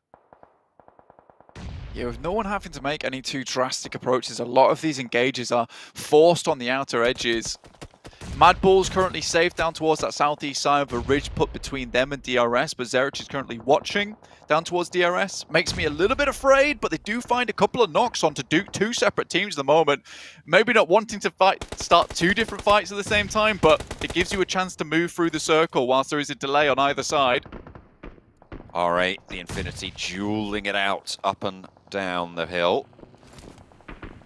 Worried about the third parties as well, biding time, getting reses in as the circle will crunch in 10 seconds. And push them in a little bit further, a little bit higher up. There's a nice little area that's covered off from the western side. Just ahead of them, but it's kind of barren, open to teams across the way. R8 shots over towards the Infinity, but they're not getting these knocks. Godtunny's still active, can pop those heals. Press behind the ridgeline, sure. They will have to move further in. Aegon XIA still ahead of them as well. And at the moment, R8 probably have the better chance of sailing on through, but no matter what way you cut it, S2G, Enigma Galaxy, going to be looking to try and get ahead of this one. I mean, R8 already sent ID7 as well, SK Ton towards the northern road, so they have an anchor point to head towards, but Titan, he's also holding that position. Meantime, DRS yet to make their approach. Mad Bulls tried to move up, but were harried by the guys from LGD. So instead, they've opted to move down, try and cut off the rotation from DRS. A smart move, but moving straight up towards Buradam, our current leaders of the pack inside the lobby. A scary team to go up against, to be sure. Crash in from Mad Bulls onto DRS's position. Backstop is taken down. Kengso's there from Buradam. Killer down first. The engagement, but Monkey skills us follow quickly. Kengzo puts a nade in and towards Delta, but I think that might have bounced off the wall and hit Kengzo himself. Crash comes through from Sky Only towards Effect and Zerich in the meantime. My Name P looking to push through. DRS are swept aside as the Mad Bulls continue their crash. And now Buradam are up and into the breach. Mad Bulls, I mean, this is how you prove yourself if you want to stay in this. Great nades! 1, 2 full, excellent nades coming through. Side swipes, pushes, Effect up to the wall. Tiger is there, wants to put a nade on into the compound. The wall's still under control. Kengzo repositions to back up the teammate. They're going to leave My Name is P and Sky Only in this one. Kengzo sending away. Mad Bulls locked in this fight by Tiger. Effect runs out into the open, spots the player, and Tiger drops the ball. Traded off. Across the way, that's LGD third partying here. Zerich rolls on up to Kengzo, goes for the crash. He dodges, he steps to the side and handles business. Kengzo stays alive, but his teammate's not so lucky. That is so unfortunate, John. I mean, that typically looked like it was going to be a perfect execution coming through from Zerich. But the immediate sidestep coming through from Tiger, from Kengzo at that last moment. Just too rough to make it happen. Still 6 limbs on the game. It's a decent result coming through for them. Yes, they didn't get any placement points, but anything you can get here is good for Mad Bulls.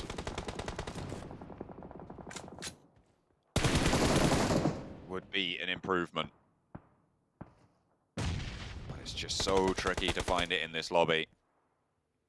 And they need more power than they're demonstrating at the moment. Liquid central on the circle for Bigatron.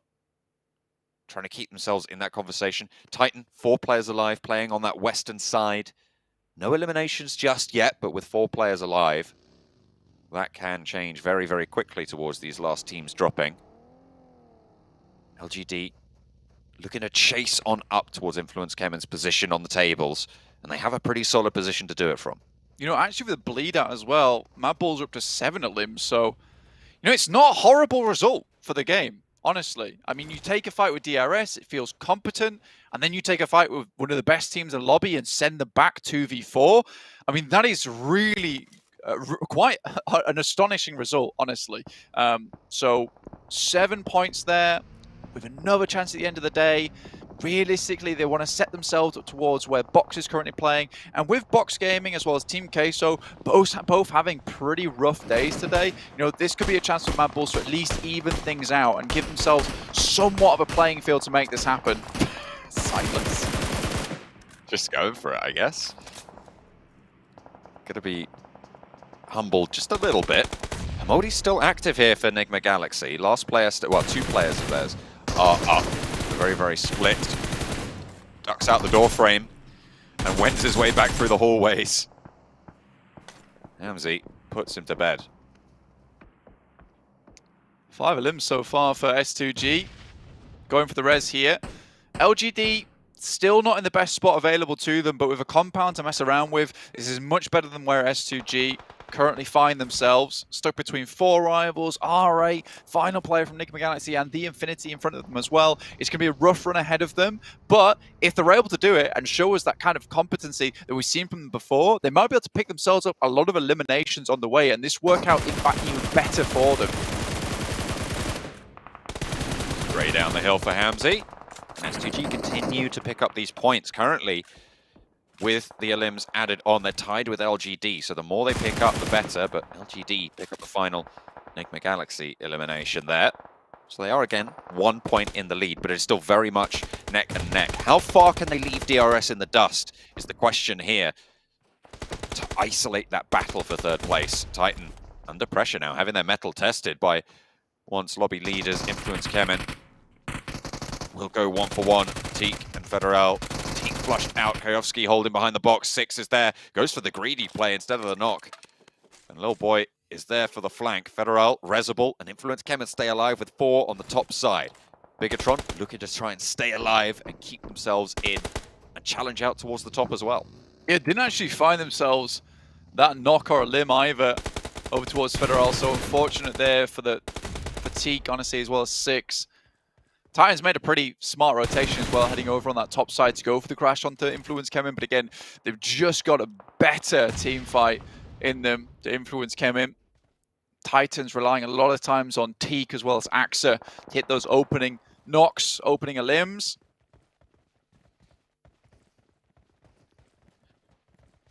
Feels like the points you get for a player like that just aren't quite in line with the quality that we're used to for Titan. Hopefully they can put themselves back in that conversation, but in 8th place right now, they're looking good for the survival bracket. The top 3 are slipping through their fingers. Shots from Calci. Fine 4 rivals. Caught them sleeping just a little bit. 2 players down for the squad. Appy and Pui left, standing and kicking on the back lines. S2G, still 4 players alive, playing on that southwest. They're keeping up that tempo as Prestige runs into the sightlines of Hamzy, who's just been dominating the open fields beneath it. Yeah, it's been a really good crunch from S2G onto any of these other teams. I mean, they're taking full advantage of this high ground they're currently playing with and trying to eliminate any threats that might be coming around them. Hamzy G, like you said, putting in the work for himself and his team. Finishing off Pemburu there. Prestige also going down to Hamzy G. Really, really well done coming through from S2G. To make a bad spot like this into a good one, it is not an easy task whatsoever. And S2G are currently making it happen whilst holding on to the high ground as well. I mean, with the amount of like 4-player teams in this area, that it is quite impressive that S2G's held on this long. It's an elimination rack-up field though as well. With the 2 players from 4 rivals going down, LGD is slipping behind in the tables, with the 8 eliminations now racked up by S2G with 9 teams remaining. It's a good result. LGD wanting to get back into the conversation, however. Silas finds the knock, looking for the flush, but it's pinched away. LGD pick up that point, find another as well. So 2 back in the pocket, and once more, they get back into that top 3. It's back and forth between these 2. Yeah, 4 rivals down. Only 1 elimination. Again, this is happy days for some of these teams down towards the bottom. As long as they can keep putting up points with 4 rivals on the bubble, not getting a lot of points here in this game, you know, there's a chance to battle out for that 11th place now. And with Mad Bulls also getting 7 points, we have a much more competitive bottom bracket at the moment, looking to breach in towards the survival stage. Influence Kemen pick up that 5th elimination on the game. Sorry, well, hang on a minute. They're up to 8. Buradam up to 5, sorry. The Infinity eliminated down in 8th place, and it really is a wide split in terms of the overall tables. And in the meantime, Liquid has just been chilling in the middle right there. Liquid has been holding since, I think, about 11 teams remaining as a solo for Bigatron. But with S2G and LGD both still in this, that gap will not close, but it might not move anywhere if Liquid can stay alive for longer. LGD currently sending grenades over towards the top side. If Hamzy G went down there to Federal, it could have been all over because they're taking fights on 2 fronts at the moment, with LGD also applying a lot of pressure over towards the guys from S2G. They're really hanging on to this high ground as long as possible. Silas has to kind of throw scuffed grenade over the top as he takes many, many shots from along the way. LGD still struggling to get up this hillside, and it's only going to get harder as more and more teams start to get sightlines over towards this position.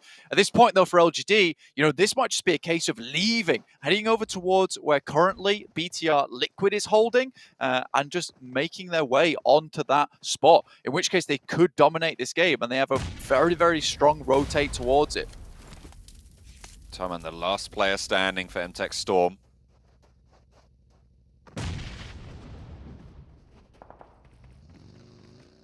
Playing on the inside of the shack, our man just hiding away from the nades, the bombardment from Influence Kemen. Kingzo spray down towards LGD as they descend. Doesn't find it on the first reload, but the second is lighting them up, something awful. Gets a lot of damage along with that knock, swaps over to the Mini 14 to try and pinpoint those final eliminations.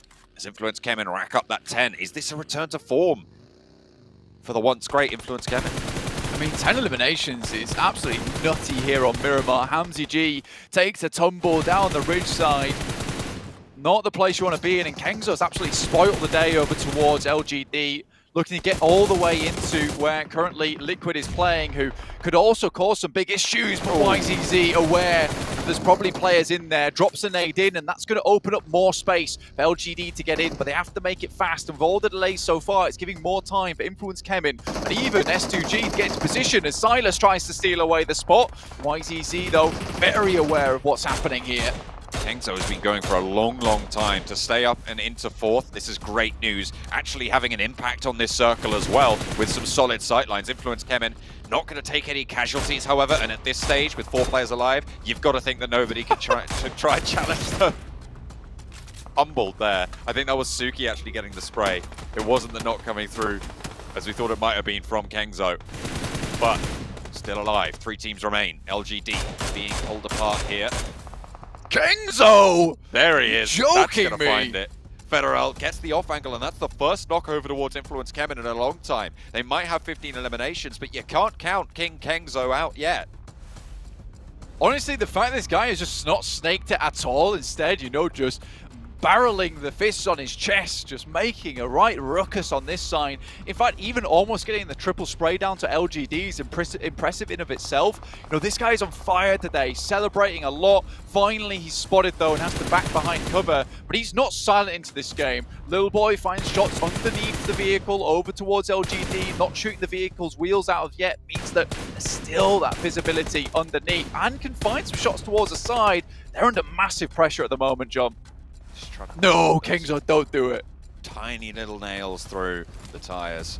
He's got a broadside on one, but opts instead to pay attention to the rest of Influence Kemen. Law rolls up, so does Kayovsky. They want to take the challenge, the spray for 1. Can he find anything? Hits the deck instead. Low HP, low ammo, and will fall down. Finally, the pressure is just too much to bear. LGD stay alive in 2nd place, but Influence Kemen, the headline here. A return to form. We haven't seen him in a while. Oh, that, well, I put a dampener on it, but you know what? We'll give them that one. Influence Kemen with the chicken dinner here, Blank. Can they challenge back up to Budoram? Because they were staying alive for super long in that game.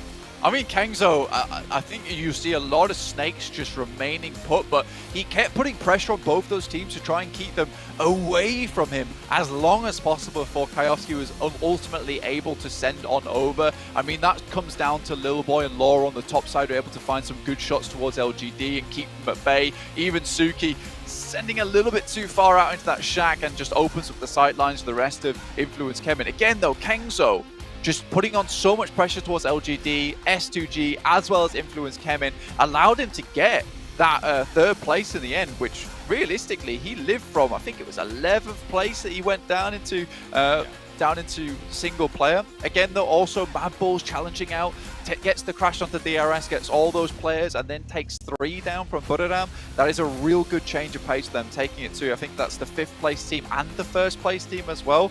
A very, very good result, though I'm pretty sure Influence Kemen with that 30-pointer should now be in 1st place, if I'm not mistaken. They were 25 points behind Budoram at the start of this game, and if Budoram were able to earn a pretty big chunk, I mean, oh, that's true, it's going to be pretty close, but we'll have to wait and see. Influence Kemen, though, back in the running. They're back on form.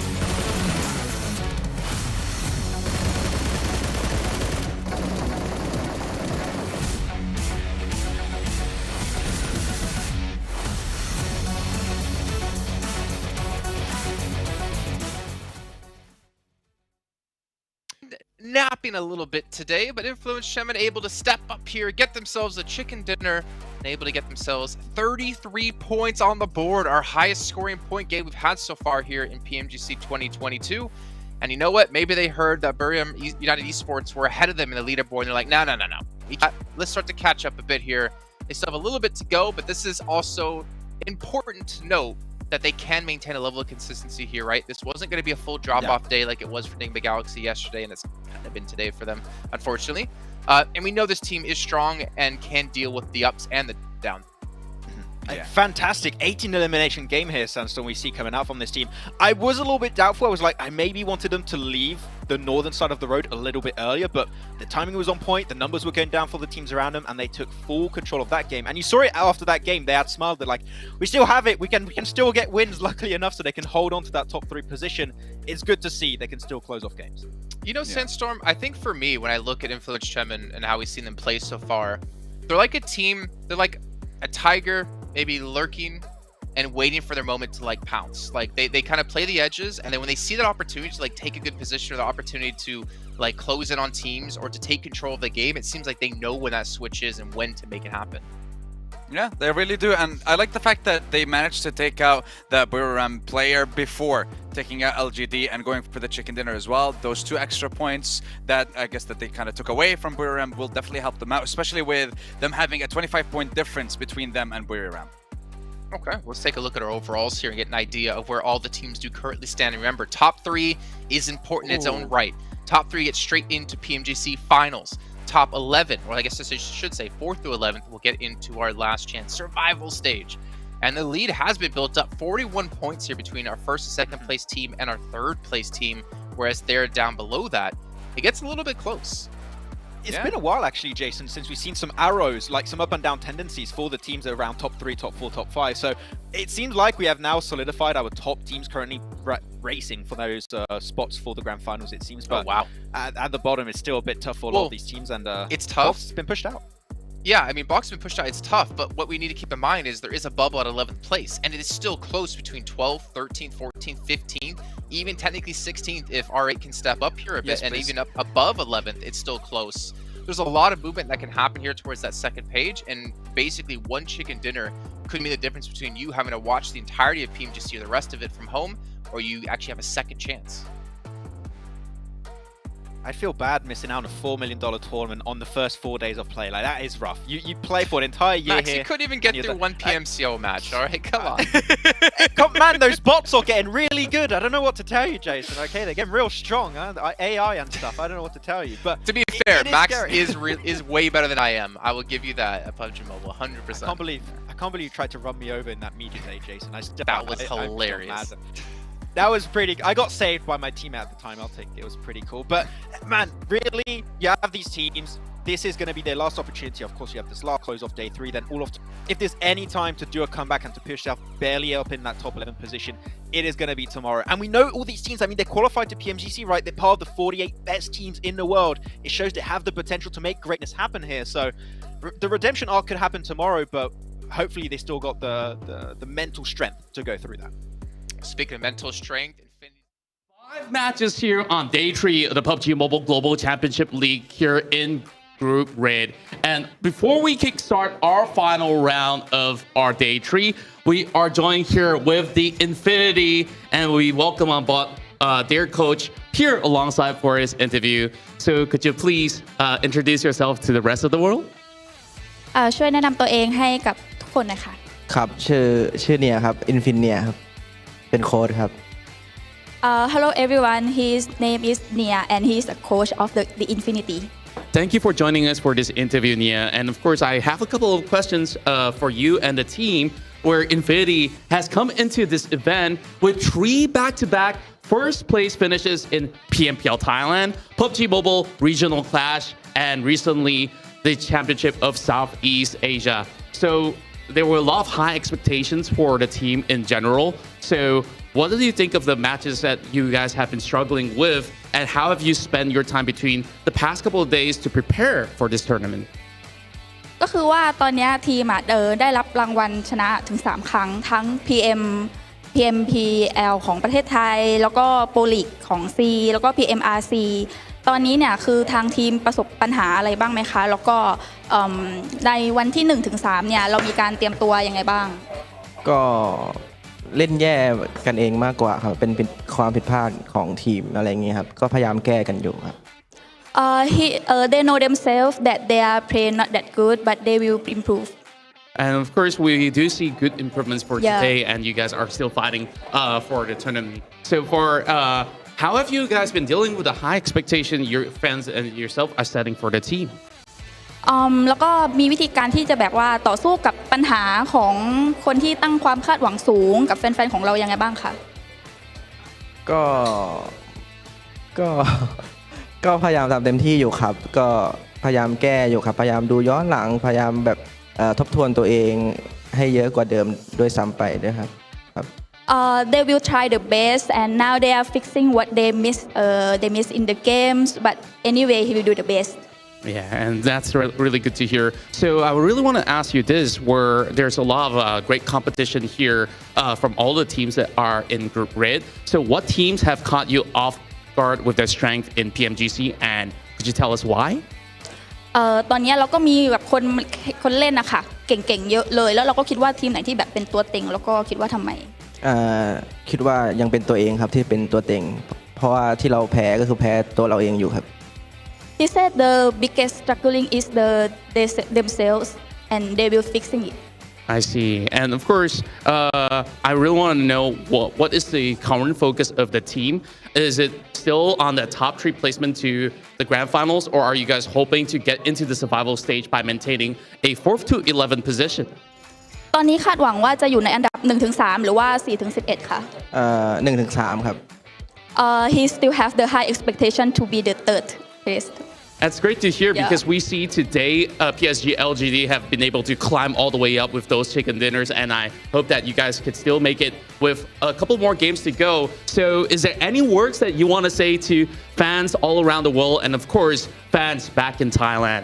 อยากจะพูดอะไรถึงแฟนๆทั่วโลกแล้วก็แฟนๆที่ไทยบ้างคะก็ฝากให้กำลังใจพวกผมครับเพราะผมพยายามจะกลับมาฟอร์มตัวเองให้ได้ครับHe would like all of the global fans and Thai fans should be supporting them. They will do their best to this game. All right, thank you very much. And of course, we'll be continuing on with our final game of the evening. So make sure you guys keep your eyes locked on your screen as we will see who will be the one to get the final chicken dinner of Day 3 in the PUBG Mobile Global Championship League.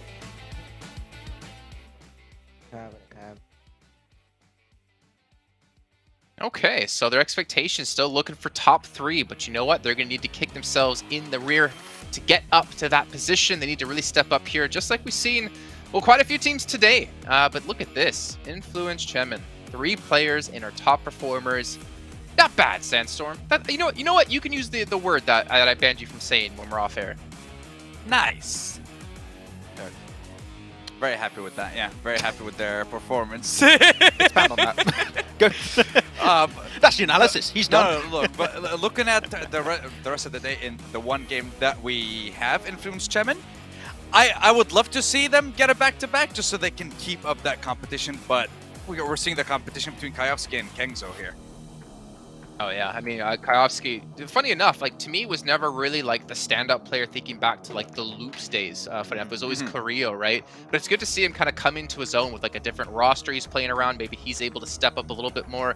But Kengzo, I mean, it's Kengzo, man. This guy, he looks fantastic. He's got the white hair buff. He's like ultra instinct right now. 1,000 damage as well. Like they're pretty unstoppable, I feel like. And I think I mentioned this to you guys as well, is that it seems like when Burium get themselves some momentum, like get some sort of emotions within the team hyped up, they become very hard to stop.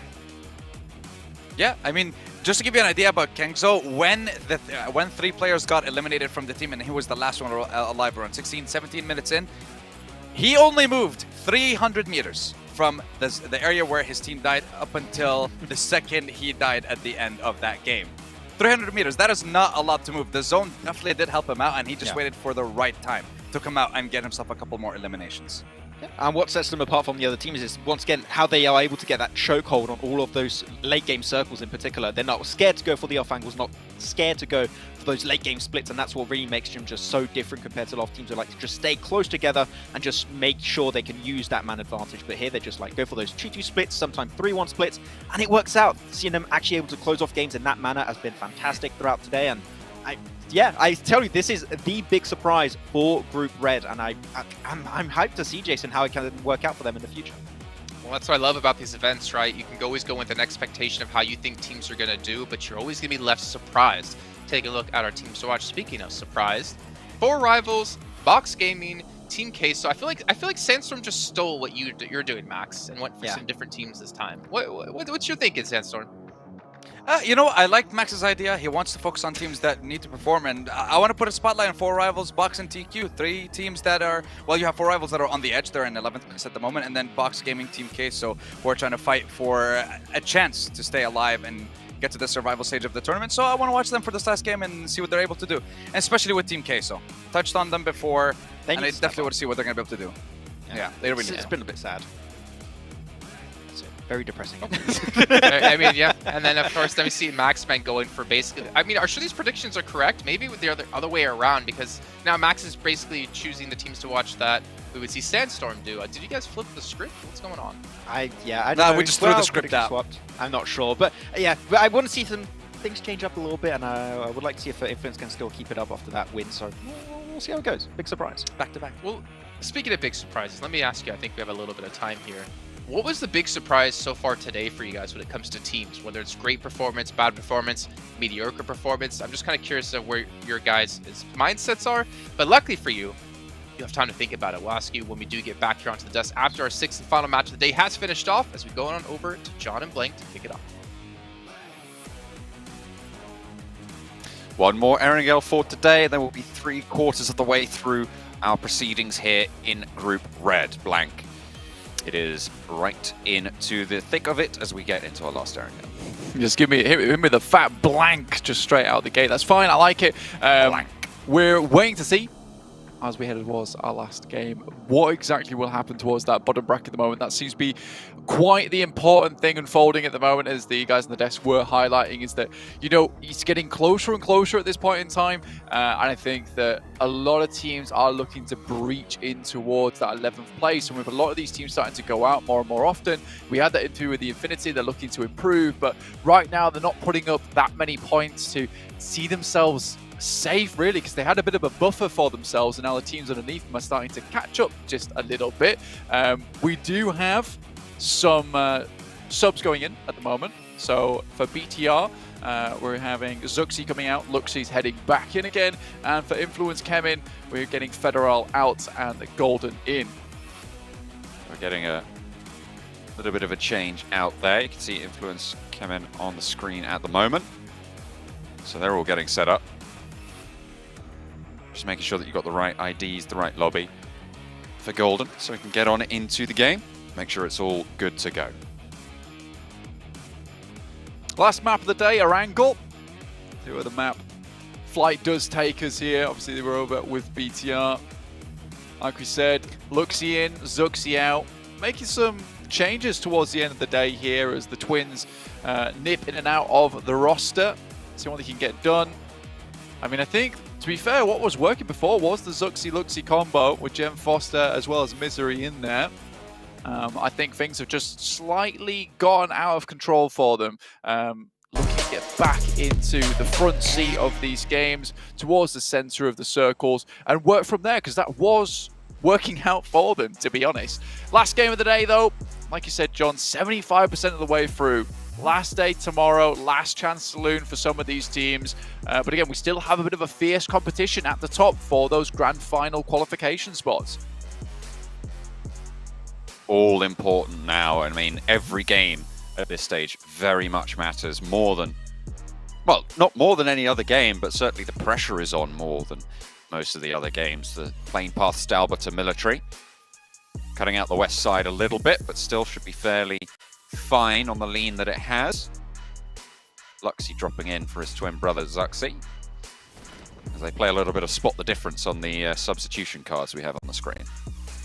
I'd say, you know, Luxie looks a bit more like you could go up and chat to him, and Zuxi looks more like he's here for business. You know, he's ready to take some names in game. I think after a while you start to get it. And I mean, to be fair, I think someone said that to me when I first started commentating in PUBG Mobile. I didn't know what the hell they meant. Now I do. But me saying that to anyone at home probably doesn't make much sense either, unless you have been fans of BTR for a very long time, in which case I think you'd be very good at spot the difference between Luxie and Zuxi.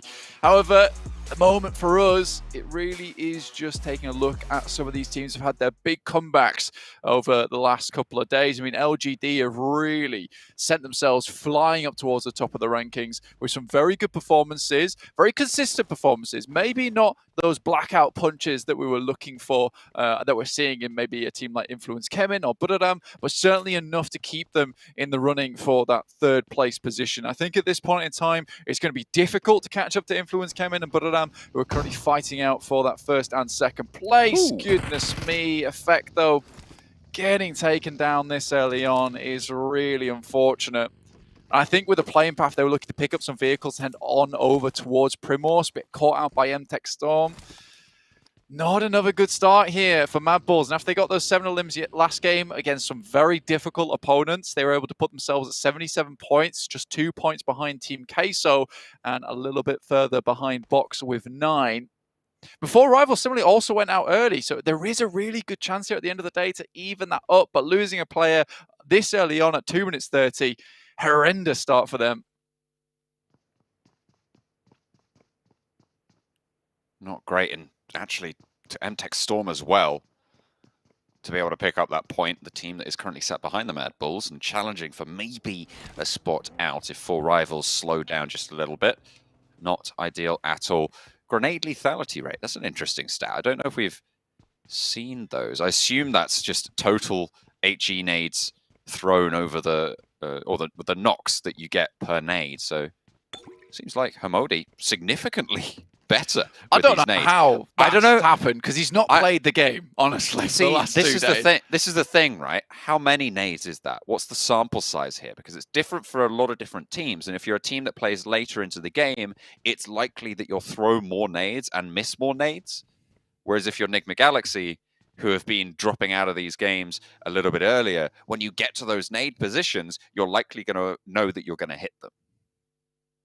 Yeah, maybe. Maybe that's the case. Maybe he's thrown, 3 grenades and 2 of them have been on target and got the elimination. Or is it for knocks, or is it just for eliminations?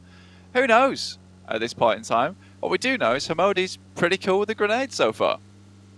I mean, yeah, he's got a, 27%? So going to be pretty tricky. 83% of you know the size of the Orm extended magazine. I mean, it's pretty iconic. 5 is the default. 7 is going to be that extended. Don't trust that anymore. Called out yesterday for saying the answer was the answer on the screen, and I had to go check in game, and it wasn't. Oh no! So Which one was that? Scared about the grenades. What the 5-second timer? What the timer was on? Yeah. Or the not 5-second. But anyway, we'll breeze past that as LGD breeze through the fields at the moment.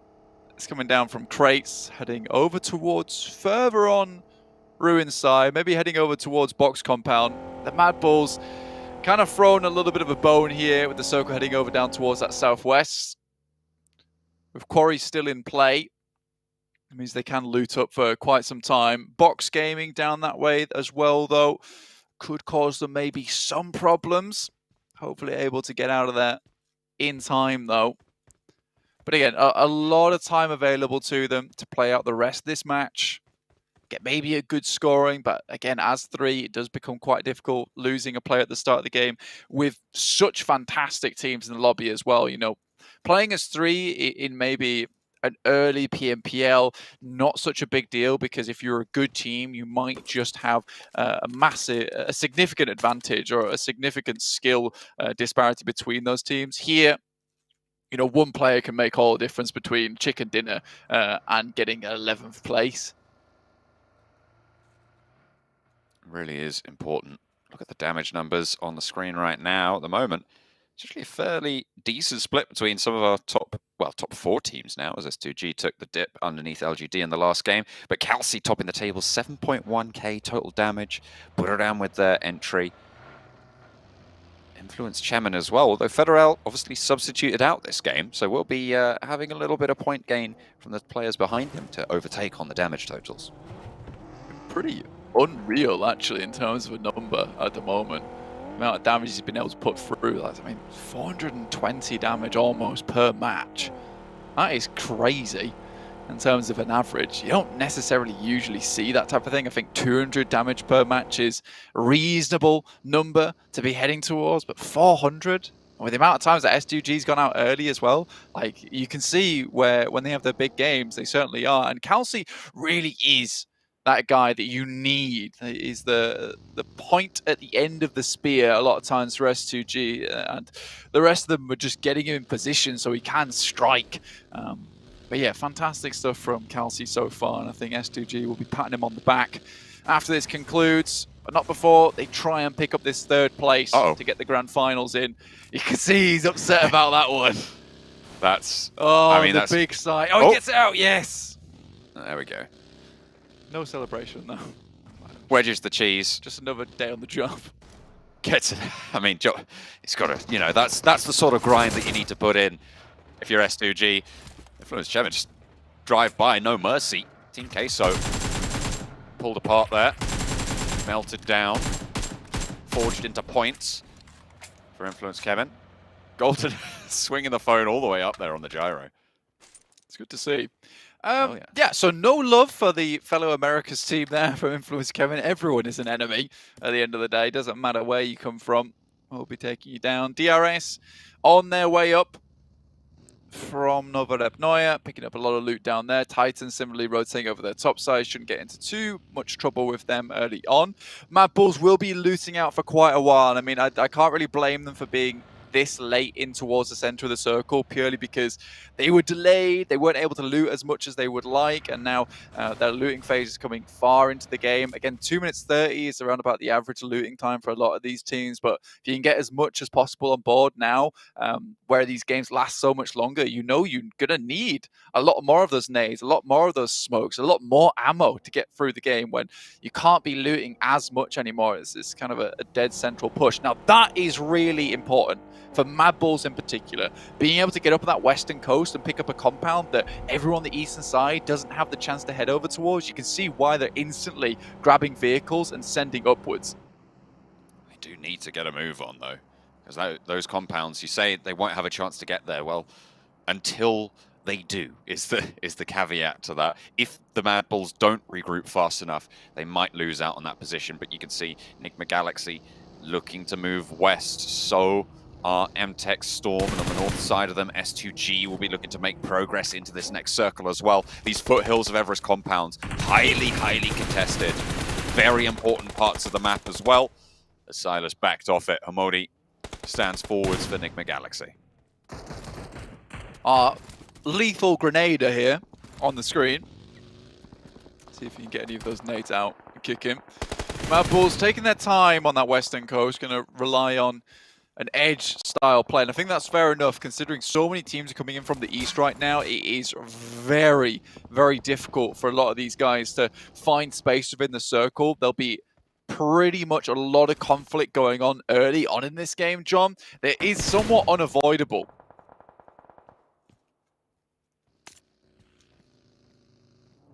LGD staying as full. Influence came in with an oversight onto the position. Suki playing the top of the ridgeline there. Will have to be backed off. Has to dive pretty fast. Might take a little bit of damage from the drop. My name P out spots Suki, and there's backup from Sky Only.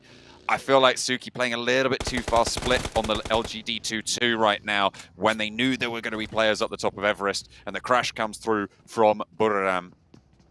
However, it is turned around a little bit as the nade in, forces the push, and it's good. CC falls with a nice heads-up move from Sky. As MVM now struggling for LGD.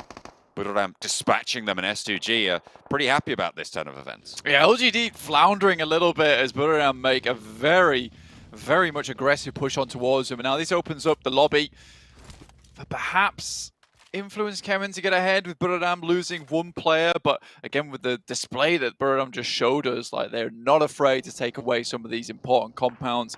MTech Storm testing the guys from Mad Balls at the moment as Tarman moves up. Maybe don't want to make too many shots over towards him just at the moment, with guys in the back from MTech Storm able to have oversight towards this position. But I think that right now Mad Balls fairly pleased with this spot that they have. It's a ditch to play in. You know, they can play in and out of it over the top, gives them cover. It's not so bad. Again, this relies on the next circles coming through, but they've made a good situation out of a bad one after losing that player early on, being delayed on the rotate, losing late in the game as well. They found at least somewhere to play.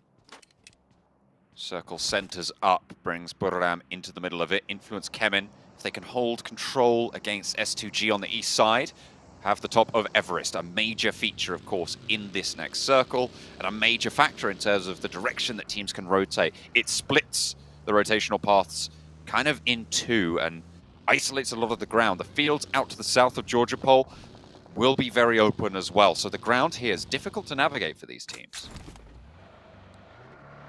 A little bit rough, yeah, like you say, a lot of fielded area here, high ground that is held by Influence Kevin and S2G, cuts out a lot of zone to be played in.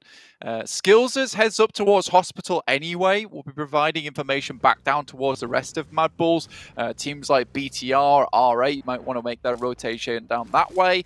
Again, for Mad Balls, it's a fairly safe position where they've got Zerich and Monkey set up. And I think that's purely just off the back of the fact that it's fielded area all around. So if vehicles come their way, they'll hear them and see them fairly quickly and should be able to get some sprays off. Ayala pops SLR shots out the way of Aegon I8, but doesn't quite land anything. However, they do claim control of the south side near Gatka Fields from the buildings that they currently hold. Bigatron getting cut down at the moment. They're trying to cross on the western bridge, but on the northwestern bridge, the long bridge in Georgia Pole on the north side, but R8 are there. They've already taken down Misery, and another player has fallen in the meantime. Luxy and Liquid moving in, the only two players remaining. Bandar maybe on the chase there, wants to hop out and go for the spray, but no, Prestige onto the bike, covers the cross, unscoped, just at the wrong time to catch it, but it was pretty quick anyway, might not have been able to find anything. SK2 not in a position to slow them down, and R8 gonna let the duo get ahead of them. Managed to find their way out of there. Just barely. Luxy and Liquid move it towards the position that Skills is currently holding. That information will be passed back. Again, Skills does not want to go down at this point in the game. A very crucial bit of the map. Waiting for this next circle because hopefully for Mad Balls, you know, we get a northern shift, in which case the rest of them can regroup with the rest of the team, just razzing it across the field over towards Skills's. If it moves back down towards the two players in the middle of the field, Skills's can head down that way. For the guys on the east, though, a little bit difficult. Mox Gaming currently holding a nice compound towards Gatka Fields, but on the edge, and S2G still have to push through Influence Kemen, although Calcium Razy underneath towards Ruins might be able to provide a better rotational path. I'm surprised no one's actually challenged out LGD's spot, though, with YZZ, the lone player, underneath 4 rivals in Everest, as you can see on your screen now. I mean, the teams that could potentially move there are Box, Nigma Galaxy, 4 rivals, but they've all got solid positions already. S2G may be the main team that could go for this. I mean, right now, yeah, this might be a case of one team just tries to instantly take that spot up for themselves. Just being YZZ, I think most teams might assume that there's a 4-player team already holding in this building, but it is practically free real estate for a team if they want to take it. And LGD being in that 3rd place, if S2G take it away from them, that would be absolutely huge. But at the moment, S2G have their sights set even higher than that. In the game, they're moving to the top of Everest, and they're trying to move up to the top of the tables with Influence Kemen in their way, and they want to take that fight on Everest. They want to roll down and play from that position, try and use that control. Infinity, though, moving in along the roadside. Mad Balls have something to say about that. They will exact their toll on the road. 2 players from the Infinity going down. Monkey peppered back. With effect already down, they are at 3 for Mad Balls, but they've got a pretty solid divot in the spot. Yeah, a lot of damage going their way too. But again, like you say, it's a decent position, but very little supplies available for the guys from Mad Bulls, and losing a player to Buradam up on high, unideal. Should be able to get the res off though.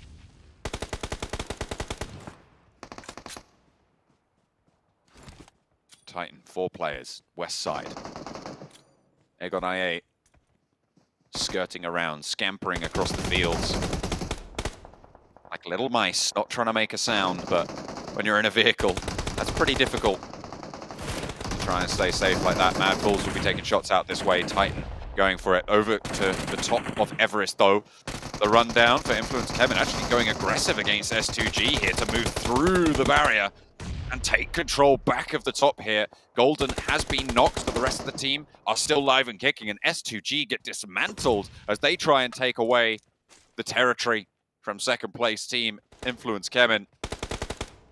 And going down before LGD, who have been solo for so long, is disastrous. 100%. I mean, Liquid, Luxy, sorry, also up there alongside with the guys from Influence Kevin. Here's all that fighting and the commotion, decides to not even get into the part of it. Does not engage in conflict at this point in time. Mad Bulls, though, stopped short. I think they would have loved to head in towards where Infinity are currently playing, and they got a good couple of shots off at the start of that engagement. Did a lot of damage, but couldn't make their way all the way through as suddenly so many other teams were taking shots their way. Buradam also have purview of their position. Box Gaming haven't moved down from that south side, and Enigma Galaxy slowly making their way in from the east. Finally, YZZ goes down from LGD as 4 Rivals take up position, post up where he was playing originally.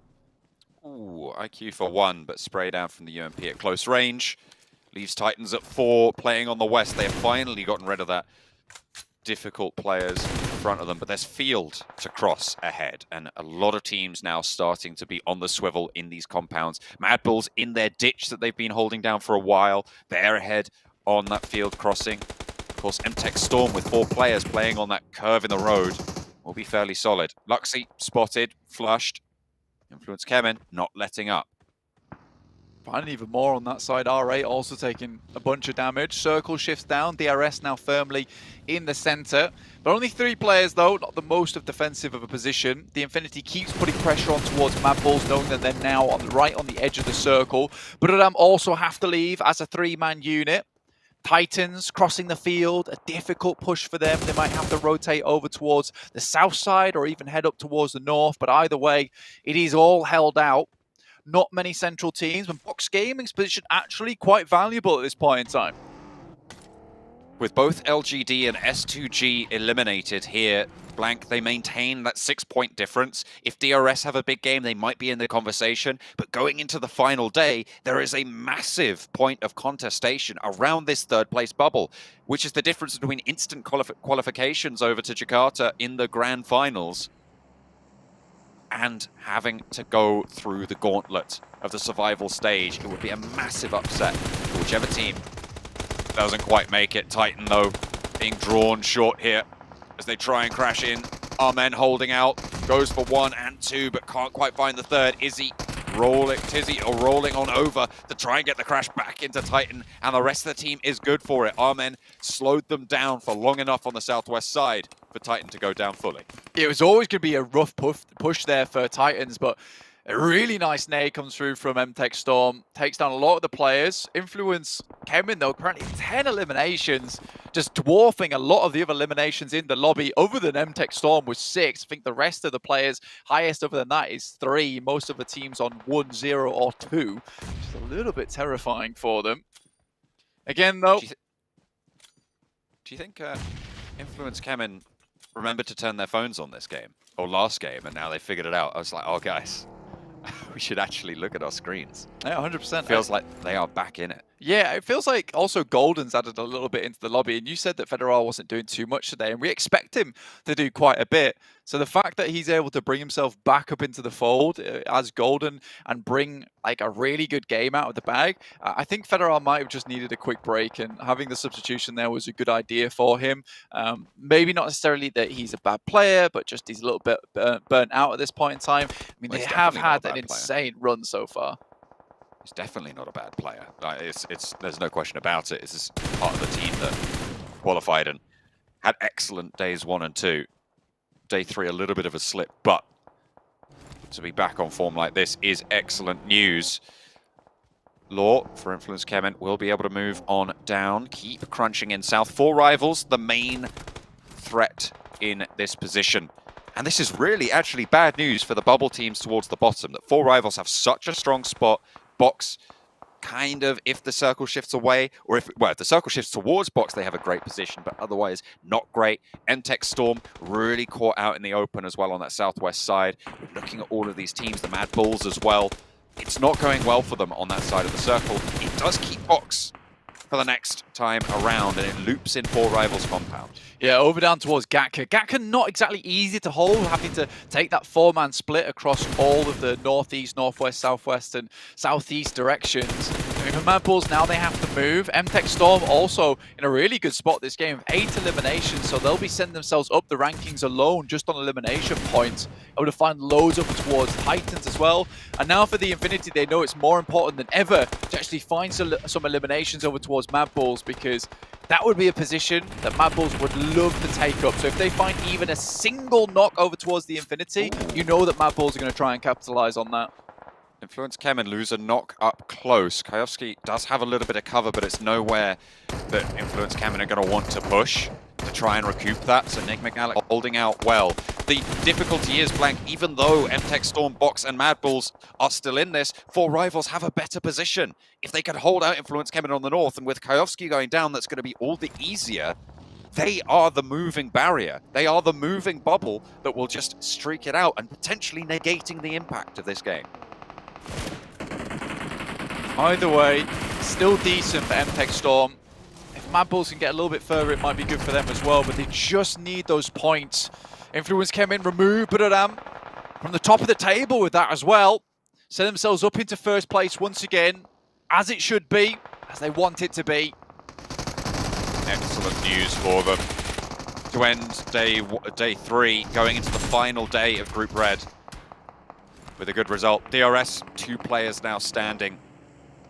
If they want to stay in the conversation for that 3rd place, they need a good game here going into the final day, and Delta wants to give it to them. Hamodi last standing for Enigma Galaxy. The DRS are really starting to flag now. 1 player left, but 3 of them are alive out in the open. Enigma Galaxy did get shut down by a 3rd-party engagement there. Tons of grenades go through, and Hamodi even nades his own teammate, so certainly lethal with them, that's to be sure. In the meantime, Mad Bulls are able to just about get themselves into the circle itself, looking over towards the guys from the Infinity now to pick away at that position just a little bit. 4 rivals will have to move back down. Only 2 eliminations found for them on the game. Similarly, a lot of these other teams towards the bottom haven't found much other than MTech Storm. Nice nade there from Monkey, opens things up towards the Infinity, and now Zerich looks to throw a little bit further over the top. 1 more knock found. This is perfect for Mad Bulls. 4 rivals playing on the roadblock. Spray and lay down Influence Kemen. 2 players failed. 1 player still remains. They have a rooftop as well from Pembura, and that is an excellent visual sightline for everybody. Golden, the sub in for Influence Kemen. Lost seems to be the theme. Can he stay alive? A sliver of HP. The Mad Bulls looking out this way as well, but it will not last long. 4 rivals spot it out. The top of the tables still going to be fairly close going into the final day, but Influence Kemen wrest it back into their pocket. They have led the pack every day so far. But I'm not happy about this, though. Would love to get back up into the fold. Another knock comes through from Mad Bulls, putting Infinity under a lot of pressure. They disengage slightly to get away from the nades that were being tossed back their way, but this is a great spot in the circle now as it heads over towards the northwest. This is a perfect opportunity for Mad Bulls to hopefully jump back up into the running, back into the conversation, and get a bit of a refresh on the medical supplies as well as loot, ammo, get some smokes back on board too, and they have a decent position to play from a lot of vehicles in that area, a lot of impromptu cover, but again, those 3 players with so many other 4-man rosters within this final circle, that's where I was talking about. Having that final man down at the start of the game can be the difference maker. It's so unfortunate that all of these teams that desperately needed good games are all having them at the same time, because it means that essentially none of them are. Maybe it will crunch those tables up though and give them as you say, more of a shot in tomorrow's games. They have 6 more after this one to play. How much further can they look to push out? Box Gaming around the rock, playing close. MTech Storm with 2 players, losing one would pretty much seal their fate, and an excellent bank off the close rock there leaves Chicken alone. Bensu rallies on in to back up the rest of Box, and as 4 they'll move through. Chicken, last player standing, and will be taken out. Bensu gets the last blow there. 4 rivals on the north side, still going strong. Good refresh, you can see there from Mad Bulls getting a lot of loot on board. Level 3s, level 3 backpacks, ammo, a lot of grenades as well. Delta did not see the DRS just moving into position. 4 rivals, 7 eliminations of their own, making the bubble even harder to cross over towards. DRS going down 4th place, a couple of eliminations as well. That'll put them up there, and they have a chance tomorrow to get that 3rd spot. But it's all about the bottom of the tables now. All of these teams currently at risk. 4 rivals currently guarding everybody out. The bubble team, 4 players alive. Mad Bulls can't really get involved in a lot of these engagements at the moment with the terrain in front of them. It does not give them oversight downwards towards 4 rivals or Box Game, and they don't want to give up this position either. Circle moves a bit further over towards that western side, making the guys from Box as well as 4 rivals have to move up their way, but 4 rivals seem to have their attention set over towards Box and don't have too much cover over towards the guys from Mad Bulls. They set up a forward outpost now. Getting a position in this next circle is crucial. At the moment, only the Mad Bulls are in there. But it's a risky position. I mean, you can see Skills really doesn't want to be there, uncomfortable, to put it mildly. Smoke start to bloom for 4 rivals, and they want that path in. You can't really move forwards too much. There is that loot crate ahead that maybe the 4 rivals will be able to leverage, but it's going to be such an obvious position as soon as you leave a vehicle there. Yeah, for Mad Bulls, terrain-wise, they've got a great spot. It's uphill towards them. Cover-wise, it is not looking good for Mad Bulls at the moment. You can see that if they peek out, some easy shots over towards their way would just eliminate them from the match. So what they're having to hope right now is that these 2 teams go head-to-head against one another, weaken each other, injure, do some damage on either side. But currently both teams currently at 4-man squads apiece, and maybe they'll have to kick the Hornet's nest just a little bit to get it ongoing. Keeping the smoke cover there for 4 rivals to have a little bit more maneuverability. They moved forwards, Appy, onto that little ridge, and that's going to be a powerful position, a linchpin for their coming plays. But the Mad Bulls are still in this, and they're starting to move to the roadside. They will have sightlines. 4 rivals, although unimpeded currently. There's one. There's Zerich looking for Pui on the sideline. We'll be able to get it backed off. That is Resable, though. Not able to quite find the flush, yeah, that's the important part. But Box Gaming see their opportunity and look to take it here. They have to push in, and that delay gives them time to move up towards where 4 rivals are playing. But right now, Mad Bulls are at a really scary position in the game where they could get pinched, and the circle now starts to move through. Break finds at least one over towards the Mad Bulls. Oh, they're trying to trade it off. Mad Bulls have taken 1 knock, but 4 rivals are still all 4 of their barrels active. Box pushed out right on the edge of the blue. They're getting crunched worse than anyone right now, and they are getting cut down as well. Trisme behind the vehicle. This position is known. The res for Mad Bulls coming out as well to bring them up to 3. Dangerous. 4 rivals lose a player on the back to Box. As Soaz out in the field has got the UMP sightlines. They're not going to go back for this res, so 3 players alive. Box down to 2. Spray, not going to find him for Soaz. Makes the mad dash and cut down out in the open, and that might be the end of Box for now. Trisme still up, and the Mad Bulls just playing their cards slowly. But Trisme on the side swipe here could be a big problem for them. Luckily, it's Voki who has eyes on. 3v4. Zerich moves on up with the blue zone there. That was important. All step up. Excellent knocks. 1 up, 1 down as well. Zerich still alive in the smoke. Pemburu and Appy. Now the last players alive for 4 rivals. It's 3 versus 2. But the blue zone is closing so quickly for them. Monkey needs to find this shot around the edge of the smoke. They're cleaning it up. And there it is. Pemburu with the side swipe. Is he going to be able to find it? Skills falls as well. We're on top of him. There. He's in the smoke. He's right on top of him. He's dead. dashes out the back, and it's a 1 versus 1 atop the hill. Drops it down, and Pemperu leaves Monkey on a sliver of HP, but still alive. 1 versus 1 now. Monkey sends out for the Mad Bulls. A sliver getting smaller and smaller for them. Hits the deck on the drop shot. Why is he not going down? Blank Monkey is surviving like an absolute madman. The DP around the side finds the How is he base. alive? How is he doing that? And he finds it. Somehow, some way, surviving so long, but in the end, will not be able to stay alive for much longer. It is the 4 Rivals chicken dinner. Goodness me, I thought you might have had it there, but the Mad Bulls denied right at the post, and the Bubble team stay alive with a chicken dinner. Still a fantastic performance coming through from Mad Bulls, much better than usual. But there it is, John. The 4th man, the difference maker in the end, to not get that far. Again, they played things a little bit slower because of it. Maybe it supported them, but it was not an easy game for Mad Bulls. 4 Rivals had the zone a long time, a great compound that they found coming down from the top of Everest, and they played out from it marvelously. A lot of nades thrown. And I think that Mad Bulls, if they had more nades in the back pocket and they had longer time to loot, maybe this could have been a different game for them. But again, from the back of a very difficult start, I think Mad Bulls can be happy to get this far in the game. You see, full squad time went down at 1 minute and 34, losing that first player. So still, great stuff. Difficult though, John, because so many of these bottom teams got so many points. Yeah, really difficult game to swallow on that one for a lot of these players because they did so well, but so did everybody else around them. It's definitely going to be all to play for tomorrow as 4 Rivals take the chicken dinner.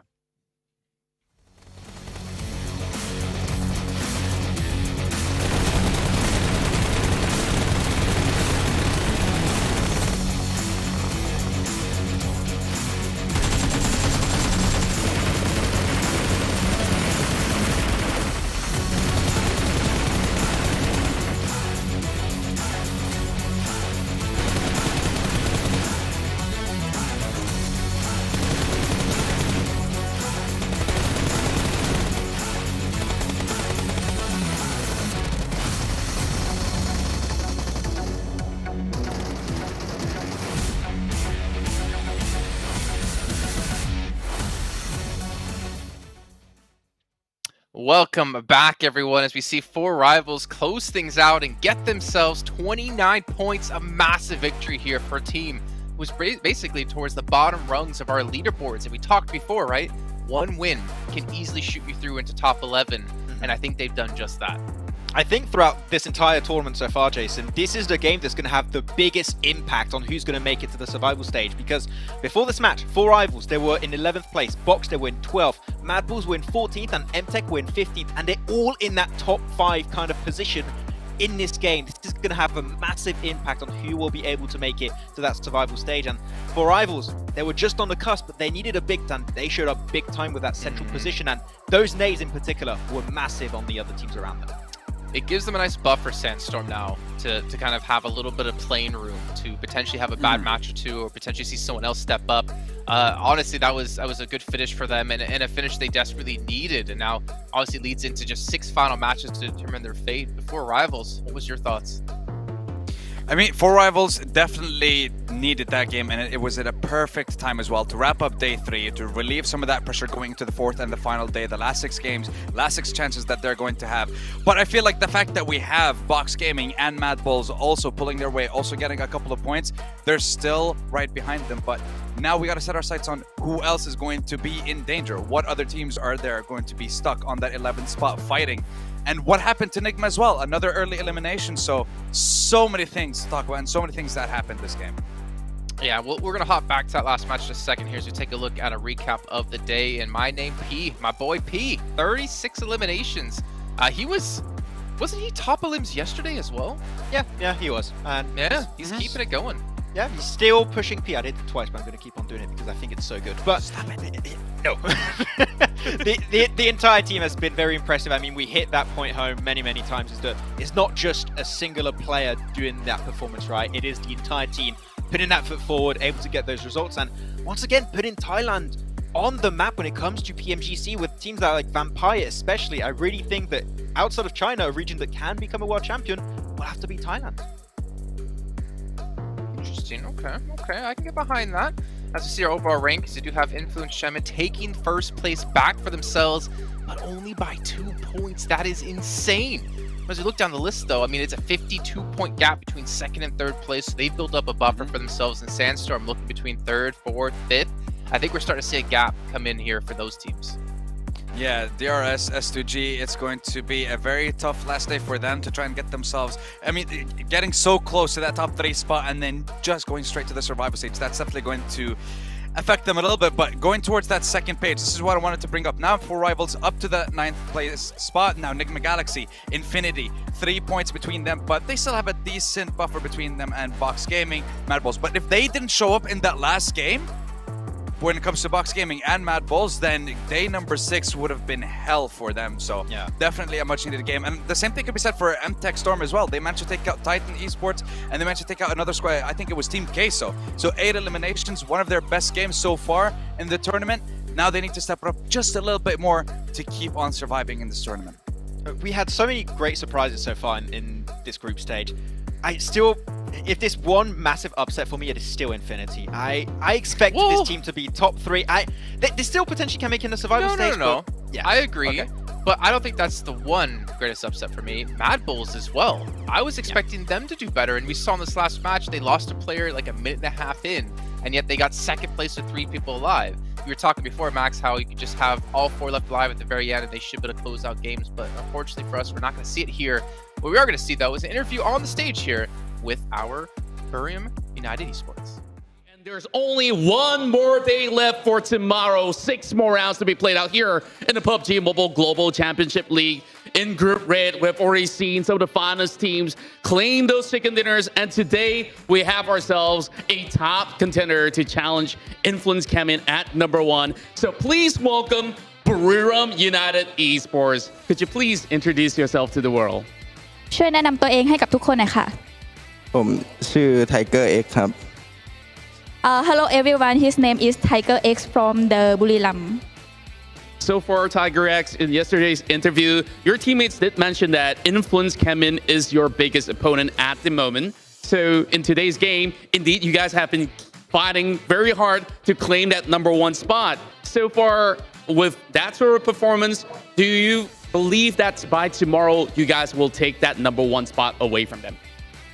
คือในตอนสัมภาษณ์ครั้งที่แล้วอะค่ะที่บอกว่าทีม IF เนี่ยเป็นคู่แข่งตัวสำคัญในทีมคราวนี้คุณก็คือต้องแบบแข่งกันเพื่อจะคว้าอันดับที่1มาตลอดเราก็จะแบบรู้สึกยังไงบ้างที่แบบว่าเราจะต้องแข่งให้อยู่ในอันดับที่1ไปตลอดอย่างเงี้ย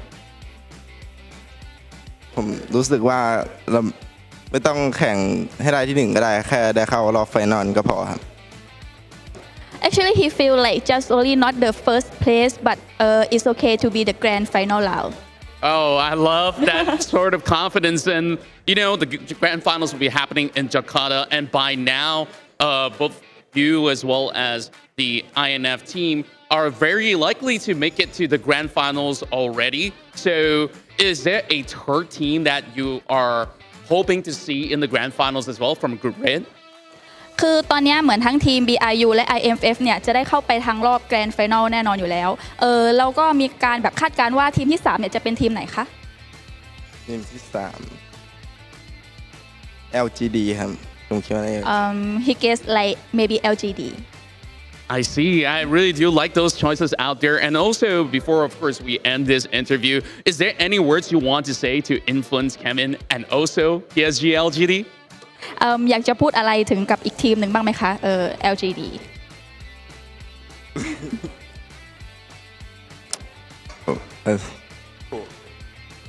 ไว้เจอกันครับ He said see you on game All right, so we definitely will see them tomorrow with those 6 more rounds to be played out. So with that being said, we have concluded day 3, and tomorrow will be the very final day of Group Red to be performing. Some teams will have to say goodbye, and 3 of the teams will make it to Jakarta, Indonesia for the grand finals. We'll see who will make it to the survival stage as well. But for now, we take ourselves a great rest, and we thank all you guys for tuning in. So we'll see you guys tomorrow, same time, same place here in the 2022 PUBG Mobile Global Championship League.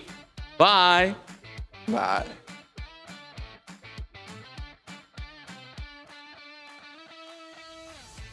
You heard it here. The gauntlet's been thrown. We'll see you in the server. I feel like if I ever said that to actually, I feel like if Max ever said that to me, I would laugh first of all. Because look at Max. I mean, he's a little bit threatening with his biker jacket. But no, I mean, see them in the server, and right now, I mean, LGD. We've given a lot of criticism over the first 2 days. You remember, Max, you had them as a team pitted. You said before we even started this whole event, you said in rehearsals that LGD is your team, and they stepped up. They've done well. The question is, can they obviously continue to do so? They still have one more day of play to go. Yeah, what we had to see was them being able to bring their performance of PL over to PMGC. It took some time to get there. Now they're feeling comfortable. They're able to just replicate what they do in PL over here in PMGC for the group stage. And if they keep this going, they're looking great so far, but it is not close. It is not close for, I mean, it is not close. It is pretty close, actually, when I'm looking at the points right now. It is not set in stone. They're going to be in that top 3 position, so they got to keep it going tomorrow.